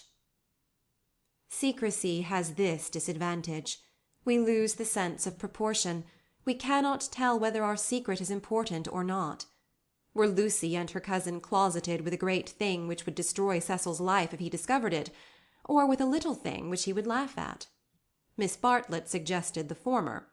Perhaps she was right. It had become a great thing now. Left to herself, Lucy would have told her mother and her lover ingenuously, and it would have remained a little thing. Emerson, not Harris. It was only that a few weeks ago. She tried to tell Cecil even now when they were laughing about some beautiful lady who had smitten his heart at school, but her body behaved so ridiculously that she stopped. She and her secret stayed 10 days longer in the deserted metropolis, visiting the scenes they were to know so well later on. It did her no harm, Cecil thought, to learn the framework of society, while society itself was absent on the golf links or the moors. The weather was cool, and it did her no harm. In spite of the season, Mrs. Vyse managed to scrape together a dinner party consisting entirely of the grandchildren of famous people. The food was poor, but the talk had a witty weariness that impressed the girl. One was tired of everything, it seemed. One launched into enthusiasms only to collapse gratefully, and pick oneself up amid sympathetic laughter. In this atmosphere the Pension Bertolini and Windy Corner appeared equally crude, and Lucy saw that her London career would estrange her a little from all that she had loved in the past. The grandchildren asked her to play the piano. She played Schumann. "Now some Beethoven," called Cecil, when the querulous beauty of the music had died. She shook her head and played Schumann again. The melody rose, unprofitably magical. It broke, it was resumed broken, not marching once from the cradle to the grave. The sadness of the incomplete, The sadness that is often life, but should never be art, throbbed in its disjected phrases, made the nerves of the audience throb.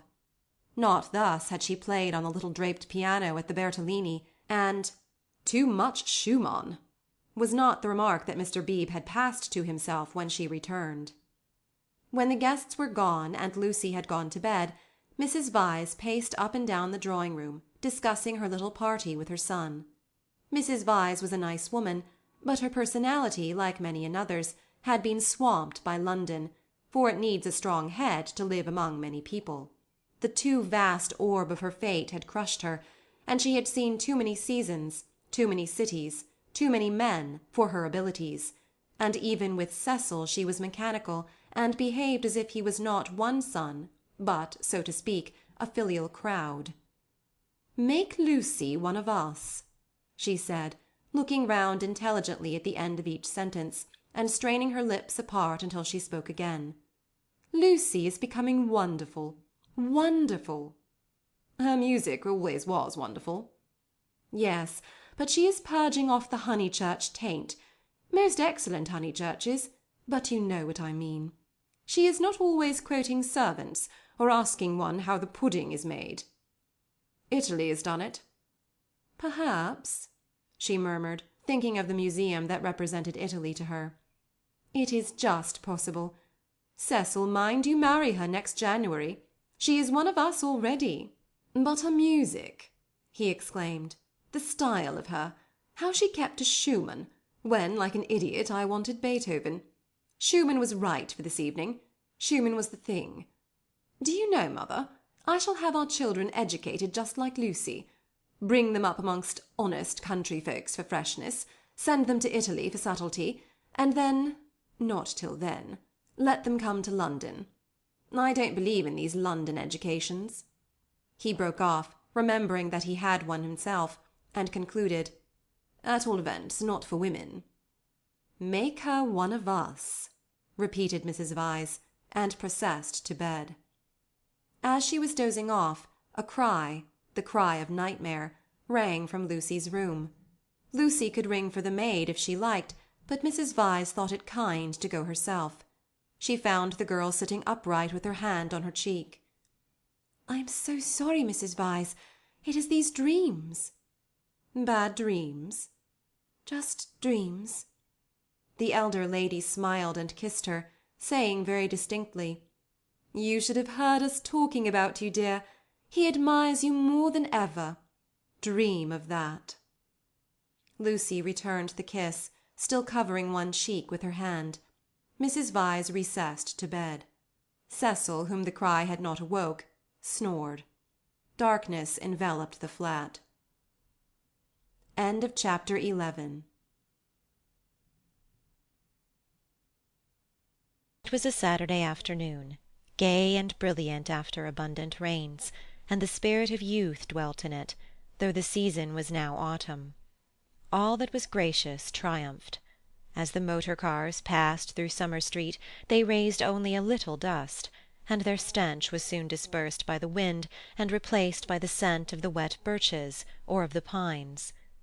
Mr. Beebe, at leisure for life's amenities, leant over his rectory gate. Freddy leant by him, smoking a pendant pipe. "Suppose we go and hinder those new people opposite for a little?" "They might amuse you." Freddy, whom his fellow creatures never amused, suggested that the new people might be feeling a bit busy, and so on, since they had only just moved in. "I suggested we should hinder them," said Mr. Beebe. "They are worth it." Unlatching the gate, he sauntered over the triangular green to Cissy Villa. "Hullo!" he called, shouting in at the open door, through which much squalor was visible. A grave voice replied, "Hullo!" "I've brought someone to see you." "I'll be down in a minute." The passage was blocked by a wardrobe, which the removal men had failed to carry up the stairs. Mr. Beebe edged round it with difficulty. The sitting-room itself was blocked with books.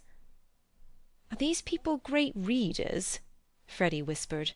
"Are they that sort?" "I fancy they know how to read, a rare accomplishment. What have they got? Byron. Exactly. A Shropshire lad. Never heard of it. The Way of All Flesh. Never heard of it. Gibbon. Hullo! Dear George reads German. Schopenhauer, Nietzsche, and so on. Well, I suppose your generation knows its own business, Honeychurch. Mr. Beebe, look at that, said Freddy in awestruck tones. On the cornice of the wardrobe the hand of an amateur had painted this inscription: Mistrust all enterprises that require new clothes. I know. Isn't it jolly? I like that. I'm certain that's the old man's doing. How very odd of him. Surely you agree? But Freddy was his mother's son, and felt that one ought not to go spoiling the furniture. Pictures, the clergyman continued, scrambling about the room. Giotto. They got that at Florence, I'll be bound. The same as Lucy's got. Oh, by the by, did Miss Honeychurch enjoy London? She came back yesterday. I suppose she had a good time? Yes, very, said Freddy, taking up a book. She and Cecil are thicker than ever. That's good hearing. I wish I wasn't such a fool, Mr. Beebe. Mr. Beebe ignored the remark. Lucy used to be nearly as stupid as I am, but it'll be very different now, mother thinks. She will read all kinds of books. So will you. Only medical books, not books that you can talk about afterwards. Cecil is teaching Lucy Italian, and he says her playing is wonderful. There are all kinds of things in it that we have never noticed. Cecil says— What on earth are those people doing upstairs? Emerson, we think we'll come another time. George ran downstairs and pushed them into the room without speaking. Let me introduce Mr. Honeychurch, a neighbour. Then Freddy hurled one of the thunderbolts of youth. Perhaps he was shy, perhaps he was friendly, or perhaps he thought that George's face wanted washing. At all events, he greeted him with, "How do you do? Come and have a bathe." "Oh, all right," said George, impassive. Mr. Beebe was highly entertained. "How do you do? How do you do? Come and have a bathe?" he chuckled. "That's the best conversational opening I've ever heard, but I'm afraid it will only act between men. Can you picture a lady who has been introduced to another lady by a third lady, opening civilities with 'How do you do? Come and have a bathe?' And yet you will tell me that the sexes are equal." "I tell you that they shall be," said Mr. Emerson, who had been slowly descending the stairs. "Good afternoon, Mr. Beebe. I tell you they shall be comrades, and George thinks the same."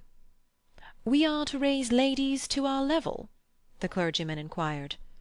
"The Garden of Eden," pursued Mr. Emerson, still descending, "which you place in the past, is really yet to come. We shall enter it when we no longer despise our bodies." Mr. Beebe disclaimed placing the Garden of Eden anywhere. "In this, not in other things, we men are ahead. We despise the body less than women do, but not until we are comrades shall we enter the garden." "I say, what about this bathe?" murmured Freddy, appalled at the mass of philosophy that was approaching him. "I believed in a return to nature once, but how can we return to nature when we have never been with her? To-day I believe that we must discover nature. After many conquests we shall attain simplicity. It is our heritage. Let me introduce Mr. Honeychurch, whose sister you will remember at Florence. How do you do? Very glad to see you, and that you are taking George for a bathe. Very glad to hear that your sister is going to marry. Marriage is a duty. I am sure that she will be happy, for we know Mr. Vyse too. He has been most kind. He met us by chance in the National Gallery, and arranged everything about this delightful house, though I hope I have not vexed Sir Harry Otway. I have met so few liberal landowners, and I was anxious to compare his attitude towards the game laws with the Conservative attitude. This wind! You do well to bathe. Yours is a glorious country, Honeychurch." "Not a bit," mumbled Freddy. "I must—that is to say, I have to. Have the pleasure of calling on you later on, my mother says, I hope. Call, my lad? Who taught us that drawing-room twaddle? Call on your grandmother. Listen to the wind among the pines. Yours is a glorious country. Mr. Beebe came to the rescue. Mr. Emerson, he will call, I shall call. You, your son, will return our calls before 10 days have elapsed. I trust that you have realized about the 10 days interval. It does not count that I helped you with the stare-eyes yesterday. It does not count that they are going to bathe this afternoon. Yes, go and bathe, George. Why do you dawdle talking? Bring them back to tea. Bring back some milk, cakes, honey. The change will do you good. George has been working very hard at his office. I can't believe he's well. George bowed his head, dusty and sombre, exhaling the peculiar smell of one who has handled furniture. Do you really want this bathe? Freddy asked him. It is only a pond, don't you know? I dare say you were used to something much better. Yes, I have said yes already. Mr. Beebe felt bound to assist his young friend, and led the way out of the house and into the pine woods. How glorious it was! For a little time the voice of old Mr. Emerson pursued them, dispensing good wishes and philosophy. It ceased, and they only heard the fair wind blowing the bracken and the trees. Mr. Beebe, who could be silent, but who could not bear silence, was compelled to chatter, since the expedition looked like a failure, and neither of his companions would utter a word. He spoke of Florence. George attended gravely, assenting or dissenting with slight but determined gestures that were as inexplicable as the motions of the tree-tops above their heads. And what a coincidence that you should meet Mr. Vyse! Did you realize that you would find all the pension Bertolini down here? I did not. Miss Lavish told me. When I was a young man, I always meant to write a history of coincidence. No enthusiasm. Though, as a matter of fact, coincidences are much rarer than we suppose. For example, it isn't pure coincidentality that you are here now, when one comes to reflect. To his relief, George began to talk. It is. I have reflected. It is fate. Everything is fate. We are flung together by fate, drawn apart by fate, flung together, drawn apart. The 12 winds blow us. We settle nothing. You have not reflected at all, rapped the clergyman. Let me give you a useful tip, Emerson. Attribute nothing to fate. Don't say, I didn't do this, for you did it 10 to 1. Now I'll cross-question you. Where did you first meet Miss Honeychurch and myself? Italy. And where did you meet Mr. Vyse, who is going to marry Miss Honeychurch? National Gallery. Looking at Italian art. There you are. And yet you talk of coincidence and fate. You naturally seek out things Italian, and so do we and our friends. This narrows the field immeasurably, and we meet again in it. It is fate that I am here, persisted George. But you can call it Italy if it makes you less unhappy. Mr. Beebe slid away from such heavy treatment of the subject, but he was infinitely tolerant of the young, and had no desire to snub George. And so for this, and for other reasons, my history of coincidence is still to write. Silence. Wishing to round off the episode, he added, We are all so glad that you have come. Silence. Here we are, called Freddy. Oh, good, exclaimed Mr. Beebe, mopping his brow. In there's the pond. I wish it was bigger, he added apologetically. They climbed down a slippery bank of pine needles. There lay the pond set in its little alp of green, only a pond, but large enough to contain the human body, and pure enough to reflect the sky. On account of the rains, the waters had flooded the surrounding grass, which showed like a beautiful emerald path, tempting the feet towards the central pool. It's distinctly successful as ponds go, said Mr. Beebe. No apologies are necessary for the pond. George sat down where the ground was dry, and drearily unlaced his boots. Aren't those masses of willow herb splendid? I love willow herb and seed. What's the name of this aromatic plant? No one knew, or seemed to care. These abrupt changes of vegetation, this little spongious tract of water plants, and on either side of it all the growths are tough or brittle. Heather, bracken, hurts, pines. Very charming, very charming." "Mr. Beebe, aren't you bathing?" called Freddy as he stripped himself. Mr. Beebe thought he was not. "Water's wonderful!" cried Freddy, prancing in. "Water's water," murmured George. Wetting his hair first, a sure sign of apathy, he followed Freddy into the divine, as indifferent as if he were a statue and the pond a pail of soapsuds. It was necessary to use his muscles. It was necessary to keep clean. Mr. Beebe watched them, and watched the seeds of the willow herb dance chorically above their heads. "Apooshoo, apooshoo, apooshoo," went Freddy, swimming for 2 strokes in either direction, and then becoming involved in reeds or mud. "Is it worth it?" asked the other, Michelangelesque on the flooded margin. The bank broke away, and he fell into the pool before he had weighed the question properly. "Here! Poof! I've swallowed a pollywog. Mr. Beebe, water's wonderful. Water's simply ripping." "Water's not so bad," said George, reappearing from his plunge, and spluttering at the sun. "Water's wonderful. Mr. Beebe, do." "Apooshoo! Coof!" Mr. Beebe, who was hot, and who always acquiesced where possible, looked around him. He could detect no parishioners except the pine-trees, rising up steeply on all sides, and gesturing to each other against the blue. How glorious it was! The world of motor-cars and rural deans receded illimitably. Water, sky, evergreens, a wind, these things not even the seasons can touch, and surely they lie beyond the intrusion of man. "I may as well wash too." And soon his garments made a third little pile on the sward, and he too asserted the wonder of the water. It was ordinary water, nor was there very much of it, and, as Freddy said, it reminded one of swimming in a salad. The 3 gentlemen rotated in the pool breast high, after the fashion of the nymphs in Götterdammerung. But either because the rains had given a freshness, or because the sun was shedding the most glorious heat, or because 2 of the gentlemen were young in years and the third young in the spirit, for some reason or other a change came over them, and they forgot Italy and botany and fate. They began to play. Mr. Beebe and Freddy splashed each other. A little deferentially they splashed George. He was quiet. They feared they had offended him. Then all the forces of youth burst out. He smiled, flung himself at them, splashed them, ducked them, kicked them, muddied them, and drove them out of the pool.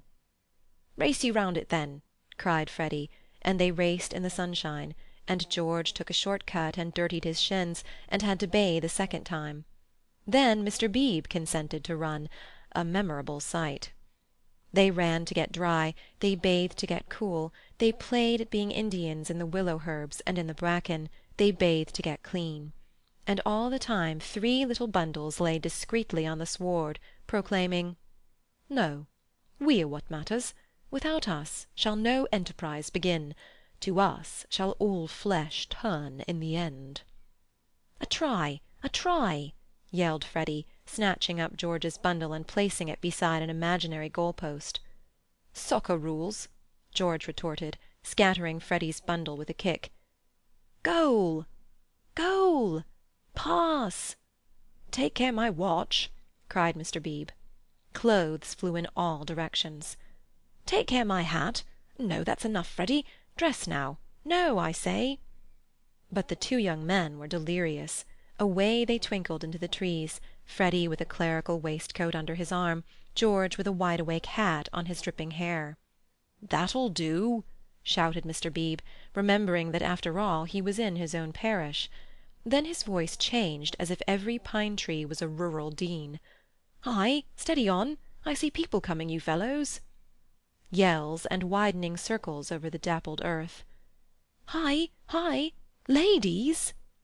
Neither George nor Freddy was truly refined. Still, they did not hear Mr. Beebe's last warning, or they would have avoided Mrs. Honeychurch, Cecil, and Lucy, who were walking down to call on old Mrs. Butterworth. Freddy dropped the waistcoat at their feet, and dashed into some bracken.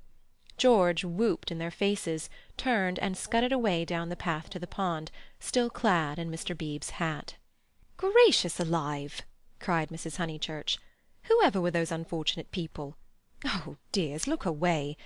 And poor Mr. Beebe, too. Whatever has happened?" "Come this way immediately," commanded Cecil, who always felt that he must lead women, though he knew not whither, and protect them, though he knew not against what. He led them now towards the bracken, where Freddy sat concealed. "Oh, poor Mr. Beebe! Was that his waistcoat we left in the path? Ah, Cecil, Mr. Beebe's waistcoat!" "No business of ours," said Cecil, glancing at Lucy, who was all parasol and evidently minded.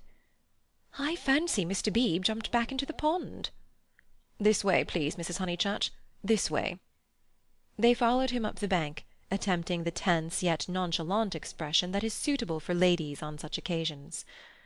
"Well, I can't help it," said a voice close ahead, and Freddy reared a freckled face and a pair of snowy shoulders out of the fronds. "I can't be trodden on, can I? Oh, good gracious me, dear, so it's you. What miserable management! Why not have a comfortable bath at home, with hot and cold laid on?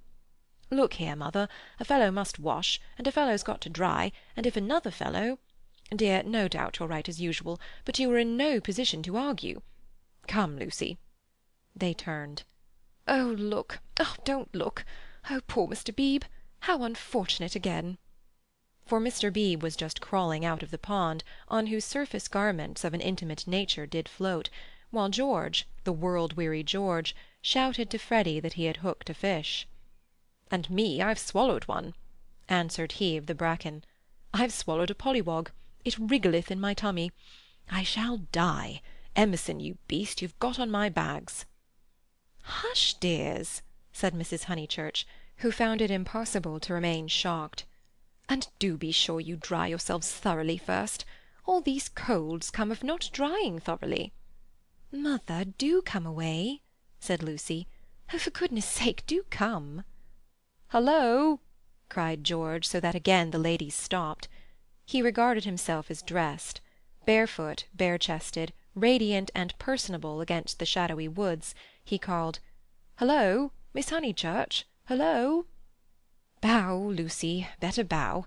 Whoever is it? I shall bow." Miss Honeychurch bowed. That evening and all that night the water ran away. On the morrow the pool had shrunk to its old size and lost its glory. It had been a call to the blood and to the relaxed will, a passing benediction whose influence did not pass, a holiness, a spell, a momentary chalice for youth.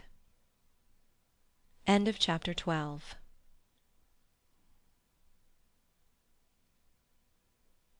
A Room with a View by E.M. Forster. Chapter 13. How Miss Bartlett's boiler was so tiresome. How often had Lucy rehearsed this bow, this interview!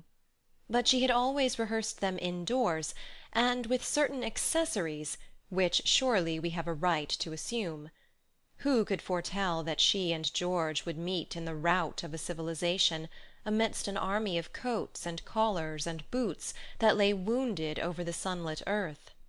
She had imagined a young Mr. Emerson, who might be shy or morbid or indifferent or furtively impudent. She was prepared for all of these. But she had never imagined one who would be happy and greet her with the shout of the morning star. Indoors herself, partaking of tea with old Mrs. Butterworth, she reflected that it is impossible to foretell the future with any degree of accuracy, that it is impossible to rehearse life. A fault in the scenery, a face in the audience, an irruption of the audience onto the stage, and all our carefully planned gestures mean nothing, or mean too much.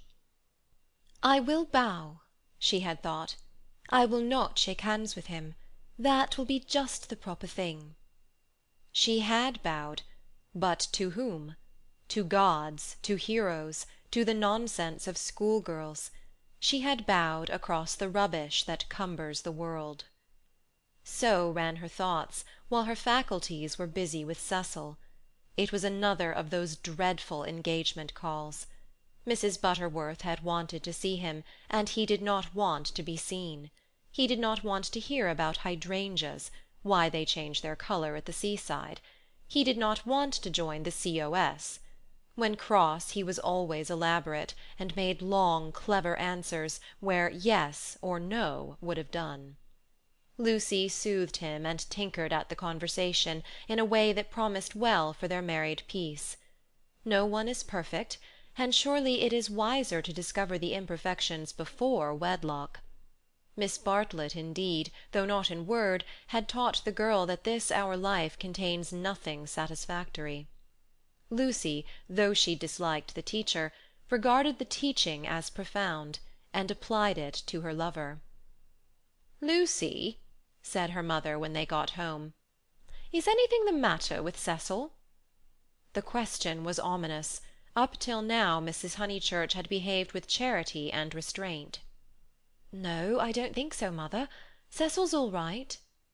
"Perhaps he's tired." Lucy compromised. Perhaps Cecil was a little tired. "Because otherwise—" She pulled out her bonnet-pins with gathering displeasure. "Because otherwise I cannot account for him." "I do think Mrs. Butterworth is rather tiresome, if you mean that."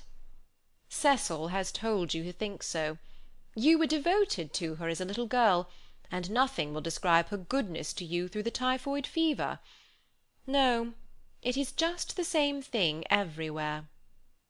"Let me just put your bonnet away, may I?" "Surely he could answer her civilly for 1/2 hour?" "Cecil has a very high standard for people," faltered Lucy, seeing trouble ahead. "It's part of his ideals. It is really that makes him sometimes seem—" "Oh, rubbish! If high ideals make a young man rude, the sooner he gets rid of them the better," said Mrs. Honeychurch, handing her the bonnet. "Now, mother, I've seen you cross with Mrs. Butterworth yourself." "Not in that way. At times I could wring her neck, but not in that way. No, it is the same with Cecil all over." "By the by, I never told you. I had a letter from Charlotte while I was away in London." This attempt to divert the conversation was too puerile, and Mrs. Honeychurch resented it. "Since Cecil came back from London, nothing appears to please him. Whenever I speak, he winces. I see him, Lucy. It is useless to contradict me. No doubt I am neither artistic, nor literary, nor intellectual, nor musical. But I cannot help the drawing-room furniture. Your father bought it, and we must put up with it. Will Cecil kindly remember?" I see what you mean, and certainly Cecil oughtn't to. But he does not mean to be uncivil. He once explained, it is the things that upset him. He is easily upset by ugly things. He is not uncivil to people." "Is it a thing or a person when Freddy sings?" "You can't expect a really musical person to enjoy comic songs as we do." "Then why didn't he leave the room? Why sit wriggling and sneering and spoiling everyone's pleasure?" "We mustn't be unjust to people," faltered Lucy. Something had enfeebled her, and the case for Cecil, which she had mastered so perfectly in London, would not come forth in an effective form. The two civilizations had clashed. Cecil had hinted that they might, and she was dazzled and bewildered, as though the radiance that lies behind all civilization had blinded her eyes. Good taste and bad taste were only catchwords, garments of diverse cut, and music itself dissolved to a whisper through pine trees, where the song is not distinguishable from the comic song. She remained in much embarrassment while Mrs. Honeychurch changed her frock for dinner, and every now and then she said a word, and made things no better. There was no concealing the fact. Cecil had meant to be supercilious, and he had succeeded. And Lucy, she knew not why, wished that the trouble could have come at any other time. "Go and dress, dear. You'll be late." "All right, mother." "Don't say all right and stop. Go." She obeyed, but loitered disconsolately at the landing window. It faced north, so there was little view, and no view of the sky. Now, as in the winter, the pine-trees hung close to her eyes. One connected the landing window with depression. No definite problem menaced her, but she sighed to herself, "Oh dear, what shall I do? What shall I do?" It seemed to her that everyone else was behaving very badly. And she ought not to have mentioned Miss Bartlett's letter. She must be more careful. Her mother was rather inquisitive, and might have asked what it was about. Oh dear, what should she do? And then Freddy came bounding upstairs, and joined the ranks of the ill-behaved. "I say, those are topping people." "My dear baby, how tiresome you've been! You had no business to take them bathing in the sacred lake. It's much too public. It was all right for you, but most awkward for everyone else. Do be more careful. You forget the place is growing half suburban." "I say, is anything on tomorrow week?" "Not that I know of." "Then I want to ask the Emersons up to Sunday tennis." "Oh, I wouldn't do that, Freddy. I wouldn't do that with all this muddle." "What's wrong with the court? They won't mind a bump or two, and I've ordered new balls." "I mean it's better not. I really mean it." He seized her by the elbows and humorously danced her up and down the passage. She pretended not to mind, but she could have screamed with temper. Cecil glanced at them as he proceeded to his toilet, and they impeded Mary with her brood of hot water cans. Then Mrs. Honeychurch opened her door and said, "Lucy, what a noise you're making! I have something to say to you. Did you say you had a letter from Charlotte?" And Freddy ran away. "Yes, I really can't stop. I must dress too." "How's Charlotte?" "All right." "Lucy?" The unfortunate girl returned. "You've a bad habit of hurrying away in the middle of one's sentences. Did Charlotte mention her boiler?" "Her what?" "Don't you remember that her boiler was to be had out in October, and her bath cistern cleaned out, and all kinds of terrible to-doing?" "I can't remember all Charlotte's worries," said Lucy bitterly. "I shall have enough of my own, now that you are not pleased with Cecil." Mrs. Honeychurch might have flamed out. She did not. She said, "Come here, old lady. Thank you for putting away my bonnet. Kiss me." And though nothing is perfect, Lucy felt for the moment that her mother and Windy Corner and the Weald and the declining sun were perfect. So the grittiness went out of life. It generally did at Windy Corner. At the last minute, when the social machine was clogged hopelessly, one member or other of the family poured in a drop of oil. Cecil despised their methods, perhaps rightly. At all events, they were not his own. Dinner was at 7:30. Freddy gabbled a grace, and they drew up their heavy chairs and fell to. Fortunately, the men were hungry. Nothing untoward occurred until the pudding. Then Freddy said, "Lucy, what's Emerson like?" "I saw him in Florence," said Lucy, hoping that this would pass for a reply.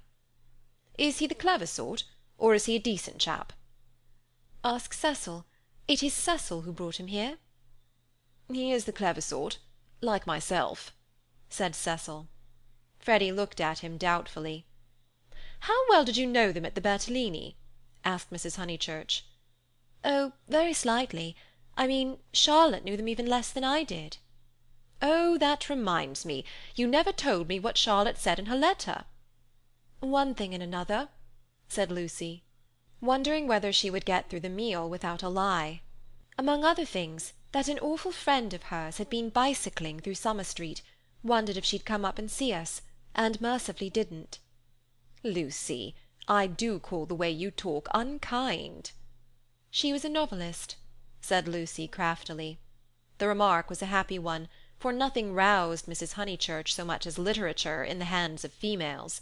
She would abandon every topic to inveigh against those women who, instead of minding their houses and their children, seek notoriety by print. Her attitude was, "If books must be written, let them be written by men." And she developed it at great length, while Cecil yawned and Freddy played at "this year, next year, now, never," with his plumstones, and Lucy artfully fed the flames of her mother's wrath. But soon the conflagration died down, and the ghosts began to gather in the darkness. There were too many ghosts about. The original ghost, that touch of lips on her cheek, had surely been laid long ago. It could be nothing to her that a man had kissed her on a mountain once. But it had begotten a spectral family. Mr. Harris, Miss Bartlett's letter, Mr. Beebe's memories of violets, and one or other of these was bound to haunt her before Cecil's very eyes. It was Miss Bartlett who returned now, and with appalling vividness. "I have been thinking, Lucy, of that letter of Charlotte's. How is she?" "I tore the thing up." "Didn't she say how she was? How does she sound? Cheerful?" "Oh, yes, I suppose so. No, not very cheerful, I suppose." "Then depend upon it, it is the boiler. I know myself how water preys upon one's mind. I would rather anything else, even a misfortune with the meat." Cecil laid his hand over his eyes. "So would I," asserted Freddy, backing his mother up, backing up the spirit of her remark rather than its substance. "And I have been thinking," she added rather nervously, "surely we could squeeze Charlotte in here next week, and give her a nice holiday while the plumbers at Tunbridge Wells finish. I have not seen poor Charlotte for so long." It was more than her nerves could stand, and yet she could not protest violently after her mother's goodness to her upstairs. "Mother, no," she pleaded. "It's impossible. We can't have Charlotte on top of the other things. We're squeezed to death as it is. Freddy's got a friend coming Tuesday. There's Cecil. And you've promised to take in Minnie Beebe because of the diphtheria scare. It simply can't be done." "Nonsense, it can." "If Minnie sleeps in the bath, not otherwise." "Minnie can sleep with you." "I won't have her."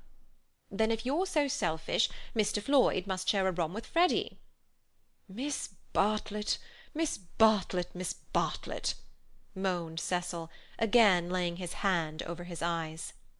"It is impossible," repeated Lucy. "I don't want to make difficulties, but it really isn't fair on the maids to fill up the house so." Alas! "The truth is, dear, you don't like Charlotte." "No, I don't, and no more does Cecil.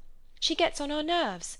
You haven't seen her lately, and don't realize how tiresome she can be, though so good.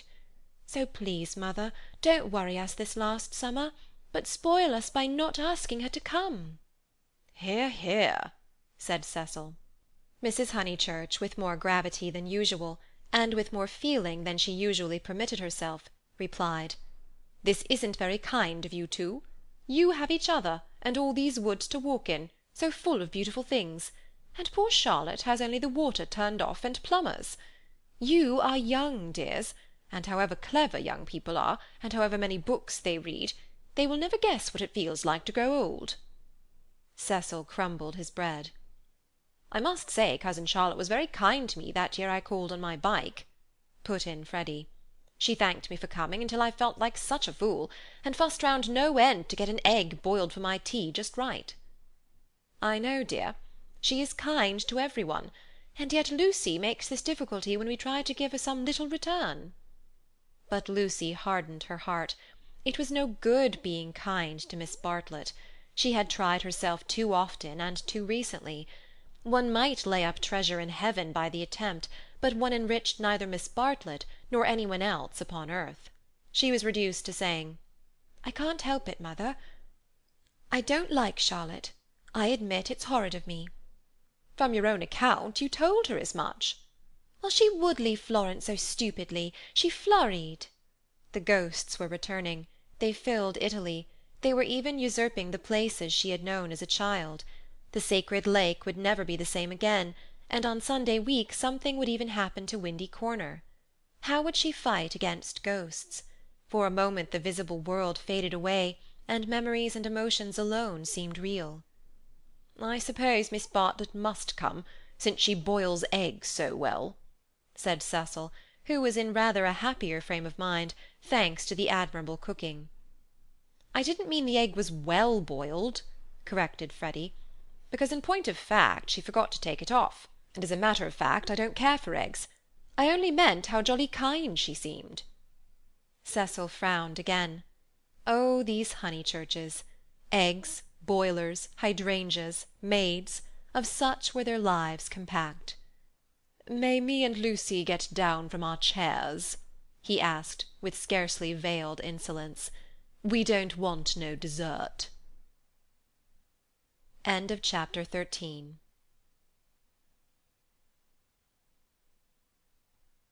Of course Miss Bartlett accepted, and equally of course she felt sure that she would prove a nuisance, and begged to be given an inferior spare room, something with no view, anything. Her love to Lucy, and equally of course George Emerson could come to tennis on the Sunday week. Lucy faced the situation bravely, though, like most of us, she only faced the situation that encompassed her. She never gazed inwards. If at times strange images rose from the depths, she put them down to nerves. When Cecil brought the Emersons to Summer Street, it had upset her nerves. Charlotte would burnish up past foolishness, and this might upset her nerves. She was nervous at night. When she talked to George, they met again almost immediately at the rectory, his voice moved her deeply, and she wished to remain near him.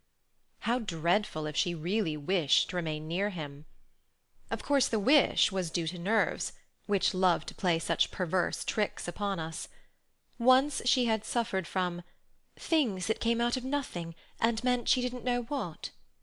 Now Cecil had explained psychology to her one wet afternoon, and all the troubles of youth in an unknown world could be dismissed. It is obvious enough for the reader to conclude, she loves young Emerson. A reader in Lucy's place would not find it obvious. Life is easy to chronicle, but bewildering to practice, and we welcome nerves, or any other shibboleth that will cloak our personal desire. She loved Cecil. George made her nervous.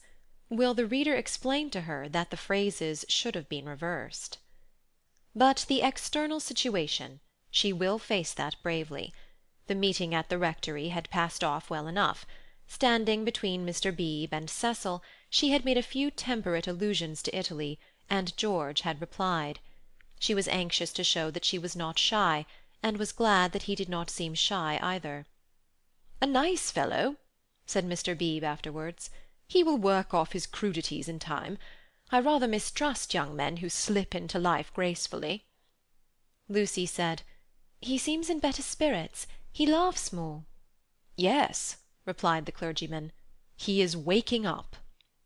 That was all, but as the week wore on, more of her defences fell, and she entertained an image that had physical beauty.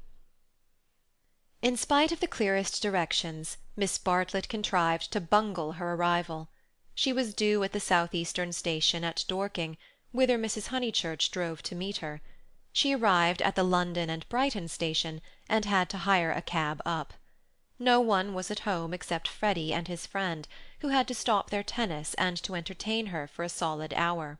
Cecil and Lucy turned up at 4 o'clock, and these, with little Minnie Beebe, made a somewhat lugubrious sextet upon the upper lawn for tea. "I shall never forgive myself," said Miss Bartlett, who kept on rising from her seat, and had to be begged by the united company to remain. "I have upset everything, bursting in on young people. But I insist on paying for my cab up. Grant me that at any rate." "Our visitors never do such a dreadful thing," said Lucy, while her brother, in whose memory the boiled egg had already grown unsubstantial, exclaimed in irritable tones, "Just what I've been trying to convince cousin Charlotte of, Lucy, for the last half-hour."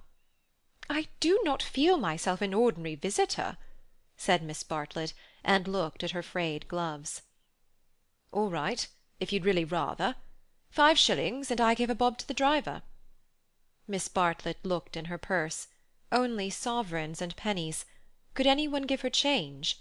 Freddy had half a quid, and his friend had 4 half-crowns. Miss Bartlett accepted their moneys, and then said, "But who am I to give the sovereign to?" "Let's leave it all till mother comes back," suggested Lucy. "No, dear, your mother may take quite a long drive now that she is not hampered with me. We all have our little foibles, and mine is the promptly settling of accounts." Here Freddy's friend, Mr. Floyd, made the one remark of his that need be quoted. He offered to toss Freddy for Miss Bartlett's quid. A solution seemed in sight, and even Cecil, who had been ostentatiously drinking tea at the view, felt the eternal attraction of chance, and turned round. But this did not do either. "Please, please, I know I am a sad spoil-sport, but it would make me wretched. I should practically be robbing the one who lost." "Freddy owes me 15 shillings," interposed Cecil, "so it will work out right if you give the pound to me." 15 shillings? said Miss Bartlett dubiously. "How is that, Mr. Vyse?" "Because, don't you see, Freddy paid your cab. Give me the pound, and we shall avoid this deplorable gambling." Miss Bartlett, who was poor at figures, became bewildered, and rendered up the sovereign, amidst the suppressed gurgles of the other youths. For a moment Cecil was happy. He was playing at nonsense among his peers. Then he glanced at Lucy, in whose face petty anxieties had marred the smiles. In January he would rescue his Leonardo from this stupefying twaddle. "But I don't see that," exclaimed Minnie Beebe, who had narrowly watched the iniquitous transaction. "I don't see why Mr. Vyse is to have the quid." "Because of the 15 shillings and the 5," they said solemnly. 15 shillings and 5 shillings make £1, you see. "But I don't see." They tried to stifle her with cake. "No, thank you, I'm done. I don't see why. Oh, Freddy, don't poke me. Miss Honeychurch, your brother's hurting me. Ow! What about Mr. Floyd's 10 shillings? Ow! No, I don't see, and I never shall see why Miss What's-her-name shouldn't pay that bob for the driver." "I had forgotten the driver," said Miss Bartlett, reddening. "Thank you, dear, for reminding me. 1 shilling, was it? Can anyone give me change for half a crown?" "I'll get it," said the young hostess, rising with decision. "Cecil, give me that sovereign. No, give me up that sovereign. I'll get Euphemia to change it, and we'll start the whole thing again from the beginning." "Lucy, Lucy, what a nuisance I am!" protested Miss Bartlett, and followed her across the lawn. Lucy tripped ahead, simulating hilarity. When they were out of earshot, Miss Bartlett stopped her wails and said quite briskly, "Have you told him about him yet?" "No, I haven't," replied Lucy, and then could have bitten her tongue for understanding so quickly what her cousin meant. "Let me see, a sovereign's worth of silver."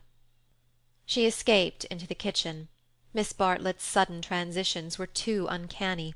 It sometimes seemed as if she had planned every word she spoke or caused to be spoken, as if all this worry about cabs and change had been a ruse to surprise the soul. "No, I haven't told Cecil or anyone," she remarked when she returned. "I promised you I shouldn't. Here is your money, all shillings except 2 half-crowns. Would you count it? You can settle your debt nicely now." Miss Bartlett was in the drawing-room, gazing at the photograph of St. John ascending, who had been framed. "How dreadful!" she murmured. "How more than dreadful if Mr. Vyse should come to hear of it from some other source." "Oh no, Charlotte," said the girl, entering the battle. "George Emerson is all right, and what other source is there?" Miss Bartlett considered. "For instance, the driver. I saw him looking through the bushes at you. I remember he had a violet between his teeth." Lucy shuddered a little. "We shall get the silly affair on our nerves if we aren't careful. How could a Florentine cab driver ever get hold of Cecil?" "We must think of every possibility." "Oh, it's all right." "Or perhaps old Mr. Emerson knows. In fact, he is certain to know." "I don't care if he does. I was grateful to you for your letter, but even if the news does get round, I think I can trust Cecil to laugh at it." "To contradict it?" "No, to laugh at it." But she knew in her heart that she could not trust him, for he desired her untouched. "Very well, dear, you know best. Perhaps gentlemen are different to what they were when I was young. Ladies are certainly different." "Now, Charlotte," she struck at her playfully, "you kind, anxious thing, what would you have me do? First you say don't tell, and then you say tell. Which is it to be? Quick." Miss Bartlett sighed. "I am no match for you in conversation, dearest. I blush when I think how I interfered at Florence, and you so well able to look after yourself, and so much cleverer in all ways than I am. You will never forgive me. Shall we go out, then? They will smash all the china if we don't." For the air rang with the shrieks of Minnie, who was being scalped with a teaspoon. "Dear, one moment. We may not have this chance for a chat again. Have you seen the young one yet?" "Yes, I have." "What happened?" "We met at the rectory." "What line is he taking up?" "No line. He talked about Italy like any other person. It is really all right. What advantage would he get from being a cad, to put it bluntly? I do wish I could make you see it my way. He really won't be any nuisance, Charlotte." "Once a cad, always a cad. That is my poor opinion." Lucy paused. "Cecil said one day, and I thought it so profound, that there are two kinds of cads, the conscious and the subconscious." She paused again, to be sure of doing justice to Cecil's profundity. Through the window she saw Cecil himself, turning over the pages of a novel. It was a new one from Smith's library. Her mother must have returned from the station. "Once a cad, always a cad," droned Miss Bartlett. "What I mean by subconscious is that Mr. Emerson lost his head. I fell into all those violets, and he was silly and surprised.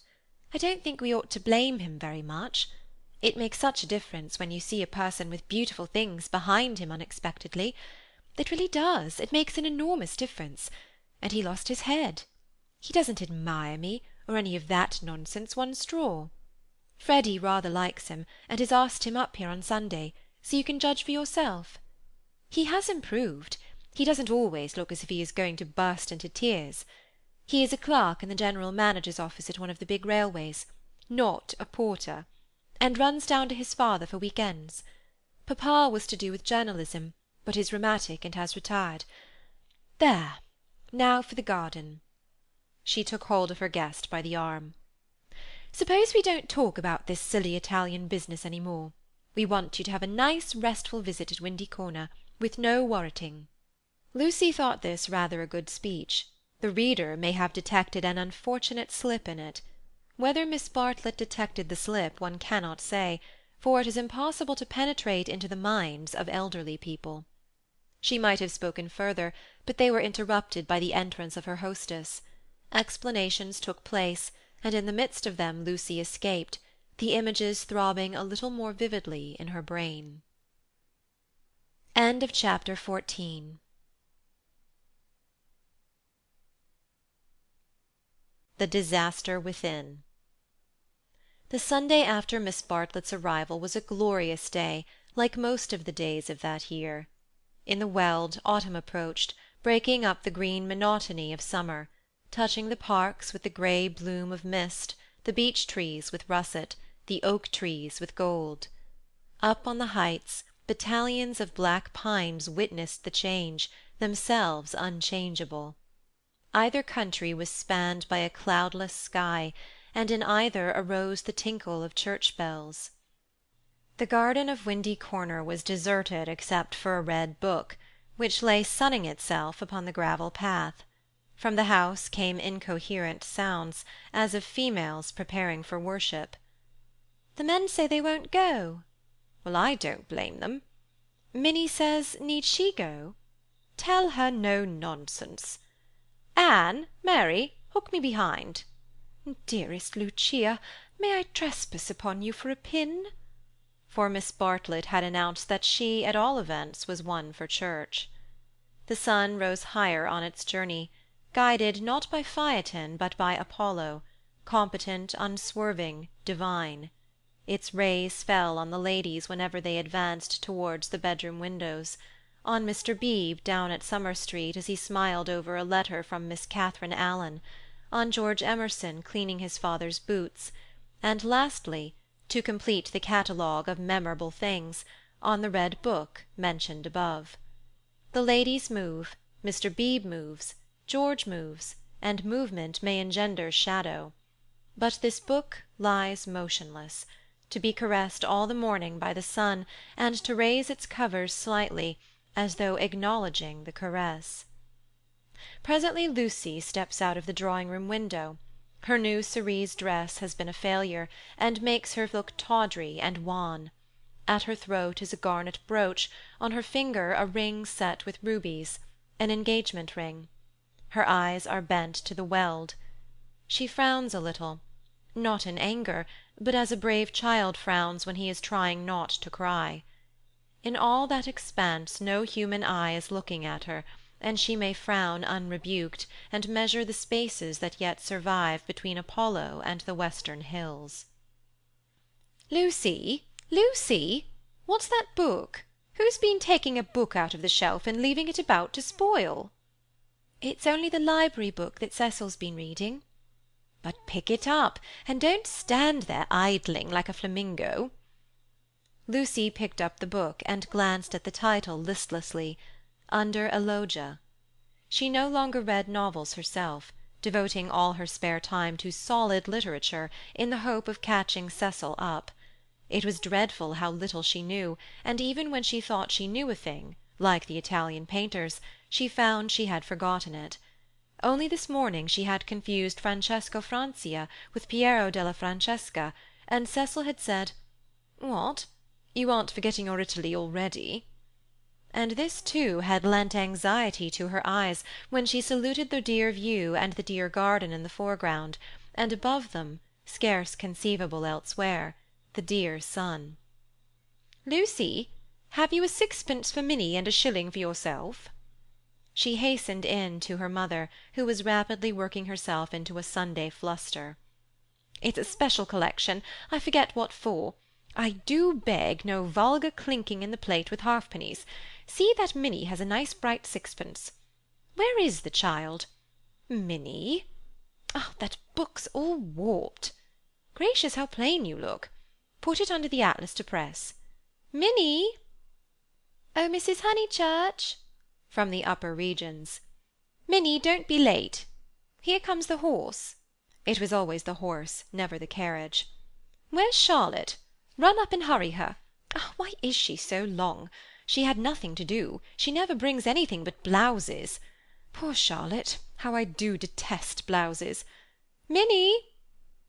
Paganism is infectious, more infectious than diphtheria or piety, and the rector's niece was taken to church protesting. As usual, she didn't see why.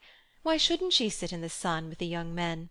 The young men, who had now appeared, mocked her with ungenerous words. Mrs. Honeychurch defended orthodoxy, and in the midst of the confusion Miss Bartlett, dressed in the very height of fashion, came strolling down the stairs. Dear Marian, I am very sorry, but I have no small change, nothing but sovereigns and half-crowns. Could any one give me— Yes, easily. Jump in. Gracious me, how smart you look! What a lovely frock! You put us all to shame. If I did not wear my best rags and tatters now, when should I wear them? Said Miss Bartlett reproachfully. She got into the victoria and placed herself with her back to the horse. The necessary uproar ensued, and then they drove off. "Good-bye. Be good," called out Cecil. Lucy bit her lip, for the tone was sneering. On the subject of church and so on, they had had rather an unsatisfactory conversation. He had said that people ought to overhaul themselves, and she did not want to overhaul herself. She did not know how it was done. Honest orthodoxy Cecil respected, but he always assumed that honesty is the result of a spiritual crisis. He could not imagine it as a natural birthright, that might grow heavenward like the flowers. All that he said on this subject pained her, though he exuded tolerance from every pore. Somehow the Emersons were different. She saw the Emersons after church. There was a line of carriages down the road, and the Honeychurch vehicle happened to be opposite Cissy Villa. To save time, they walked over the green to it, and found father and son smoking in the garden. "Introduce me," said her mother, "unless the young man considers that he knows me already." He probably did, but Lucy ignored the sacred lake and introduced them formally. Old Mr. Emerson claimed her with much warmth, and said how glad he was that she was going to be married.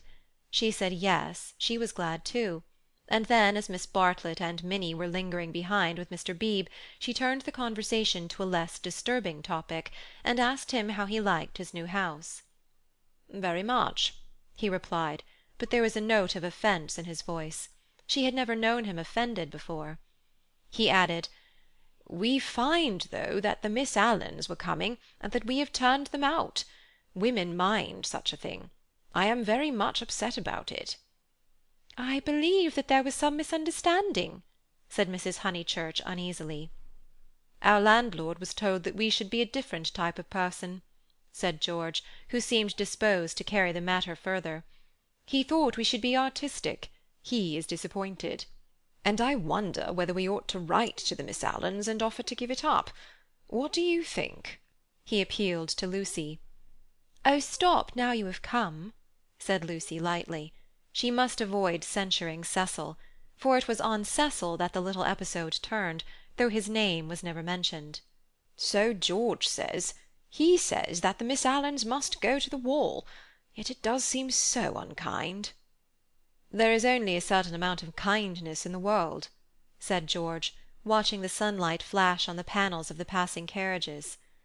"Yes," exclaimed Mrs. Honeychurch, "that's exactly what I say. Why all this twiddling and twaddling over the two Miss Alans?" "There is a certain amount of kindness, just as there is a certain amount of light," he continued in measured tones. "We cast a shadow on something whenever we stand, and it is no good moving from place to place to save things, because the shadow always follows. Choose a place where you won't do harm. Yes, choose a place where you won't do much harm, and stand in it for all you are worth, facing the sunshine." "Oh, Mr. Emerson, I see you're clever." "Eh?" "I see you're going to be clever. I hope you didn't go behaving like that to poor Freddy." George's eyes laughed, and Lucy suspected that he and her mother would get on rather well. "No, I didn't," he said. "He behaved that way to me. It is his philosophy. Only he starts life with it, and I have tried the note of interrogation first." "What do you mean? No, never mind what you mean. Don't explain. He looks forward to seeing you this afternoon. Do you play tennis? Do you mind tennis on Sunday?" George mind tennis on Sunday? George, after his education, distinguish between Sunday— Very well, George doesn't mind tennis on Sunday. No more do I. That's settled. Mr. Emerson, if you could come with your son, we should be so pleased." He thanked her, but the walk sounded rather far. He could only potter about in these days. She turned to George. "And then he wants to give up his house to the Miss Alans." "I know," said George, and put his arm round his father's neck. The kindness that Mr. Beebe and Lucy had always known to exist in him came out suddenly, like sunlight touching a vast landscape. A touch of the morning sun? She remembered that in all his perversities he had never spoken against affection. Miss Bartlett approached. "You know our cousin, Miss Bartlett?" said Mrs. Honeychurch pleasantly. "You met her with my daughter in Florence." "Yes, indeed," said the old man, and made as if he would come out of the garden to greet the lady. Miss Bartlett promptly got into the victoria. Thus entrenched, she emitted a formal bow. It was the Pension Bertolini again, the dining table with the decanters of water and wine. It was the old, old battle of the room with the view. George did not respond to the bow. Like any boy, he blushed and was ashamed. He knew that the chaperon remembered. He said, I'll come up to the tennis if I can manage it," and went into the house. Perhaps anything that he did would have pleased Lucy, but his awkwardness went straight to her heart. Men were not gods after all, but as human and as clumsy as girls. Even men might suffer from unexplained desires and need help.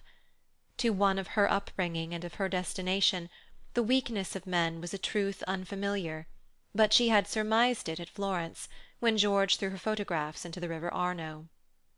"George, don't go," cried his father, who thought it a great treat for people if his son would talk to them. "George has been in such good spirits to-day, and I am sure he will end by coming up this afternoon." Lucy caught her cousin's eye. Something in its mute appeal made her reckless. "Yes," she said, raising her voice, "I do hope he will." Then she went to the carriage and murmured, "The old man hasn't been told. I knew it was all right." Mrs. Honeychurch followed her, and they drove away. Satisfactory that Mr. Emerson had not been told of the Florence escapade, yet Lucy's spirit should not have leapt up as if she had sighted the ramparts of heaven. Satisfactory, yet surely she greeted it with disproportionate joy. All the way home the horse's hoofs sang a tune to her. "He has not told, he has not told." Her brain expanded the melody. "He has not told his father, to whom he tells all things. It was not an exploit. He did not laugh at me when I had gone." She raised her hand to her cheek. "He does not love me. No. How terrible if he did! But he has not told. He will not tell." She longed to shout the words. "It is all right. It's a secret between us two forever. Cecil will never hear." She was even glad that Miss Bartlett had made her promise secrecy, that last dark evening at Florence, when they had knelt packing in his room. The secret, big or little, was guarded. Only 3 English people knew of it in the world. Thus she interpreted her joy. She greeted Cecil with unusual radiance, because she felt so safe. As he helped her out of the carriage, she said, "The Emersons have been so nice. George Emerson has improved enormously." "Oh, how are my protégés?" asked Cecil, who took no real interest in them, and had long since forgotten his resolution to bring them to Windy Corner for educational purposes. "Protégés!" she exclaimed with some warmth. For the only relationship which Cecil conceived was feudal, that of protector and protected. He had no glimpse of the comradeship after which the girl's soul yearned. "You shall see for yourself how your protégés are. George Emerson is coming up this afternoon. He is a most interesting man to talk to. Only don't"—she nearly said, "don't protect him." But the bell was ringing for lunch, and, as often happens, Cecil had paid no great attention to her remarks. Charm, not argument, was to be her forte. Lunch was a cheerful meal. Generally Lucy was depressed at meals. Someone had to be soothed, either Cecil or Miss Bartlett, or a being not visible to the mortal eye, a being who whispered to her soul, "It will not last, this cheerfulness. In January you must go to London to entertain the grandchildren of celebrated men." But today she felt she had received a guarantee. Her mother would always sit there, her brother here. The sun, though it had moved a little since the morning, would never be hidden behind the western hills. After luncheon they asked her to play. She had seen Gluck's Armide that year, and played from memory the music of the enchanted garden, the music to which Renaud approaches, beneath the light of an eternal dawn, the music that never gains, never wanes, but ripples for ever like the tideless seas of fairyland. Such music is not for the piano, and her audience began to get restive, and Cecil, sharing the discontent, called out, "Now play us the other garden, the one in Parsifal." She closed the instrument. "Not very dutiful," said her mother's voice. Fearing that she had offended Cecil, she turned quickly round. There George was. He had crept in without interrupting her. "Oh, I had no idea!" she exclaimed, getting very red, and then, without a word of greeting, she reopened the piano. Cecil should have the Parsifal, and anything else that he liked. "Our performer has changed her mind," said Miss Bartlett, perhaps implying, "She will play the music to Mr. Emerson." Lucy did not know what to do, nor even what she wanted to do. She played a few bars of the Flower Maiden song very badly, and then she stopped. "I vote tennis," said Freddy, disgusted at the scrappy entertainment. "Yes, so do I." Once more she closed the unfortunate piano. "I vote you have a men's four." "All right." "Not for me, thank you," said Cecil. "I will not spoil the set." He never realized that it may be an act of kindness in a bad player to make up a fourth. "Oh, come along, Cecil. I'm bad, Floyd's rotten, and so I dare say is Emerson." George corrected him. "I am not bad." One looked down one's nose at this. "Then certainly I won't play," said Cecil, while Miss Bartlett, under the impression that she was snubbing George, added, "I agree with you, Mr. Vyse. You had much better not play. Much better not." Minnie, rushing in where Cecil feared to tread, announced that she would play. I shall miss every ball anyway, so what does it matter? But Sunday intervened, and stamped heavily upon the kind suggestion. "Then it will have to be Lucy," said Mrs. Honeychurch. "You must fall back on Lucy. There is no other way out of it. Lucy, go and change your frock." Lucy's Sabbath was generally of this amphibious nature. She kept it without hypocrisy in the morning, and broke it without reluctance in the afternoon. As she changed her frock, she wondered whether Cecil was sneering at her.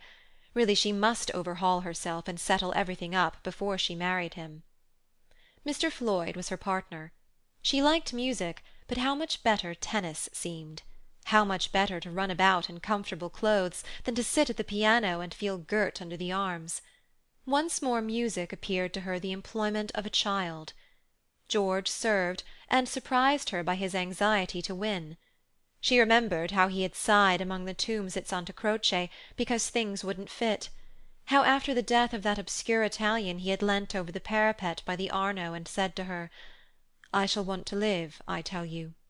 He wanted to live now, to win at tennis, to stand for all he was worth in the sun which had begun to decline and was shining in her eyes. And he did win. Ah, how beautiful the Weald looked! The hills stood out above its radiance, as Fiesole stands above the Tuscan plain, and the South Downs, if one chose, were the mountains of Carrara. She might be forgetting her Italy, but she was noticing more things in her England. One could play a new game with the view, and try to find in its innumerable folds some town or village that would do for Florence. Ah, how beautiful the Weald looked! But now Cecil claimed her. He chanced to be in a lucid, critical mood, and would not sympathize with exaltation. He had been rather a nuisance all through the tennis, for the novel that he was reading was so bad that he was obliged to read it aloud to others.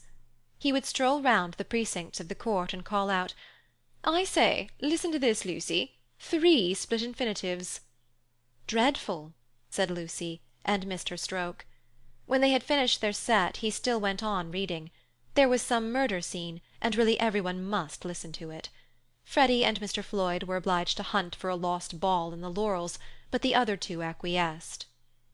"The scene is laid in Florence." "What fun, Cecil! Read away. Come, Mr. Emerson, sit down after all your energy." She had "forgiven George," as she put it, and she made a point of being pleasant to him. He jumped over the net and sat down at her feet, asking, "You? And are you tired?" "Of course I'm not." "Do you mind being beaten?" She was going to answer "no," when it struck her that she did mind, so she answered "yes." She added merrily, "I don't see you're such a splendid player, though. The light was behind you, and it was in my eyes." "I never said I was." "Why, you did." "You didn't attend." "You said—oh, don't go in for accuracy at this house. We all exaggerate, and we get very angry with people who don't." "The scene is laid in Florence," repeated Cecil, with an upward note. Lucy recollected herself. "Sunset. Leonora was speeding—" Lucy interrupted. "Leonora? Is Leonora the heroine? Who's the book by?" "Joseph Emery Prank. Sunset. Leonora was speeding across the square. Pray the saints she might not arrive too late. Sunset. The sunset of Italy. Under Orcagna's loggia, the Loggia de Lanzi, as we sometimes call it now." Lucy burst into laughter. "Joseph Emery Prank, indeed! Why, it's Miss Lavish. It's Miss Lavish's novel, and she's publishing it under somebody else's name." "Who may Miss Lavish be?" "Oh, a dreadful person. Mr. Emerson, you remember Miss Lavish?" Excited by her pleasant afternoon, she clapped her hands. George looked up. "Of course I do. I saw her the day I arrived at Summer Street. It was she who told me that you lived here." "Weren't you pleased?" She meant to see Miss Lavish, but when he bent down to the grass without replying, it struck her that she could mean something else. She watched his head, which was almost resting against her knee, and she thought that the ears were reddening. "No wonder the novel's bad," she added. "I never liked Miss Lavish. But I suppose one ought to read it as one's met her." "All modern books are bad," said Cecil, who was annoyed at her inattention, and vented his annoyance on literature. "Everyone writes for money in these days." "Oh, Cecil!" "It is so. I will inflict Joseph Emery Prank on you no longer." Cecil this afternoon seemed such a twittering sparrow. The ups and downs in his voice were noticeable, but they did not affect her. She had dwelt amongst melody and movement, and her nerves refused to answer to the clang of his. Leaving him to be annoyed, she gazed at the black head again. She did not want to stroke it, but she saw herself wanting to stroke it. The sensation was curious. "How do you like this view of ours, Mr. Emerson?" "I never notice much difference in views." "What do you mean?" "Because they are all alike. Because all that matters in them is distance and air." "Humph!" said Cecil, uncertain whether the remark was striking or not. "My father," he looked up at her, and he was a little flushed, "says that there is only one perfect view, the view of the sky straight over our heads, and that all these views on earth are but bungled copies of it." "I expect your father has been reading Dante," said Cecil, fingering the novel, which alone permitted him to lead the conversation. "He told us another day that views are really crowds of trees and houses and hills, and are bound to resemble each other like human crowds, and that the power they have over us is something supernatural, for the same reason." Lucy's lips parted. "For a crowd is more than the people who make it up. Something gets added to it, no one knows how, just as something has got added to those hills." He pointed with his racket to the South Downs. "What a splendid idea," she murmured. "I shall enjoy hearing your father talk again. I'm so sorry he's not so well." "No, he isn't well." "There's an absurd account of a view in this book," said Cecil. "Also that men fall into two classes, those who forget views and those who remember them, even in small rooms. Mr. Emerson, have you any brothers or sisters?" "None. Why?" "You spoke of us." My mother, I was meaning." Cecil closed the novel with a bang. "Oh, Cecil, how you make me jump!" "I will inflict Joseph Emery Prank on you no longer. I can just remember us all three going into the country for the day and seeing as far as Hindhead. It is the first thing that I remember." Cecil got up. The man was ill-bred. He hadn't put on his coat after tennis. He didn't do. He would have strolled away if Lucy had not stopped him. "Cecil, do read the thing about the view." "Not while Mr. Emerson is here to entertain us." "No, read away. I think nothing's funnier than to hear silly things read out loud. If Mr. Emerson thinks us frivolous, he can go." This struck Cecil as subtle, and pleased him. It put their visitor in the position of a prig. Somewhat mollified, he sat down again. "Mr. Emerson, go and find tennis balls." She opened the book. Cecil must have his reading and anything else that he liked. But her attention wandered to George's mother, who, according to Mr. Eager, had been murdered in the sight of God, and according to her son, had seen as far as Hindhead. "Am I really to go?" asked George. "No, of course not really," she answered. "Chapter 2, said Cecil, yawning. "Find me Chapter 2 if it isn't bothering you." Chapter 2 was found, and she glanced at its opening sentences. She thought she had gone mad. "Here, hand me the book." She heard her voice saying, "It isn't worth reading. It's too silly to read. I never saw such rubbish. It oughtn't to be allowed to be printed." He took the book from her. "Leonora," he read, "sat pensive and alone. Before her lay the rich champaign of Tuscany, dotted over with many a smiling village. The season was spring." Miss Lavish knew somehow, and had printed the past in draggled prose, for Cecil to read and for George to hear. "A golden haze," he read. He read, "Afar off the towers of Florence, while the bank on which she sat was carpeted with violets. All unobserved, Antonio stole up behind her." Lest Cecil should see her face, she turned to George, and she saw his face. He read, "There came from his lips no wordy protestation such as formal lovers use. No eloquence was his, nor did he suffer from the lack of it. He simply enfolded her in his manly arms." There was a silence. "This isn't the passage I was wanting," he informed them. "There is another, much funnier, further on." He turned over the leaves. "Should we go into tea?" said Lucy, whose voice remained steady. She led the way up the garden, Cecil following her, George last. She thought a disaster was averted. But when they entered the shrubbery, it came. The book, as if it had not worked mischief enough, had been forgotten, and Cecil must go back for it. And George, who loved passionately, must blunder against her in the narrow path. "No," she gasped, and for the second time was kissed by him. As if no more was possible, he slipped back, Cecil rejoined her, and they reached the upper lawn alone. End of Chapter 15.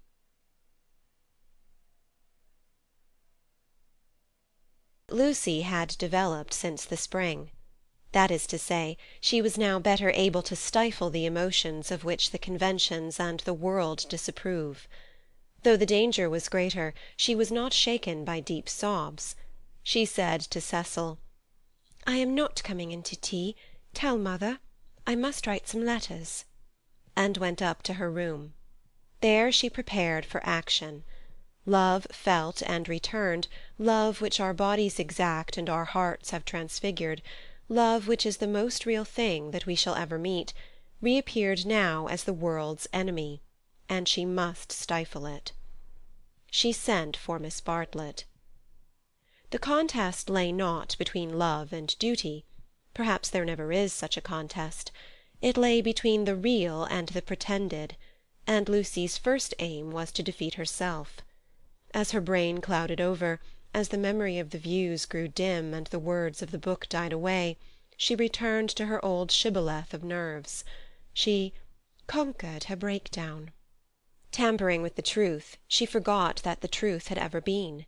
Remembering that she was engaged to Cecil, she compelled herself to confused remembrances of George. He was nothing to her, he never had been anything. He had behaved abominably. She had never encouraged him. The armour of falsehood is subtly wrought out of darkness, and hides a man not only from others, but from his own soul. In a few moments Lucy was equipped for battle. "Something too awful has happened," she began as soon as her cousin arrived. "Do you know anything about Miss Lavish's novel?" Miss Bartlett looked surprised, and said that she had not read the book, nor known that it was published. Eleanor was a reticent woman at heart. "There is a scene in it. The hero and the heroine make love. Do you know about that?" "Dear?" "Do you know about it, please?" she repeated. "They are on a hillside, and Florence is in the distance." "Oh, my good Lucia, I am all at sea. I know nothing about it whatever." "There are violets. I cannot believe it is a coincidence. Oh, Charlotte, Charlotte, how could you have told her? I have thought before speaking. It must be you." "Told her what?" she asked with growing agitation. "About that dreadful afternoon in February." Miss Bartlett was genuinely moved. "Oh, Lucy, dearest girl, she hasn't put that in her book?" Lucy nodded. "Not so that one could recognize it?" "Yes." "Then never, never, never more shall Eleanor Lavish be friend of mine." "So you did tell?" "I did just happen, when I had tea with her at Rome, in the course of conversation." "But, Charlotte, what about the promise you gave me when we were packing? Why did you tell Miss Lavish when you wouldn't even let me tell mother?" "I will never forgive Eleanor. She has betrayed my confidence." "Why did you tell her, though? This is a most serious thing." Why does any one tell anything? The question is eternal, and it was not surprising that Miss Bartlett should only sigh faintly in response. She had done wrong, she admitted it. She only hoped that she had not done harm. She had told Eleanor in the strictest confidence. Lucy stamped with irritation. Cecil happened to read out the passage aloud to me and to Mr. Emerson. It upset Mr. Emerson, and he insulted me again, behind Cecil's back. Ugh! Is it possible that men are such brutes? Behind Cecil's back as we were walking up the garden. Miss Bartlett burst into self-accusations and regrets. What is to be done now? Can you tell me? Oh, Lucy, I shall never forgive myself, never to my dying day. Fancy if your prospects— I know, said Lucy, wincing at the word. I see now why you wanted me to tell Cecil, and what you meant by some other source. You knew that you had told Miss Lavish and that she was not reliable. It was Miss Bartlett's turn to wince. However, said the girl, despising her cousin's shiftiness, what's done's done. You have put me in a most awkward position. How am I to get out of it? Miss Bartlett could not think. The days of her energy were over. She was a visitor, not a chaperone, and a discredited visitor at that. She stood with clasped hands while the girl worked herself into the necessary rage. That man must have such a setting down that he won't forget. And who's to give it to him? I can't tell mother now, owing to you. Nor Cecil, Charlotte, owing to you. I am caught up every way. Oh, I think I shall go mad. I have no one to help me. That's why I've sent for you. What's wanted is a man with a whip. Miss Bartlett agreed. One wanted a man with a whip. Yes, but it's no good agreeing. What's to be done? We women go maundering on. What does a girl do when she comes across a cad?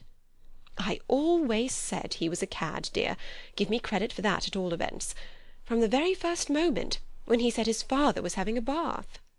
Oh, bother the credit and who's been right or wrong. We've both made a muddle of it.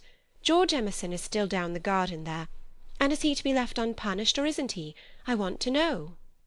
Miss Bartlett was absolutely helpless. Her own exposure had unnerved her, and thoughts were colliding painfully in her brain. She moved feebly to the window, and tried to detect the cad's white flannels among the laurels. You were ready enough at the Bertolini when you rushed me off to Rome.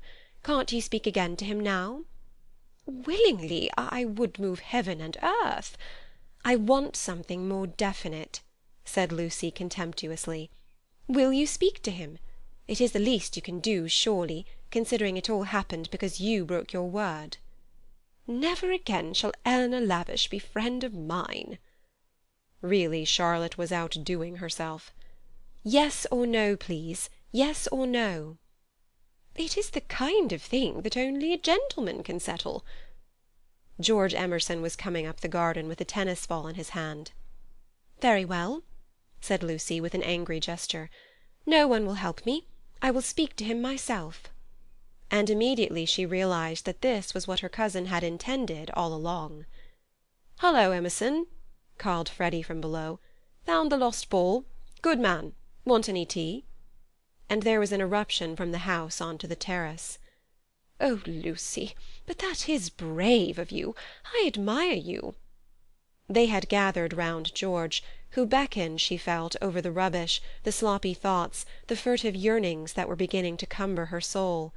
Her anger faded at the sight of him. Ah, the Emersons were fine people in their way. She had to subdue a rush in her blood before saying, "Freddy has taken him into the dining-room. The others are going down the garden. Come, let us get this over quickly. Come, I want you in the room, of course."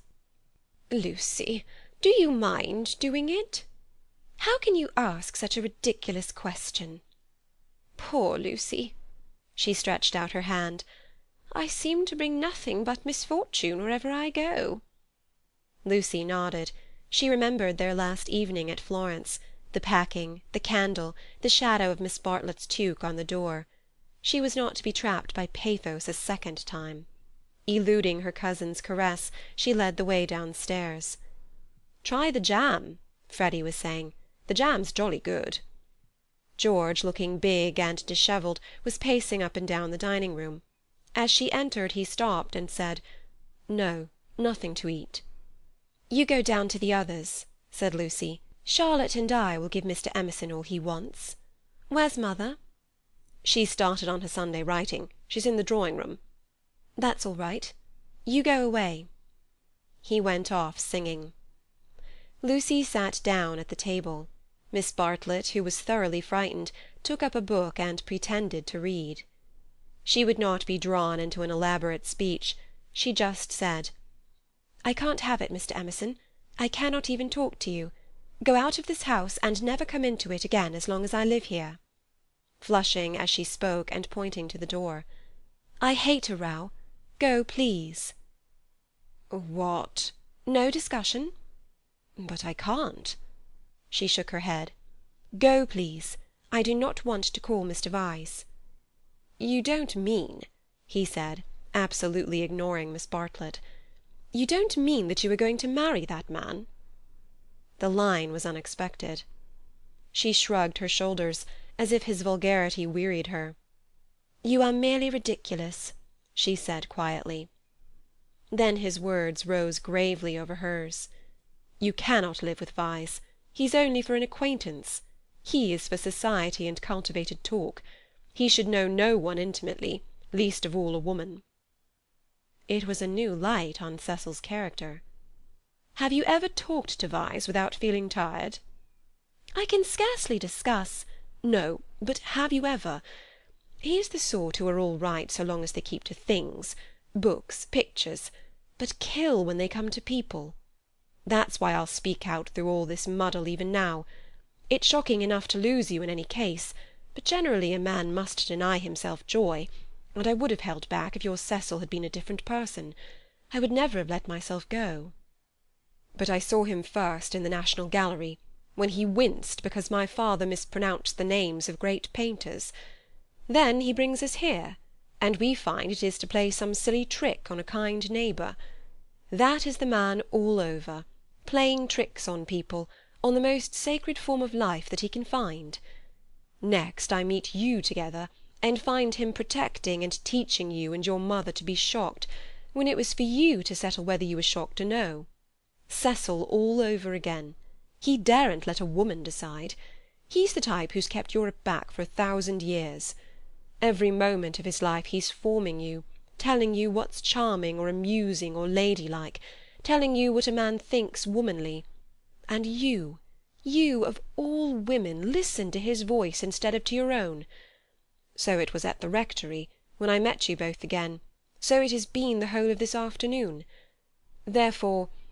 Not therefore I kissed you, because the book made me do that, and I wish to goodness I had more self-control. I'm not ashamed, I don't apologize, but it has frightened you, and you may not have noticed that I love you. Or would you have told me to go, and dealt with the tremendous thing so lightly? But therefore I settled to fight him." Lucy thought of a very good remark.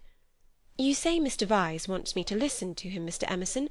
Pardon me for suggesting that you have caught the habit." And he took the shoddy reproof and touched it into immortality. He said, "Yes, I have," and sank down as if suddenly weary. "I'm the same kind of brute at bottom. This desire to govern a woman, it lies very deep, and men and women must fight it together before they shall enter the garden. But I do love you, surely in a better way than he does." He thought. "Yes, really in a better way. I want you to have your own thoughts even when I hold you in my arms." He stretched them towards her. "Lucy, be quick. There's no time for us to talk now. Come to me as you came in the spring, and afterwards I will be gentle and explain.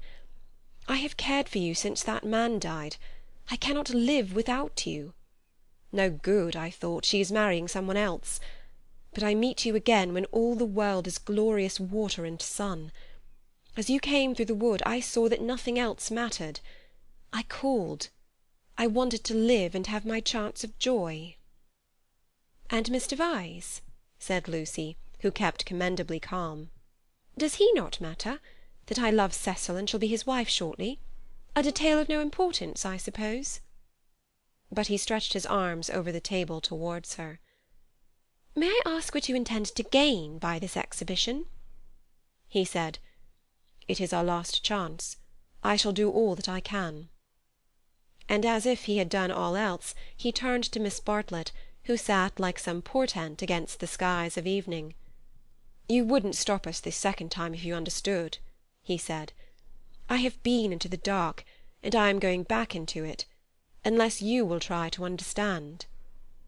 Her long, narrow head drove backwards and forwards, as though demolishing some invisible obstacle. She did not answer.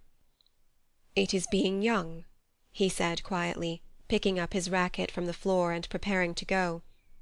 "It is being certain that Lucy cares for me really. It is that love and youth matter intellectually."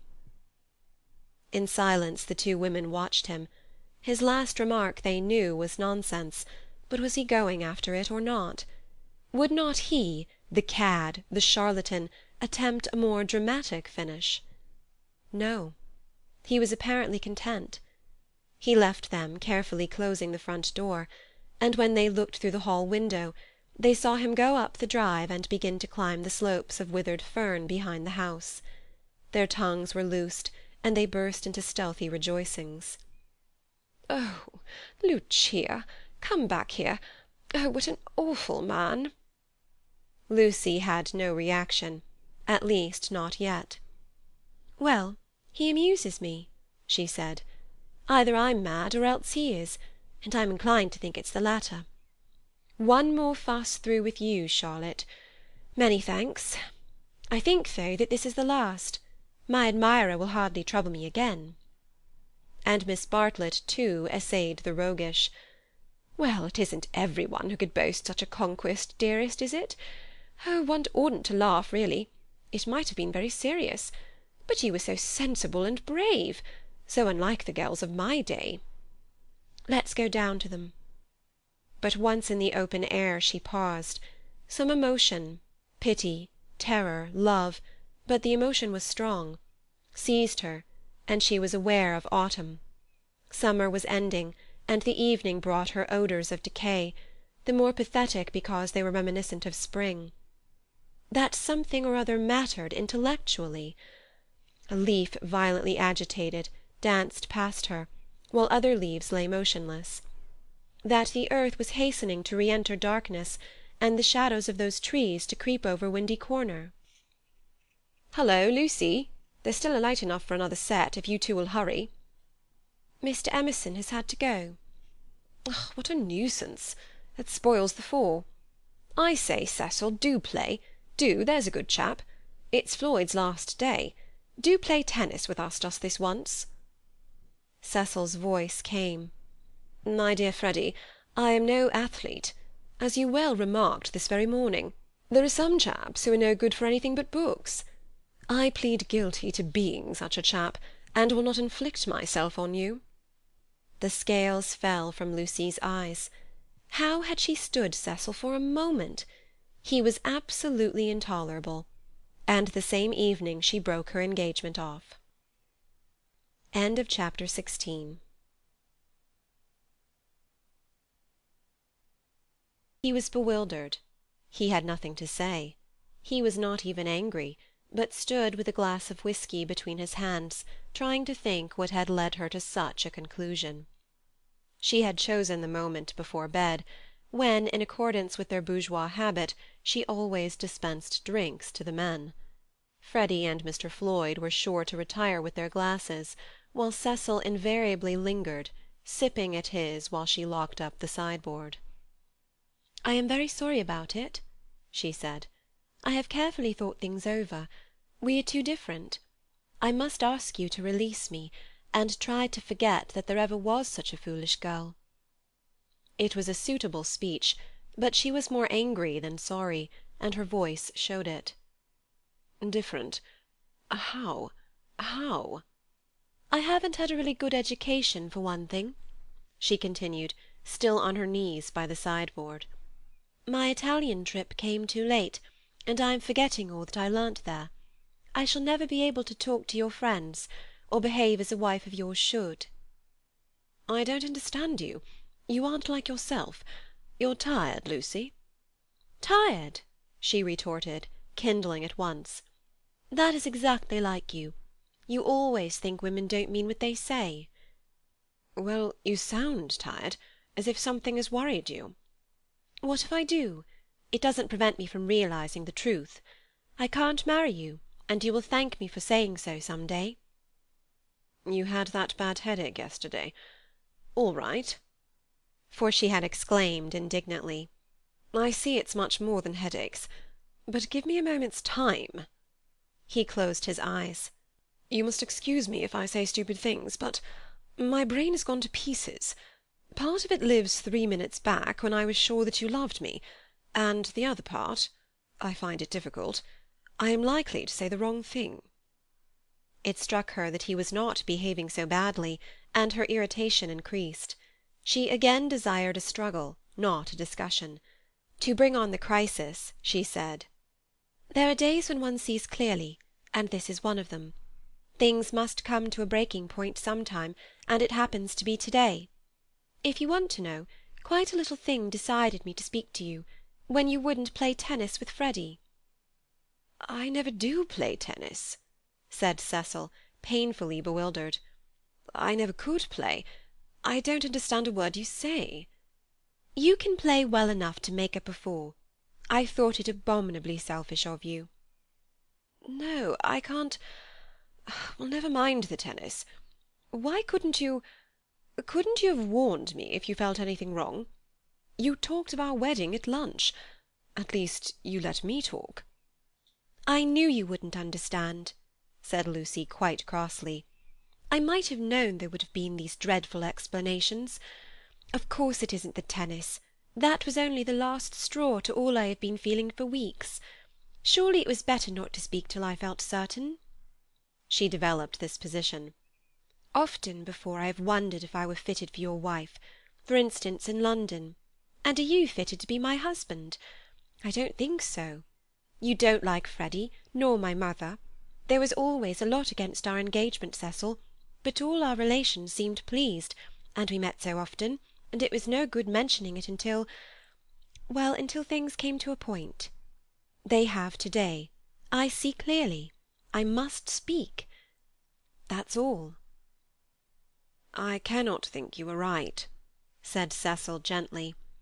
"I cannot tell why, but though all that you say sounds true, I feel that you are not treating me fairly. It's all too horrible." "What's the good of a scene?" "No good. But surely I have a right to hear a little more." He put down his glass and opened the window. From where she knelt, jangling her keys, she could see a slit of darkness, and peering into it, as if it would tell him that little more, his long, thoughtful face. "Don't open the window. And you'd better draw the curtain too. Freddy or any one might be outside." He obeyed. "I really think we had better go to bed, if you don't mind. I shall only say things that will make me unhappy afterwards. As you say, it is all too horrible, and it is no good talking." But to Cecil, now that he was about to lose her, she seemed each moment more desirable. He looked at her, instead of through her, for the first time since they were engaged. From a Leonardo she had become a living woman, with mysteries and forces of her own, with qualities that even eluded art. His brain recovered from the shock, and in a burst of genuine devotion he cried, "But I love you, and I did think you loved me." "I did not," she said. "I thought I did at first. I am sorry, and ought to have refused you this last time too." He began to walk up and down the room, and she grew more and more vexed at his dignified behaviour. She had counted on his being petty. It would have made things easier for her. By a cruel irony she was drawing out all that was finest in his disposition. "You don't love me, evidently. I dare say you are right not to. But it would hurt a little less if I knew why." "Because—" a phrase came to her, and she accepted it. "You're the sort who can't know any one intimately." A horrified look came into his eyes. "I don't mean exactly that. But you will question me, though I beg you not to, and I must say something. It is that, more or less. When we were only acquaintances you let me be myself, but now you're always protecting me." Her voice swelled. "I won't be protected. I will choose for myself what is ladylike and right. To shield me is an insult. Can't I be trusted to face the truth, but I must get it second-hand through you? A woman's place! You despise my mother, I know you do, because she's conventional and bothers over puddings. But oh goodness—" She rose to her feet. "Conventional, Cecil. You're that. For you may understand beautiful things, but you don't know how to use them. And you wrap yourself up in art and books and music, and would try to wrap up me. I won't be stifled, not by the most glorious music, for people are more glorious, and you hide them from me. That's why I break off my engagement. You were all right as long as you kept to things, but when you came to people—" She stopped. There was a pause. Then Cecil said, with great emotion, "It is true." "True on the whole," she corrected, full of some vague shame. "True, every word. It is a revelation. It is I." "Anyhow, those are my reasons for not being your wife." He repeated, "The sort that can know no one intimately. It is true. I fell to pieces the very first day we were engaged. I behaved like a cad to Beebe and to your brother. You are even greater than I thought." She withdrew a step. "I am not going to worry you. You are far too good to me. I shall never forget your insight. And, dear, I only blame you for this. You might have warned me in the early stages, before you felt you wouldn't marry me, and so have given me a chance to improve. I have never known you till this evening. I have just used you as a peg for my silly notions of what a woman should be. But this evening you are a different person. New thoughts, even a new voice." "What do you mean, a new voice?" she asked, seized with an uncontrollable anger. "I mean that a new person seems speaking through you," said he. Then she lost her balance. She cried, "If you think I am in love with someone else, you are very much mistaken." "Of course I don't think that. You are not that kind, Lucy." "Oh yes, you do think it. It's your old idea, the idea that has kept you at back. I mean the idea that women are always thinking of men. If a girl breaks off her engagement, everyone says, 'Oh, she had someone else in her mind. She hopes to get someone else.' It's disgusting, brutal. As if a girl can't break it off for the sake of freedom." He answered reverently, "I may have said that in the past. I shall never say it again. You have taught me better." She began to redden, and pretended to examine the windows again. "Of course there is no question of someone else in this, no jilting or any such nauseous stupidity. I beg your pardon most humbly if my words suggested that there was. I only meant that there was a force in you that I hadn't known of up till now." "All right, Cecil, that will do. Don't apologize to me. It was my mistake." "It is a question between ideals, yours and mine, pure abstract ideals, and yours are the nobler. I was bound up in the old vicious notions, and all the time you were splendid and new." His voice broke. "I must actually thank you for what you have done, for showing me what I really am. Solemnly, I thank you for showing me a true woman. Will you shake hands?" "Of course I will," said Lucy, twisting up her other hand in the curtains. "Good night, Cecil. Good-bye. That's all right. I'm sorry about it. Thank you very much for your gentleness." "Let me light your candle, shall I?" They went into the hall. "Thank you. Good night again. God bless you, Lucy." "Good-bye, Cecil." She watched him steal upstairs, while the shadows from the banisters passed over her face like the beat of wings.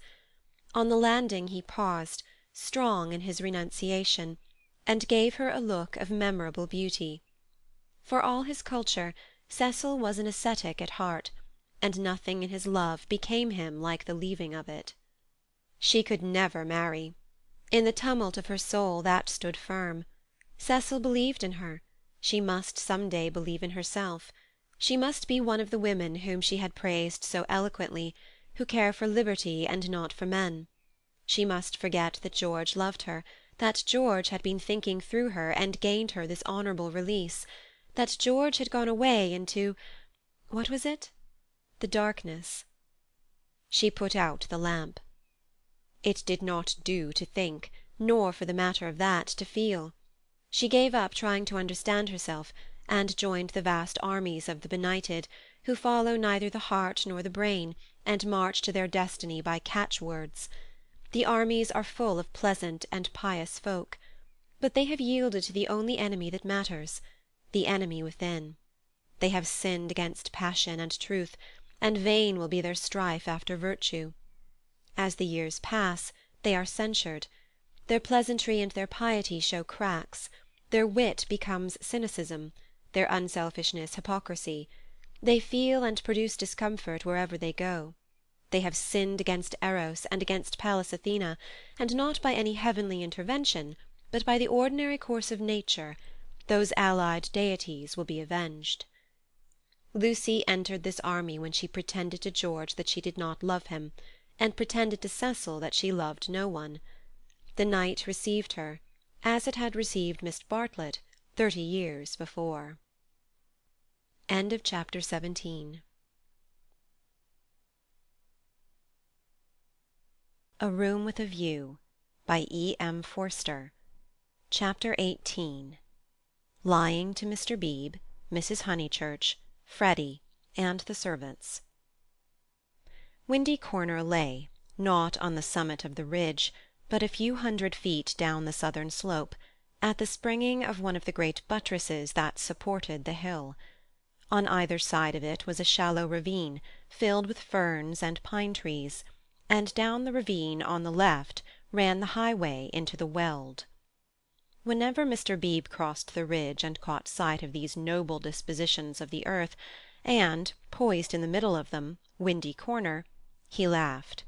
The situation was so glorious, the house so commonplace, not to say impertinent. The late Mr. Honeychurch had affected the cube because it gave him the most accommodation for his money, and the only addition made by his widow had been a small turret, shaped like a rhinoceros's horn, where she could sit in the wet weather and watch the carts going up and down the road. So impertinent. And yet the house did, for it was the home of people who loved their surroundings honestly. Other houses in the neighbourhood had been built by expensive architects, over others their inmates had fidgeted sedulously, yet all these suggested the accidental, the temporary, while Windy Corner seemed as inevitable as an ugliness of nature's own creation. One might laugh at the house, but one never shuddered. Mr. Beebe was bicycling over this Monday afternoon with a little piece of gossip. He had heard from the Miss Alans. These admired ladies, since they could not go to Cissy Villa, had changed their plans. They were going to Greece instead. "Since Florence did my poor sister so much good," wrote Miss Catherine, "we do not see why we should not try Athens this winter. Of course Athens is a plunge, and the doctor has ordered her special digestive bread, but after all we can take that with us, and it is only getting first into a steamer and then into a train. But is there an English church?" And the letter went on to say, "I do not expect we shall go any farther than Athens, but if you know of a really comfortable pension at Constantinople, we should be so grateful." Lucy would enjoy this letter, and the smile with which Mr. Beebe greeted Windy Corner was partly for her. She would see the fun of it, and some of its beauty, for she must see some beauty. Though she was hopeless about pictures, and though she dressed so unevenly—oh, that cerise frock yesterday at church! She must see some beauty in life, or she could not play the piano as she did. He had a theory that musicians are incredibly complex, and know far less than other artists what they want and what they are, that they puzzle themselves as well as their friends, that their psychology is a modern development and has not yet been understood. This theory, had he known it, had possibly just been illustrated by facts. Ignorant of the events of yesterday, he was only riding over to get some tea, to see his niece, and to observe whether Miss Honeychurch saw anything beautiful in the desire of 2 old ladies to visit Athens. A carriage was drawn up outside Windy Corner, and just as he caught sight of the house, it started, bowled up the drive, and stopped abruptly when it reached the main road. Therefore it must be the horse, who always expected people to walk up the hill in case they tired him. The door opened obediently, and two men emerged, whom Mr. Beebe recognized as Cecil and Freddy. They were an odd couple to go driving, but he saw a trunk beside the coachman's legs. Cecil, who wore a bowler, must be going away, while Freddy, a cap, was seeing him to the station. They walked rapidly, taking the short cuts, and reached the summit while the carriage was still pursuing the windings of the road.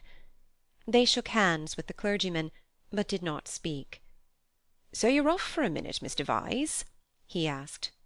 Cecil said, "Yes," while Freddy edged away. "I was coming to show you this delightful letter from those friends of Miss Honeychurch's." He quoted from it. "Isn't it wonderful? Isn't it romance? Most certainly they will go to Constantinople. They are taken in a snare that cannot fail. They will end by going round the world." Cecil listened civilly, and said he was sure that Lucy would be amused and interested. "Isn't romance capricious? I never notice it in you young people. You do nothing but play lawn-tennis and say that romance is dead, while the Miss Allens are struggling with all the weapons of propriety against the terrible thing. A really comfortable pension at Constantinople. So they call it out of decency, but in their hearts they want a pension with magic windows opening on the foam of perilous seas in fairylands forlorn. No ordinary view will content the Miss Allens. They want the pension Keats." "I'm awfully sorry to interrupt, Mr. Beebe," said Freddy, "but have you any matches?" "I have," said Cecil, and it did not escape Mr. Beebe's notice that he spoke to the boy more kindly. "You have never met these Miss Allens, have you, Mr. Vyse?" "Never." "Then you don't see the wonder of this Greek visit. I haven't been to Greece myself, and I don't mean to go, and I can't imagine any of my friends going. It is altogether too big for our little lot. Don't you think so? Italy is just about as much as we can manage.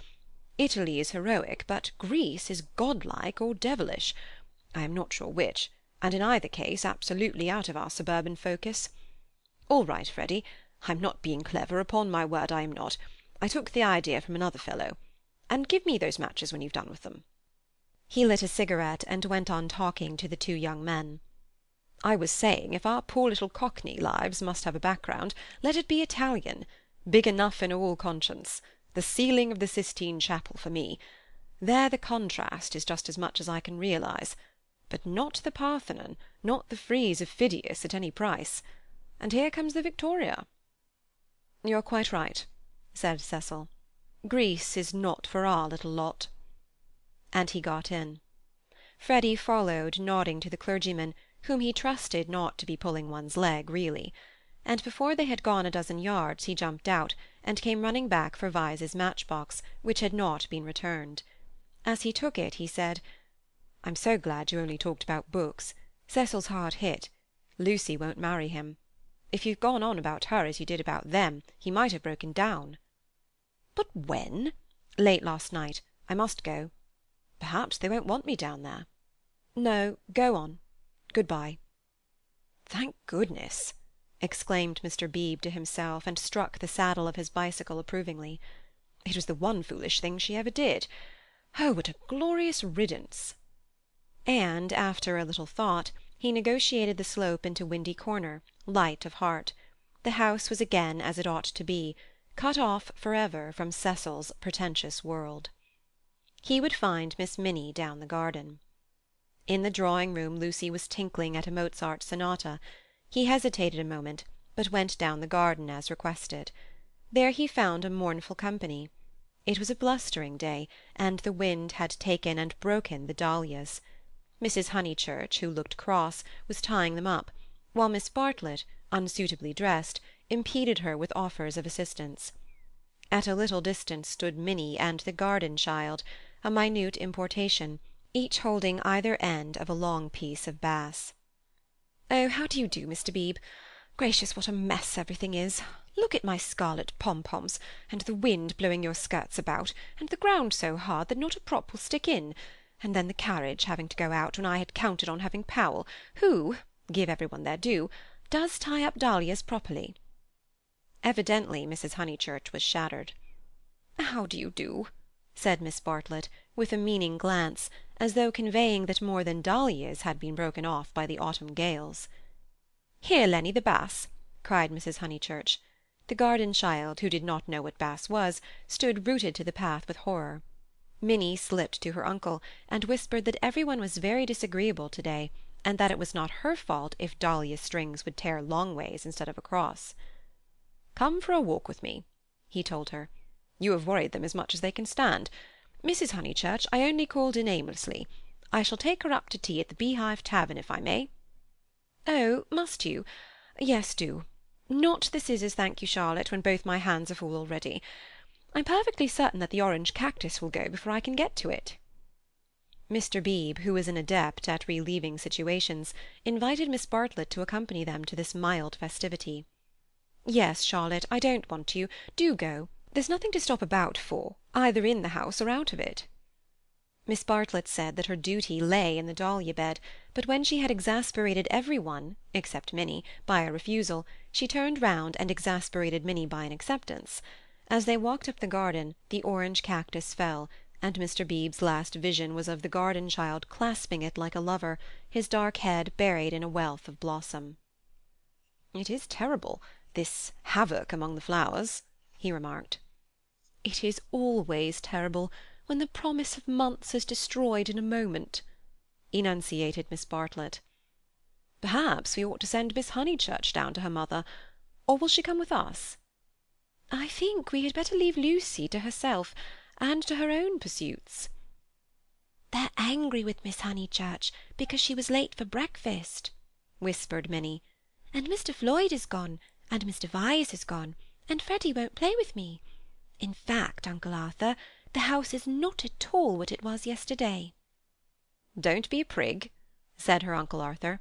"Go and put on your boots." He stepped into the drawing-room, where Lucy was still attentively pursuing the sonatas of Mozart. She stopped when he entered. "How do you do? Miss Bartlett and Minnie are coming with me to tea at the Beehive. Would you come too?" "I don't think I will, thank you." "No, I didn't suppose you would care too much." Lucy turned to the piano and struck a few chords. "How delicate those sonatas are," said Mr. Beebe, though at the bottom of his heart he thought them silly little things. Lucy passed into Schumann. "Miss Honeychurch." "Yes?" "I met them on the hill. Your brother told me." "Oh, did he?" She sounded annoyed. Mr. Beebe felt hurt, for he had thought that she would like him to be told. "I needn't say that it will go no further." "Mother, Charlotte, Cecil, Freddy, you," said Lucy, playing a note for each person who knew, and then playing a sixth note. "If you'll let me say so, I am very glad, and I am certain that you have done the right thing." "So I hoped other people would think, but they don't seem to." "I could see that Miss Bartlett thought it unwise." "So does Mother. Mother minds dreadfully." "I am very sorry for that," said Mr. Beebe with feeling. Mrs. Honeychurch, who hated all changes, did mind, but not nearly as much as her daughter pretended, and only for the minute. It was really a ruse of Lucy's to justify her despondency, a ruse of which she was not herself conscious, for she was marching in the armies of darkness. "And Freddy minds." "Still, Freddy never hit it off with Vyse much, did he? I gathered that he disliked the engagement, and felt it might separate him from you." "Boys are so odd." Minnie could be heard arguing with Miss Bartlett through the floor. Tea at the Beehive apparently involved a complete change of apparel. Mr. Beebe saw that Lucy, very properly, did not wish to discuss her action, so after a sincere expression of sympathy he said, "I have had an absurd letter from Miss Allen. That was really what brought me over. I thought it might amuse you all." "How delightful," said Lucy in a dull voice. For the sake of something to do, he began to read her the letter. After a few words her eyes grew alert, and soon she interrupted him with, "Going abroad? When do they start?" "Next week, I gather." "Did Freddy say whether he was driving straight back?" "No, he didn't." "Because I do hope he won't go gossiping." So she did want to talk about her broken engagement. Always complacent, he put the letter away. But she at once exclaimed in a high voice, "Oh, do tell me more about the Miss Alans. How perfectly splendid of them to go abroad." "I want them to start from Venice and go in a cargo steamer down the Illyrian coast." She laughed heartily. "Oh, delightful! I wish they'd take me." "Has Italy filled you with the fever of travel?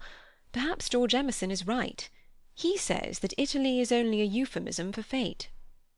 "Oh, not Italy, but Constantinople. I have always longed to go to Constantinople. Constantinople is practically Asia, isn't it?"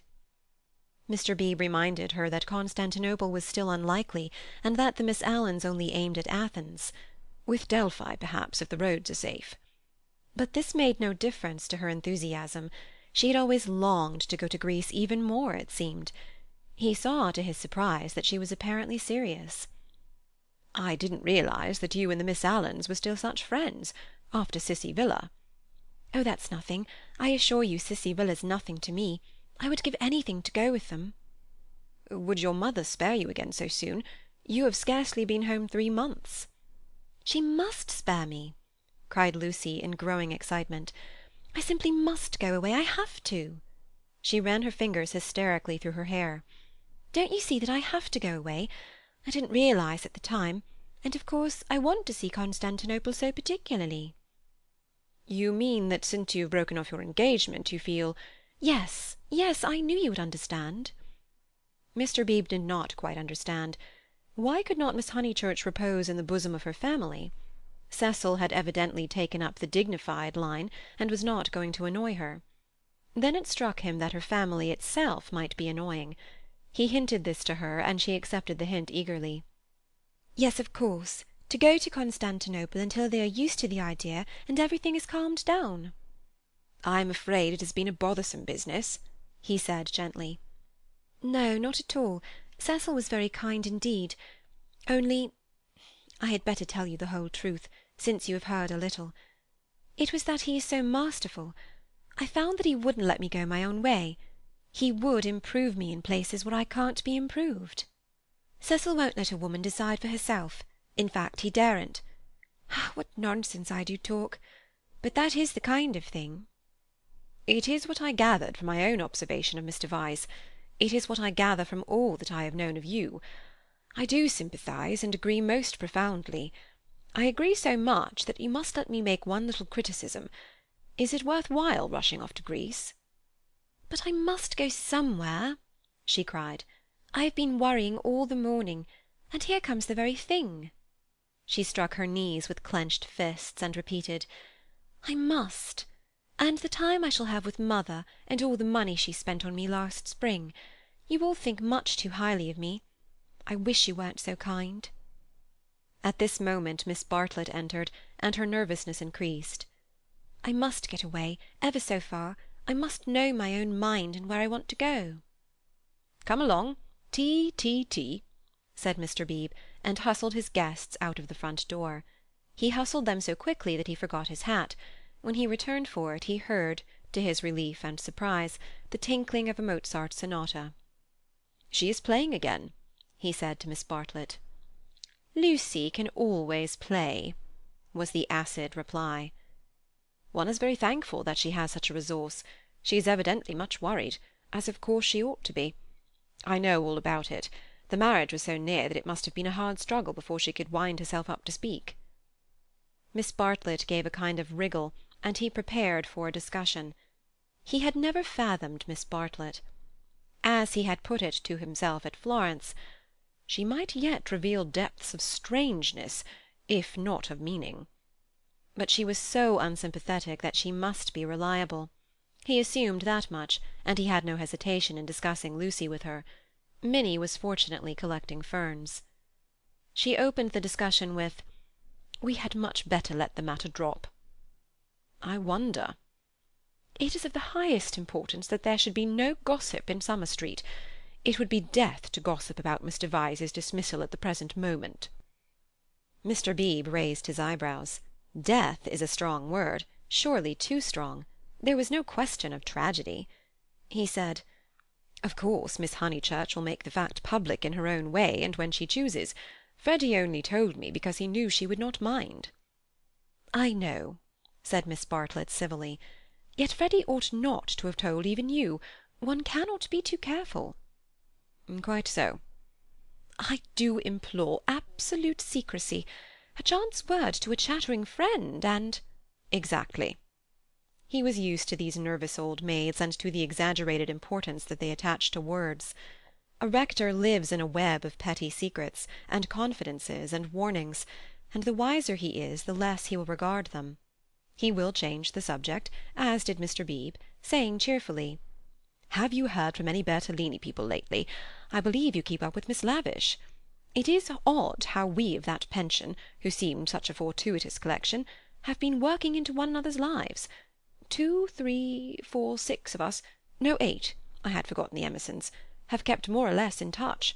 We really must give the Signora a testimonial." And, Miss Bartlett not favouring the scheme, they walked up the hill in a silence which was only broken by the rector naming some fern. On the summit they paused. The sky had grown wilder since he stood there last hour, giving to the land a tragic greatness that is rare in Surrey. Grey clouds were charging across tissues of white, which stretched and shredded and tore slowly, until through their final layers there gleamed a hint of the disappearing blue. Summer was retreating. The wind roared, the trees groaned, yet the noise seemed insufficient for those vast operations in heaven. The weather was breaking up, breaking, broken, and it is a sense of the fit rather than of the supernatural that equips such crises with the salvos of angelic artillery. Mr. Beebe's eyes rested on Windy Corner, where Lucy sat, practising Mozart. No smile came to his lips, and changing the subject again, he said, "We shan't have rain, but we shall have darkness, so let us hurry on. The darkness last night was appalling." They reached the Beehive Tavern at about 5 o'clock. That amiable hostelry possesses a veranda, in which the young and the unwise do dearly love to sit, while guests of more mature years seek a pleasant sanded room, and have tea at a table comfortably. Mr. Beebe saw that Miss Bartlett would be cold if she sat out, and that Minnie would be dull if she sat in, so he proposed a division of forces. They would hand the child her food through the window. Thus he was incidentally enabled to discuss the fortunes of Lucy. "I have been thinking, Miss Bartlett," he said, "and unless you very much object, I would like to reopen that discussion." She bowed. "Nothing about the past. I know little and care less about that. I am absolutely certain that it is to your cousin's credit. She has acted loftily and rightly, and it is like her gentle modesty to say that we think too highly of her. But the future. Seriously, what do you think of this Greek plan?" He pulled out the letter again. "I don't know whether you overheard, but she wants to join the Miss Allens in their mad career. It's all—I can't explain. It's wrong." Miss Bartlett read the letter in silence, laid it down, seemed to hesitate, and then read it again. "I can't see the point of it myself." To his astonishment she replied, "There I cannot agree with you. In it I spy Lucy's salvation." "Really? Now, why?" "She wanted to leave Windy Corner." "I know, but it seems so odd, so unlike her, so—I was going to say selfish." "It is natural, surely, after such painful scenes, that she should desire a change." Here apparently was one of those points that the male intellect misses. Mr. Beebe exclaimed, "So she says herself, and since another lady agrees with her, I must own that I am partially convinced. Perhaps she must have a change. I have no sisters, and I don't understand these things. But why need she go as far as Greece?" "You may well ask that," replied Miss Bartlett, who was evidently interested, and had almost dropped her evasive manner. "Why Greece? What is it, Minnie dear? Jam? Why not Tunbridge Wells? Oh, Mr. Beebe, I had a long and most unsatisfactory interview with dear Lucy this morning. I cannot help her. I will say no more. Perhaps I have already said too much. I am not to talk, a point on which she is almost bitter. I am not to talk. I wanted her to spend 6 months with me at Tunbridge Wells, and she refused." Mr. Beebe poked at a crumb with his knife. "But my feelings are of no importance. I know too well that I get on Lucy's nerves. Our tour was a failure. She wanted to leave Florence, and when we got to Rome she did not want to be in Rome, and all the time I felt that I was spending her mother's money. Let us keep to the future, though," interrupted Mr. Beebe. "I want your advice." "Very well," said Charlotte, with a choky abruptness that was new to him, though familiar to Lucy. "I, for one, will help her go to Greece. Will you?" Mr. Beebe considered. "It is absolutely necessary," she continued, lowering her veil and whispering through it with a passion, an intensity that surprised him. "I know, I know." The darkness was coming on, and he felt that this odd woman really did know. "She must not stop here a moment, and we must keep quiet till she goes. I trust that the servants know nothing. Afterwards—but I may have said too much already.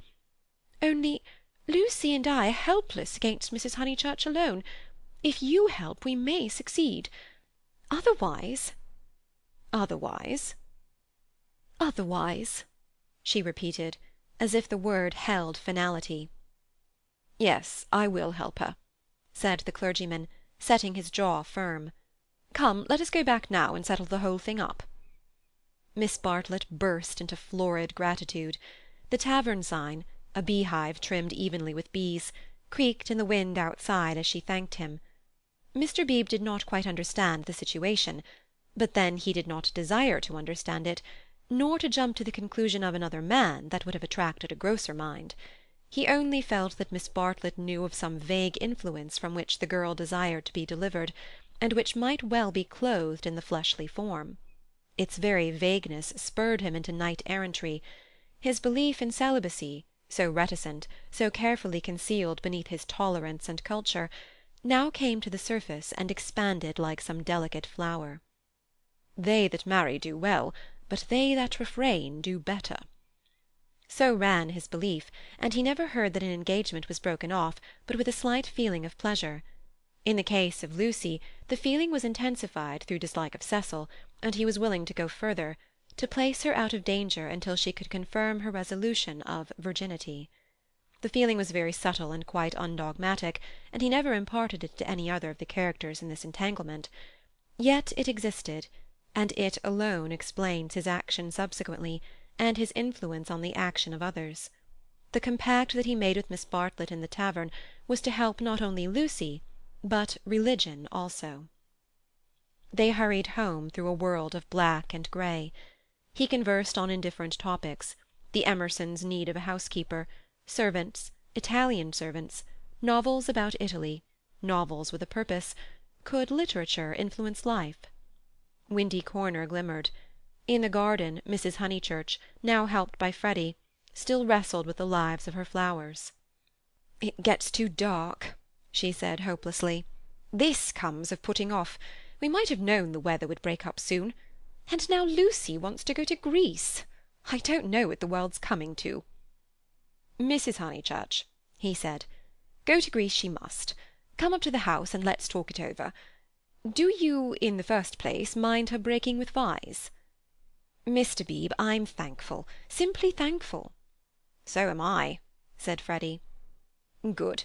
Now come up to the house." They conferred in the dining-room for half an hour. Lucy would never have carried the Greek scheme alone.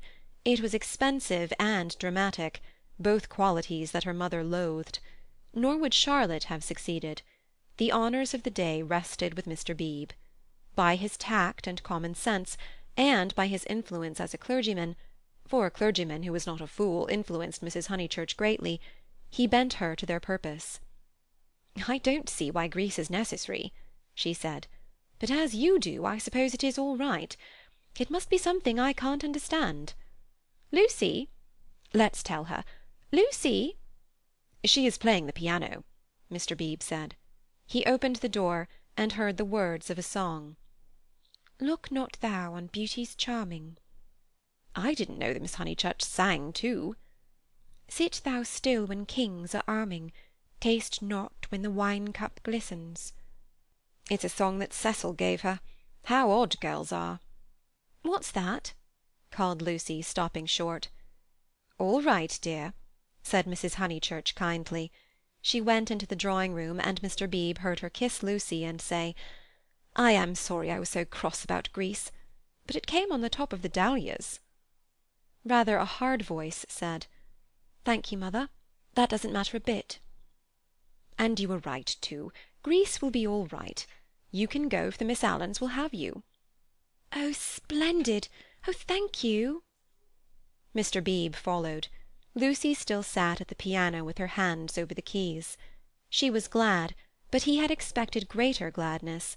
Her mother bent over her. Freddy, to whom she had been singing, reclined on the floor with his head against her, and an unlit pipe between his lips. Oddly enough, the group was beautiful. Mr. Beebe, who loved the art of the past, was reminded of a favourite theme, the Santa Conversazione, in which people who care for one another are painted chatting together about noble things, a theme neither sensual nor sensational, and therefore ignored by the art of to-day. Why should Lucy want either to marry or travel when she had such friends at home? "Taste not when the wine-cup glistens, speak not when the people listens," she continued. "Here's Mr. Beebe." "Mr. Beebe knows my rude ways." "It's a beautiful song, and a wise one," said he. "Go on." "It isn't very good," she said listlessly. "I forget why. Harmony or something." "I suspected it was unscholarly. It's so beautiful." "The tune's right enough," said Freddy, "but the words are rotten. Why throw up the sponge?" "How stupidly you talk," said his sister. The Santa Conversazione was broken up. After all, there was no reason that Lucy should talk about Greece or thank him for persuading her mother, so he said good-bye. Freddy lit his bicycle lamp for him in the porch, and with his usual felicity of phrase said, "This has been a day and a half." "Stop thine ear against the singer." "Wait a minute, she is finishing." "From the red gold keep thy finger, vacant heart and hand and eye, easy live and quiet die." "I love weather like this," said Freddy. Mr. Beebe passed into it. The two main facts were clear. She had behaved splendidly, and he had helped her. He could not expect to master the details of so big a change in a girl's life. If here and there he was dissatisfied or puzzled, he must acquiesce. She was choosing the better part. "Vacant heart and hand and eye." Perhaps the song stated the better part rather too strongly. He half fancied that the soaring accompaniment, which he did not lose in the shout of the gale, really agreed with Freddy, and was gently criticizing the words that it adorned. "Vacant heart and hand and eye, easy live and quiet die." However, for the fourth time, Windy Corner lay poised below him, now as a beacon in the roaring tides of darkness. End of chapter 18.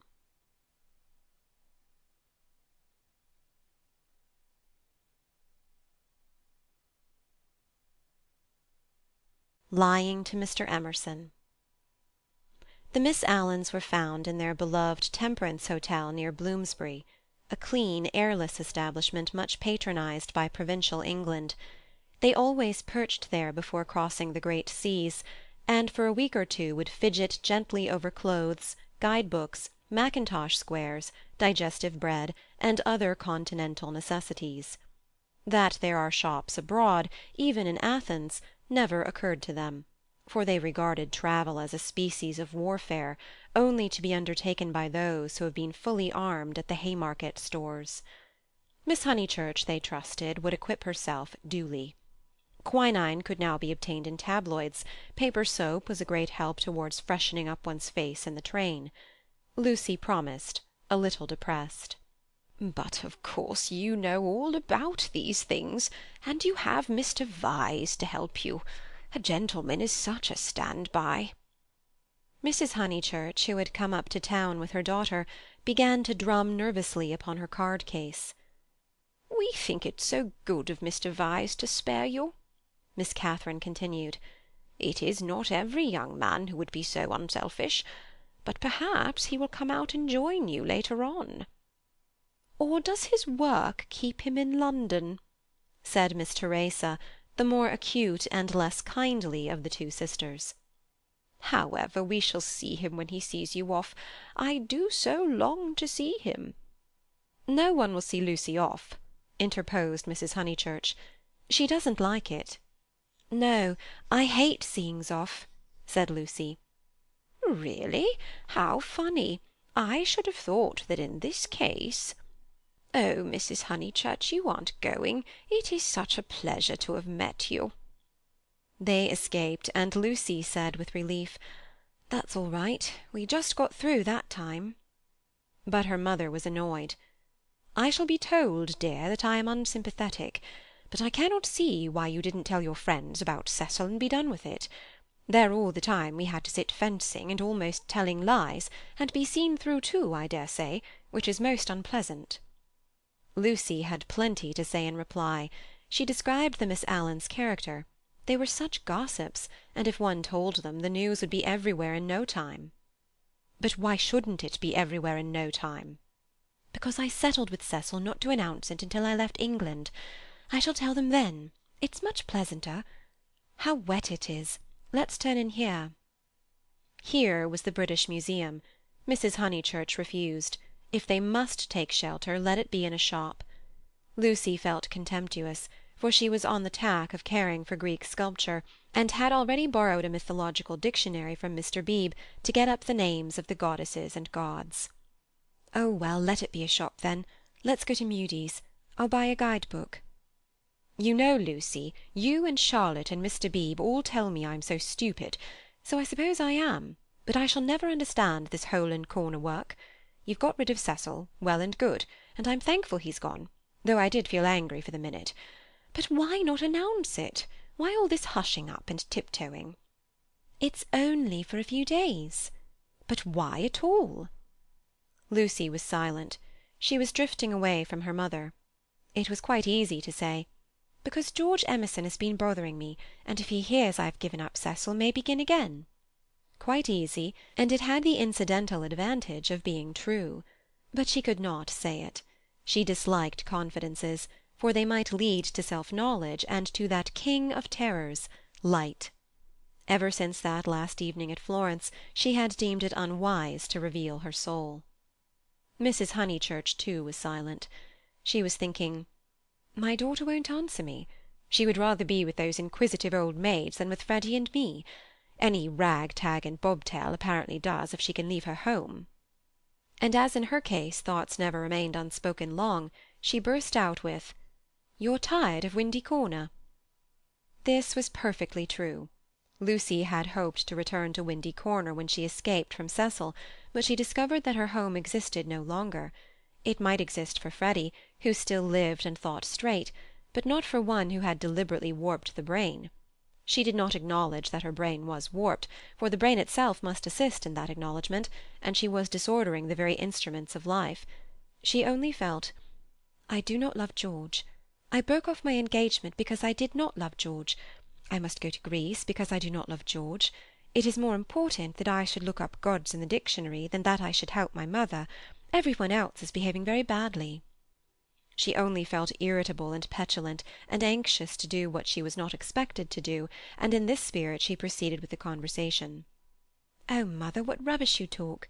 Of course I'm not tired of Windy Corner." "Then why not say so at once, instead of considering half an hour first?" She laughed faintly. "Half a minute would be nearer." "Perhaps you would like to stay away from your home altogether?" "Hush, mother! People will hear you." For they had entered Mudie's. She bought Baedeker, and then continued, "Of course I want to live at home, but as we are talking about it, I may as well say that I shall want to be away in the future more than I have been. You see, I come into my money next year." Tears came into her mother's eyes. Driven by nameless bewilderment, by what is in older people termed eccentricity, Lucy determined to make the point clear.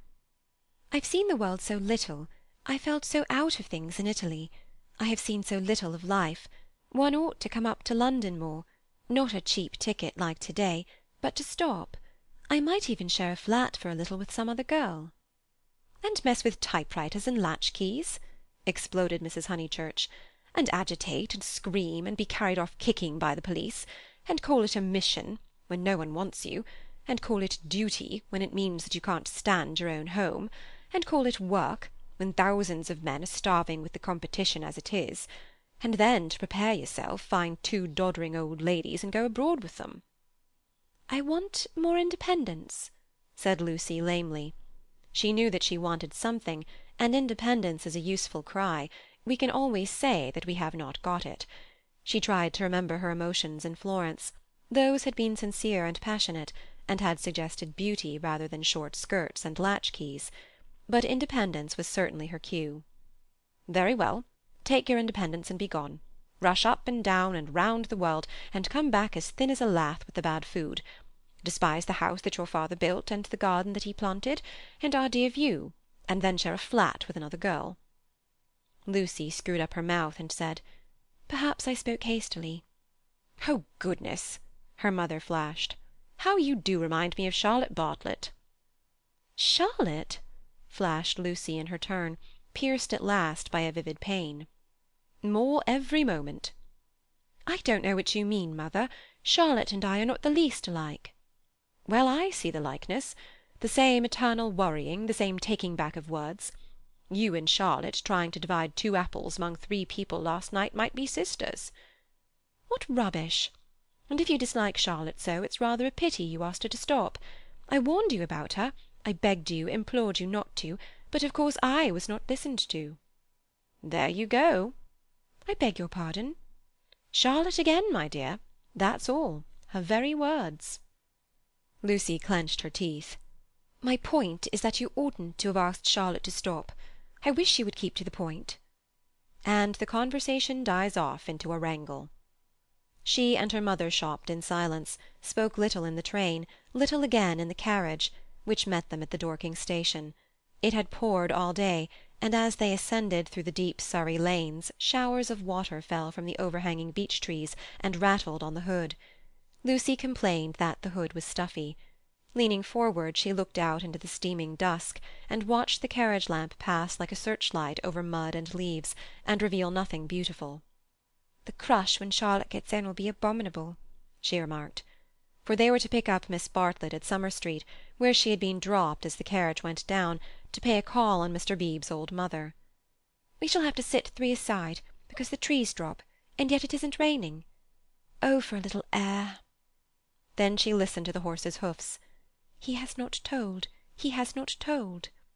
That melody was blurred by the soft road. "Can't we have the hood down?" she demanded, and her mother, with sudden tenderness, said, "Very well, old lady, stop the horse." And the horse was stopped, and Lucy and Powell wrestled with the hood, and squirted water down Mrs. Honeychurch's neck. But now that the hood was down, she did see something that she would have missed. There were no lights in the windows of Cissy Villa, and round the garden gate she fancied she saw a padlock. "Is that house to let again, Powell?" she called. "Yes, miss," he replied. "Have they gone?" "It's too far out to town for the young gentleman, and his father's rheumatism has come on, so he can't stop on alone, so they are trying to let furnished," was the answer. "They have gone, then?" "Yes, miss, they have gone." Lucy sank back. The carriage stopped at the rectory. She got out to call for Miss Bartlett. So the Emersons had gone, and all this bother about Greece had been unnecessary. Waste. That word seemed to sum up the whole of life. Wasted plans, wasted money, wasted love, and she had wounded her mother. Was it possible that she had muddled things away? Quite possible. Other people had. When the maid opened the door she was unable to speak, and stared stupidly into the hall. Miss Bartlett at once came forward, and after a long preamble asked a great favour. Might she go to church? Mr. Beebe and his mother had already gone, but she had refused to start until she had obtained her hostess's full sanction, for it would mean keeping the horse waiting a good 10 minutes more. "Certainly," said the hostess wearily. "I forgot it was Friday. Let's all go. Powell can go round to the stables." "Lucy, dearest." "No church for me, thank you." A sigh, and they departed. The church was invisible, but up in the darkness to the left there was a hint of colour. This was a stained window, through which some feeble light was shining, and when the door opened Lucy heard Mr. Beebe's voice running through the litany to a minute congregation. Even their church, built upon the slope of the hill so artfully, with its beautiful raised transept and its spire of silvery shingle, even their church had lost its charm, and the thing one never talked about, religion, was fading like all the other things. She followed the maid into the rectory. Would she object to sitting in Mr. Beebe's study? There was only that one fire. She would not object. Someone was there already, for Lucy heard the words, "A lady to wait, sir." Old Mr. Emerson was sitting by the fire, with his foot upon a gout-stool. "Oh, Miss Honeychurch, that you should come!" he quavered, and Lucy saw an alteration in him since last Sunday. Not a word would come to her lips. George she had faced, and could have faced again, but she had forgotten how to treat his father. "Miss Honeychurch, we are so sorry. George is so sorry. He thought he had a right to try. I cannot blame my boy, and yet I wish he had told me first. He ought not to have tried. I knew nothing about it at all." If only she could remember how to behave. He held up his hand. "But you must not scold him." Lucy turned her back and began to look at Mr. Beebe's books. "I taught him," he quavered, "to trust in love. I said, when love comes, that is reality. I said, passion does not blind. No, passion is sanity, and the woman you love, she is the only person you will ever really understand." He sighed. "True, everlastingly true, though my day is over, and though there is the result. Poor boy! He is so sorry. He said that he knew it was madness when you brought your cousin in, that whatever you felt, you did not mean. Yet—" His voice gathered strength. He spoke out to make certain. "Miss Honeychurch, do you remember Italy?" Lucy selected a book, a volume of Old Testament commentaries. Holding it up to her eyes, she said, "I have no wish to discuss Italy or any subject connected with your son." "But do you remember it?" "He has misbehaved himself from the first." "I only was told that he loved you last Sunday. I never could judge behaviour. I suppose he has." Feeling a little steadier, she put the book back and turned round to him. His face was drooping and swollen, but his eyes, though they were sunken deep, gleamed with a child's courage. "Why, he has behaved abominably," she said. "I am glad he is sorry. Do you know what he did?" "Not abominably," was the gentle correction. "He only tried what he should not have tried. You have all you want, Miss Honeychurch. You are going to marry the man you love. Do not go out of George's life saying he is abominable." "No, of course," said Lucy, ashamed at the reference to Cecil. "Abominable is too strong a word. I am sorry I used it about your son. I think I will go to church after all. My mother and cousin have gone. I shall not be so very late."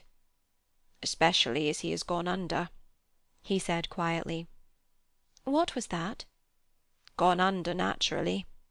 He beat his palms together in silence. His head fell on his chest. "I don't understand." "As his mother did." "But, Mr. Emerson, what are you talking about?" "When I wouldn't have George baptized," said he. Lucy was frightened. "And she agreed that baptism was nothing, but he caught that fever when he was 12, and she turned round. She thought it a judgment." He shuddered. "Oh, horrible, when we had given up that sort of thing and broken away from her parents. Oh, horrible, worst of all, worse than death, when you have made a little clearing in the wilderness, planted your little garden, let in your sunlight, and then the weeds creep in again. A judgment. And our boy had typhoid because no clergyman had dropped water on him in church. Is it possible, Miss Honeychurch? Shall we slip back into the darkness forever?" "I don't know," gasped Lucy. "I don't understand this sort of thing.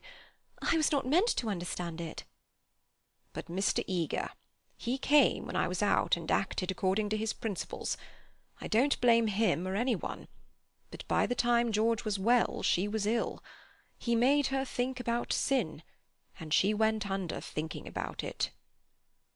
It was thus that Mr. Emerson had murdered his wife in the sight of God.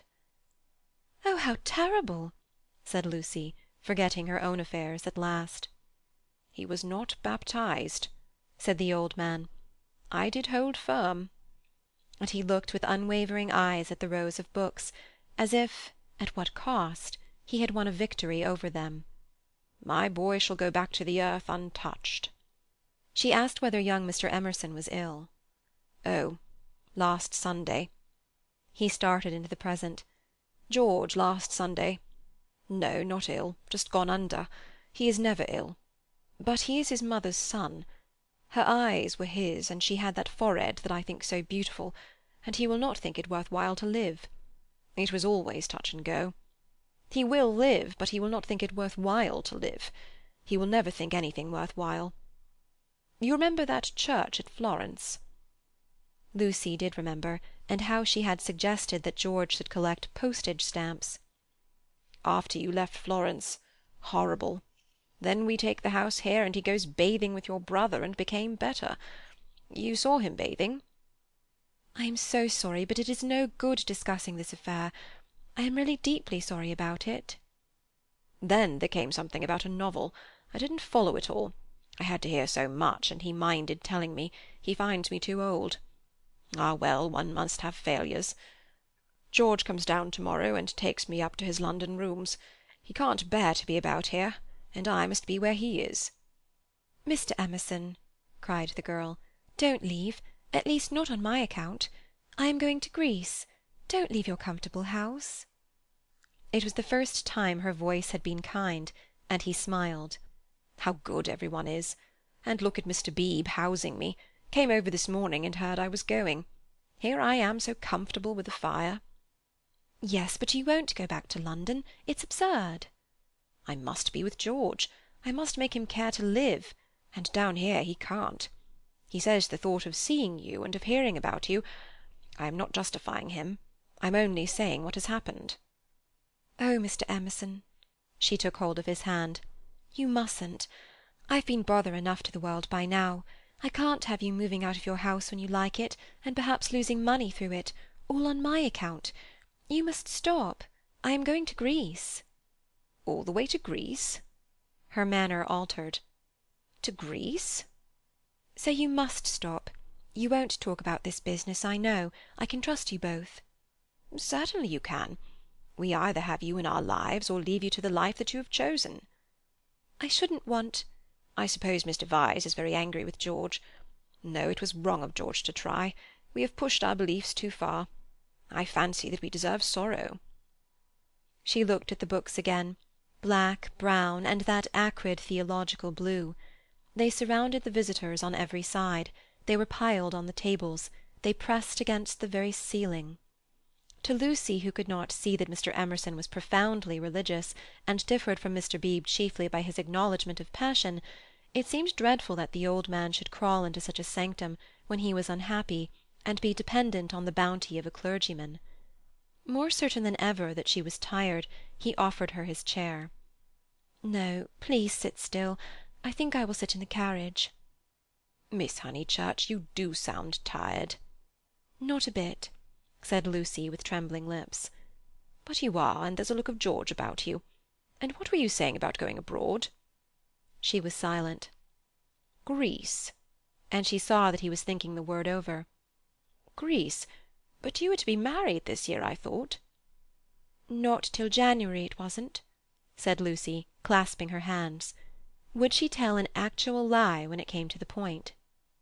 "I suppose that Mr. Vyse is going with you. I hope it isn't because George spoke that you are both going." "No."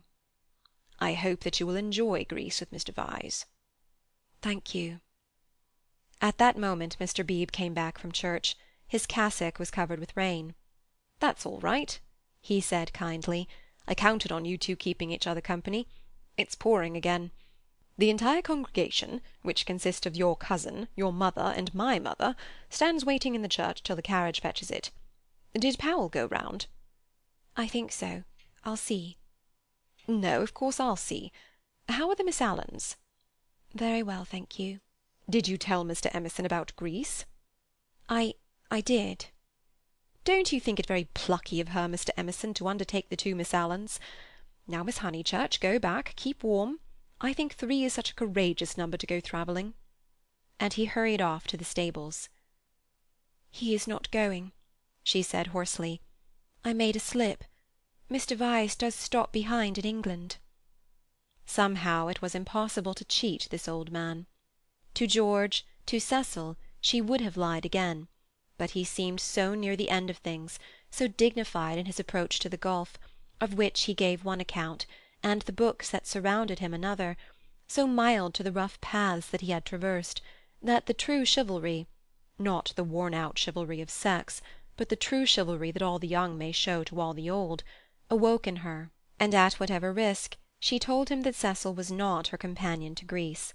And she spoke so seriously that the risk became a certainty, and he, lifting his eyes, said, "You are leaving him? You are leaving the man you love?" I had to." "Why, Miss Honeychurch? Why?" Terror came over her, and she lied again. She made the long convincing speech that she had made to Mr. Beebe, and intended to make to the world when she announced that her engagement was no more. He heard her in silence, and then said, "My dear, I am worried about you. It seems to me," dreamily, she was not alarmed, "that you are in a muddle." She shook her head. "Take an old man's word, there's nothing worse than a muddle in all the world. It is easy to face death and fate and the things that sound so dreadful. It is on my muddles that I look back with horror, on the things that I might have avoided. We can help one another but little. I used to think I could teach young people the whole of life, but I know better now, and all my teaching of George has come down to this: beware of muddles. Do you remember in that church when you pretended to be annoyed with me and weren't? Do you remember before when you refused the room with a view? Those were muddles, little but ominous, and I am fearing that you are in one now." She was silent. "Do trust me, Miss Honeychurch. Though life is very glorious, it is difficult." She was still silent. "Life," wrote a friend of mine, "is a public performance on the violin, in which you must learn the instrument as you go along. I think he puts it well. Man has to pick up the use of his functions as he goes along, especially the function of love." Then he burst out excitedly. "That's it! That's what I mean! You love George!"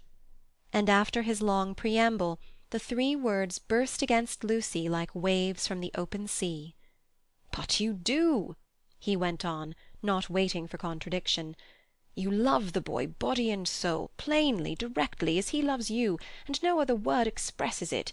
You won't marry the other man for his sake." "How dare you?" gasped Lucy, with the roaring of waters in her ears. "Oh, how like a man! I mean to suppose that a woman is always thinking about a man." "But you are."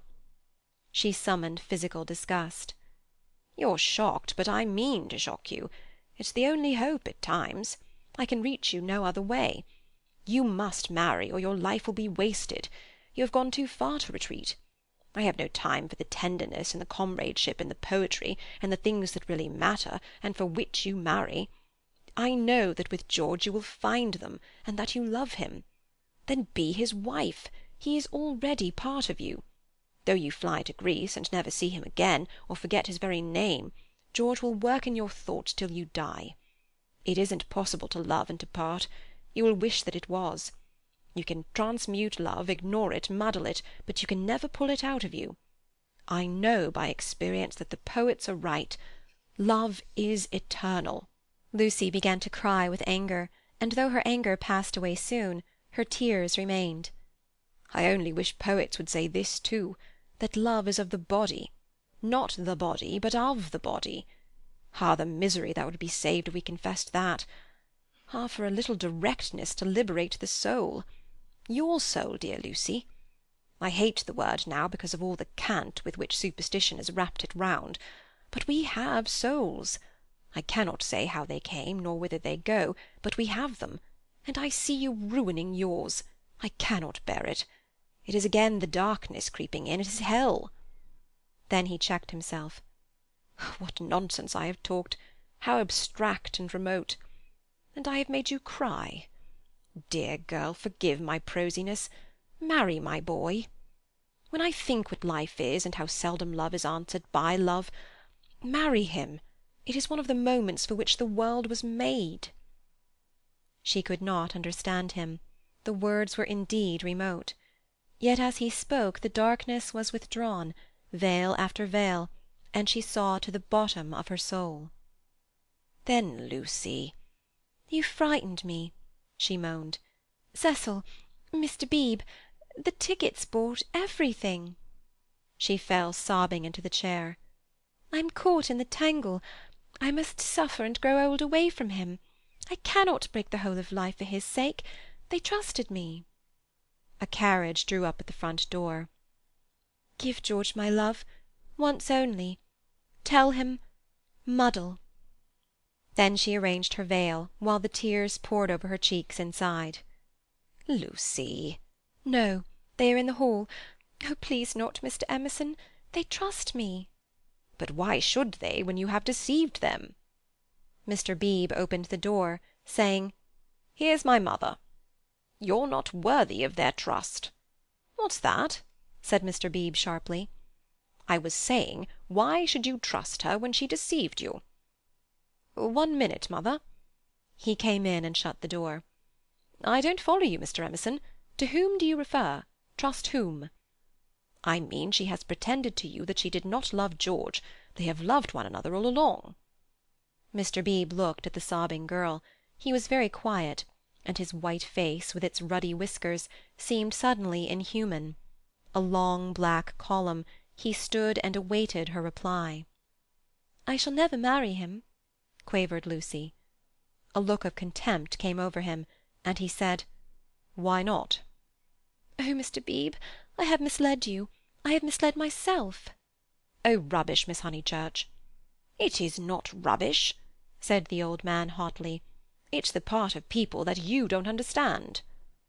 Mr. Beebe laid his hand on his shoulder pleasantly. "Lucy! Lucy!" called voices from the carriage. "Mr. Beebe, could you help me?" He looked amazed at the request, and said in a low, stern voice, "I am more grieved than I can possibly express. It is lamentable, lamentable, incredible." "What is wrong with the boy?" fired up the other again. "Nothing, Mr. Emerson, except that he no longer interests me. Marry George, Miss Honeychurch. He will do admirably." He walked out and left them. They heard him guiding his mother upstairs. "Lucy!" the voices called. She turned to Mr. Emerson in despair. But his face revived her. It was the face of a saint who understood. "Now it is all dark. Now beauty and passion seem never to existed. I know. But remember the mountains over Florence and the view.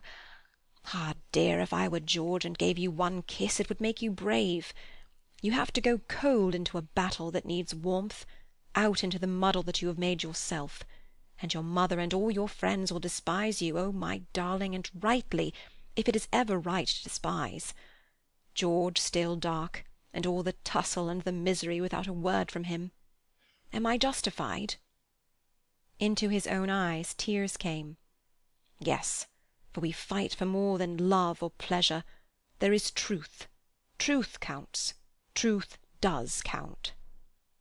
"You kiss me," said the girl. "You kiss me. I will try." He gave her a sense of deities reconciled, a feeling that, in gaining the man she loved, she would gain something for the whole world. Throughout the squalor of her homeward drive—she spoke at once—his salutation remained. He had robbed the body of its taint, the world's taunts of their sting. He had shown her the holiness of direct desire. She "never exactly understood," she would say in after years, "how he managed to strengthen her. It was as if he had made her see the whole of everything at once." End of chapter 19.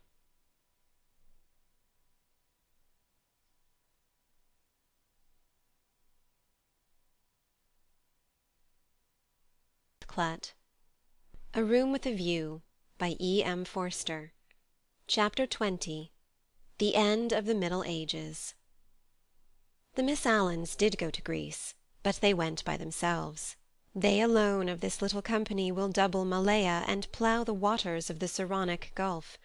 They alone will visit Athens and Delphi, and either shrine of intellectual song, that upon the Acropolis, encircled by blue seas, that under Parnassus, where the eagles build and the bronze charioteer drives undismayed towards infinity. Trembling, anxious, cumbered with much digestive bread, they did proceed to Constantinople, they did go round the world. The rest of us must be contented with a fair, but a less arduous goal. Italiam petimus. We return to the Pension Bertolini. George said it was his old room. "No, it isn't," said Lucy, "because it is the room I had, and I had your father's room. I forget why. Charlotte made me for some reason." He knelt on the tiled floor and laid his face in her lap. "George, you baby, get up." "Why shouldn't I be a baby?" murmured George. Unable to answer this question, she put down his sock, which she was trying to mend, and gazed out through the window. It was evening, and again the spring. "Oh, bother Charlotte," she said thoughtfully. "What can such people be made of?" "Same stuff as parsons are made of." "Nonsense." "Quite right. It is nonsense." "Now you get up off the cold floor, or you'll be starting rheumatism next. And you stop laughing and being so silly." "Why shouldn't I laugh?" he asked, pinning her with his elbows and advancing his face to hers. "What's there to cry at? Kiss me here." He indicated the spot where a kiss would be welcome. He was a boy, after all. When it came to the point, it was she who remembered the past, she into whose soul the iron had entered, she who knew whose this room had been last year. It endeared him to her strangely that he should sometimes be wrong. "Any letters?" he asked. "Just a line from Freddy." "Now, kiss me here, then here." Then, threatened with rheumatism, he strolled to the window, opened it, as the English will, and leant out. There was the parapet, there the river, there to the left the beginnings of the hills. The cab-driver, who at once saluted him with the hiss of a serpent, might be that very Phaeton who had set this happiness in motion 12 months ago. A passion of gratitude—all feelings grow to passions in the South—came over the husband, and he blessed the people and the things who had taken so much trouble about a young fool. He had helped himself, it is true, but how stupidly! All the fighting that mattered had been done by others, by Italy, by his father, by his wife. "Lucy, you come and look at the cypresses, and the church, whatever its name is, still shows." "San Miniato. I'll just finish your sock." "Signorino, domani faremo uno giro," called the cabman, with engaging certainty. George told him that he was mistaken. They had no money to throw away on driving. And the people who had not meant to help, the Miss Lavishes, the Cecils, the Miss Bartletts.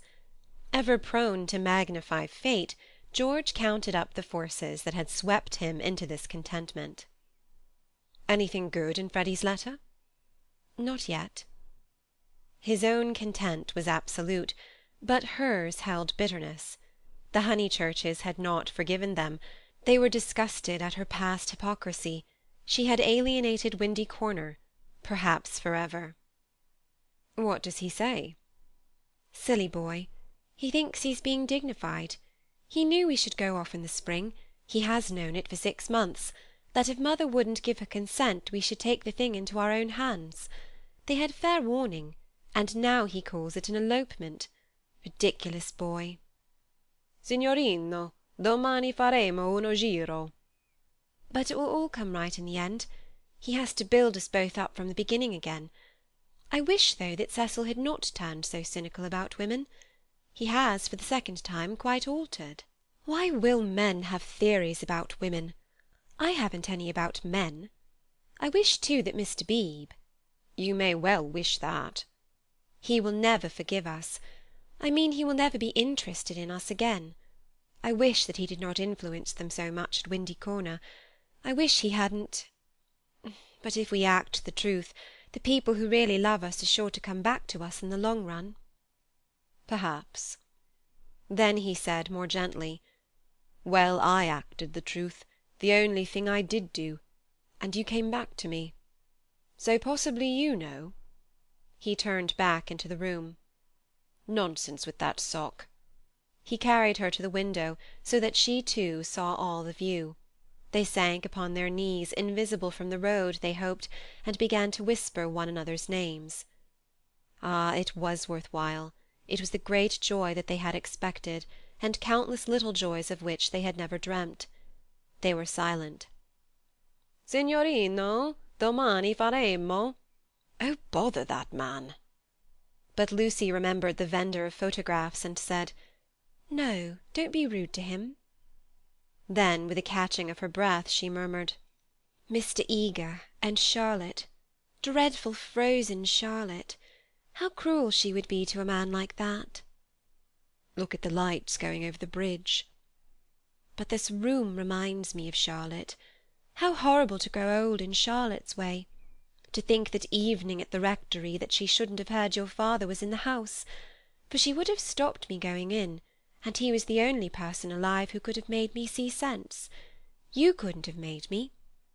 When I am very happy—" she kissed him. "I remember on how little it all hangs. If Charlotte had only known, she would have stopped me going in, and I should have gone to Silly Greece, and become different for ever." "But she did know," said George. "She did see my father, surely? He said so." "Oh no, she didn't see him. She was upstairs with old Mrs. Beebe, don't you remember? And then went straight to the church. She said so." George was obstinate again. "My father," said he, "saw her, and I prefer his word. He was dozing by the study fire, and he opened his eyes, and there was Miss Bartlett, a few minutes before you came in. She was turning to go as he woke up. He didn't speak to her." Then they spoke of other things, the desultory talk of those who have been fighting to reach one another, and whose reward is to rest quietly in each other's arms.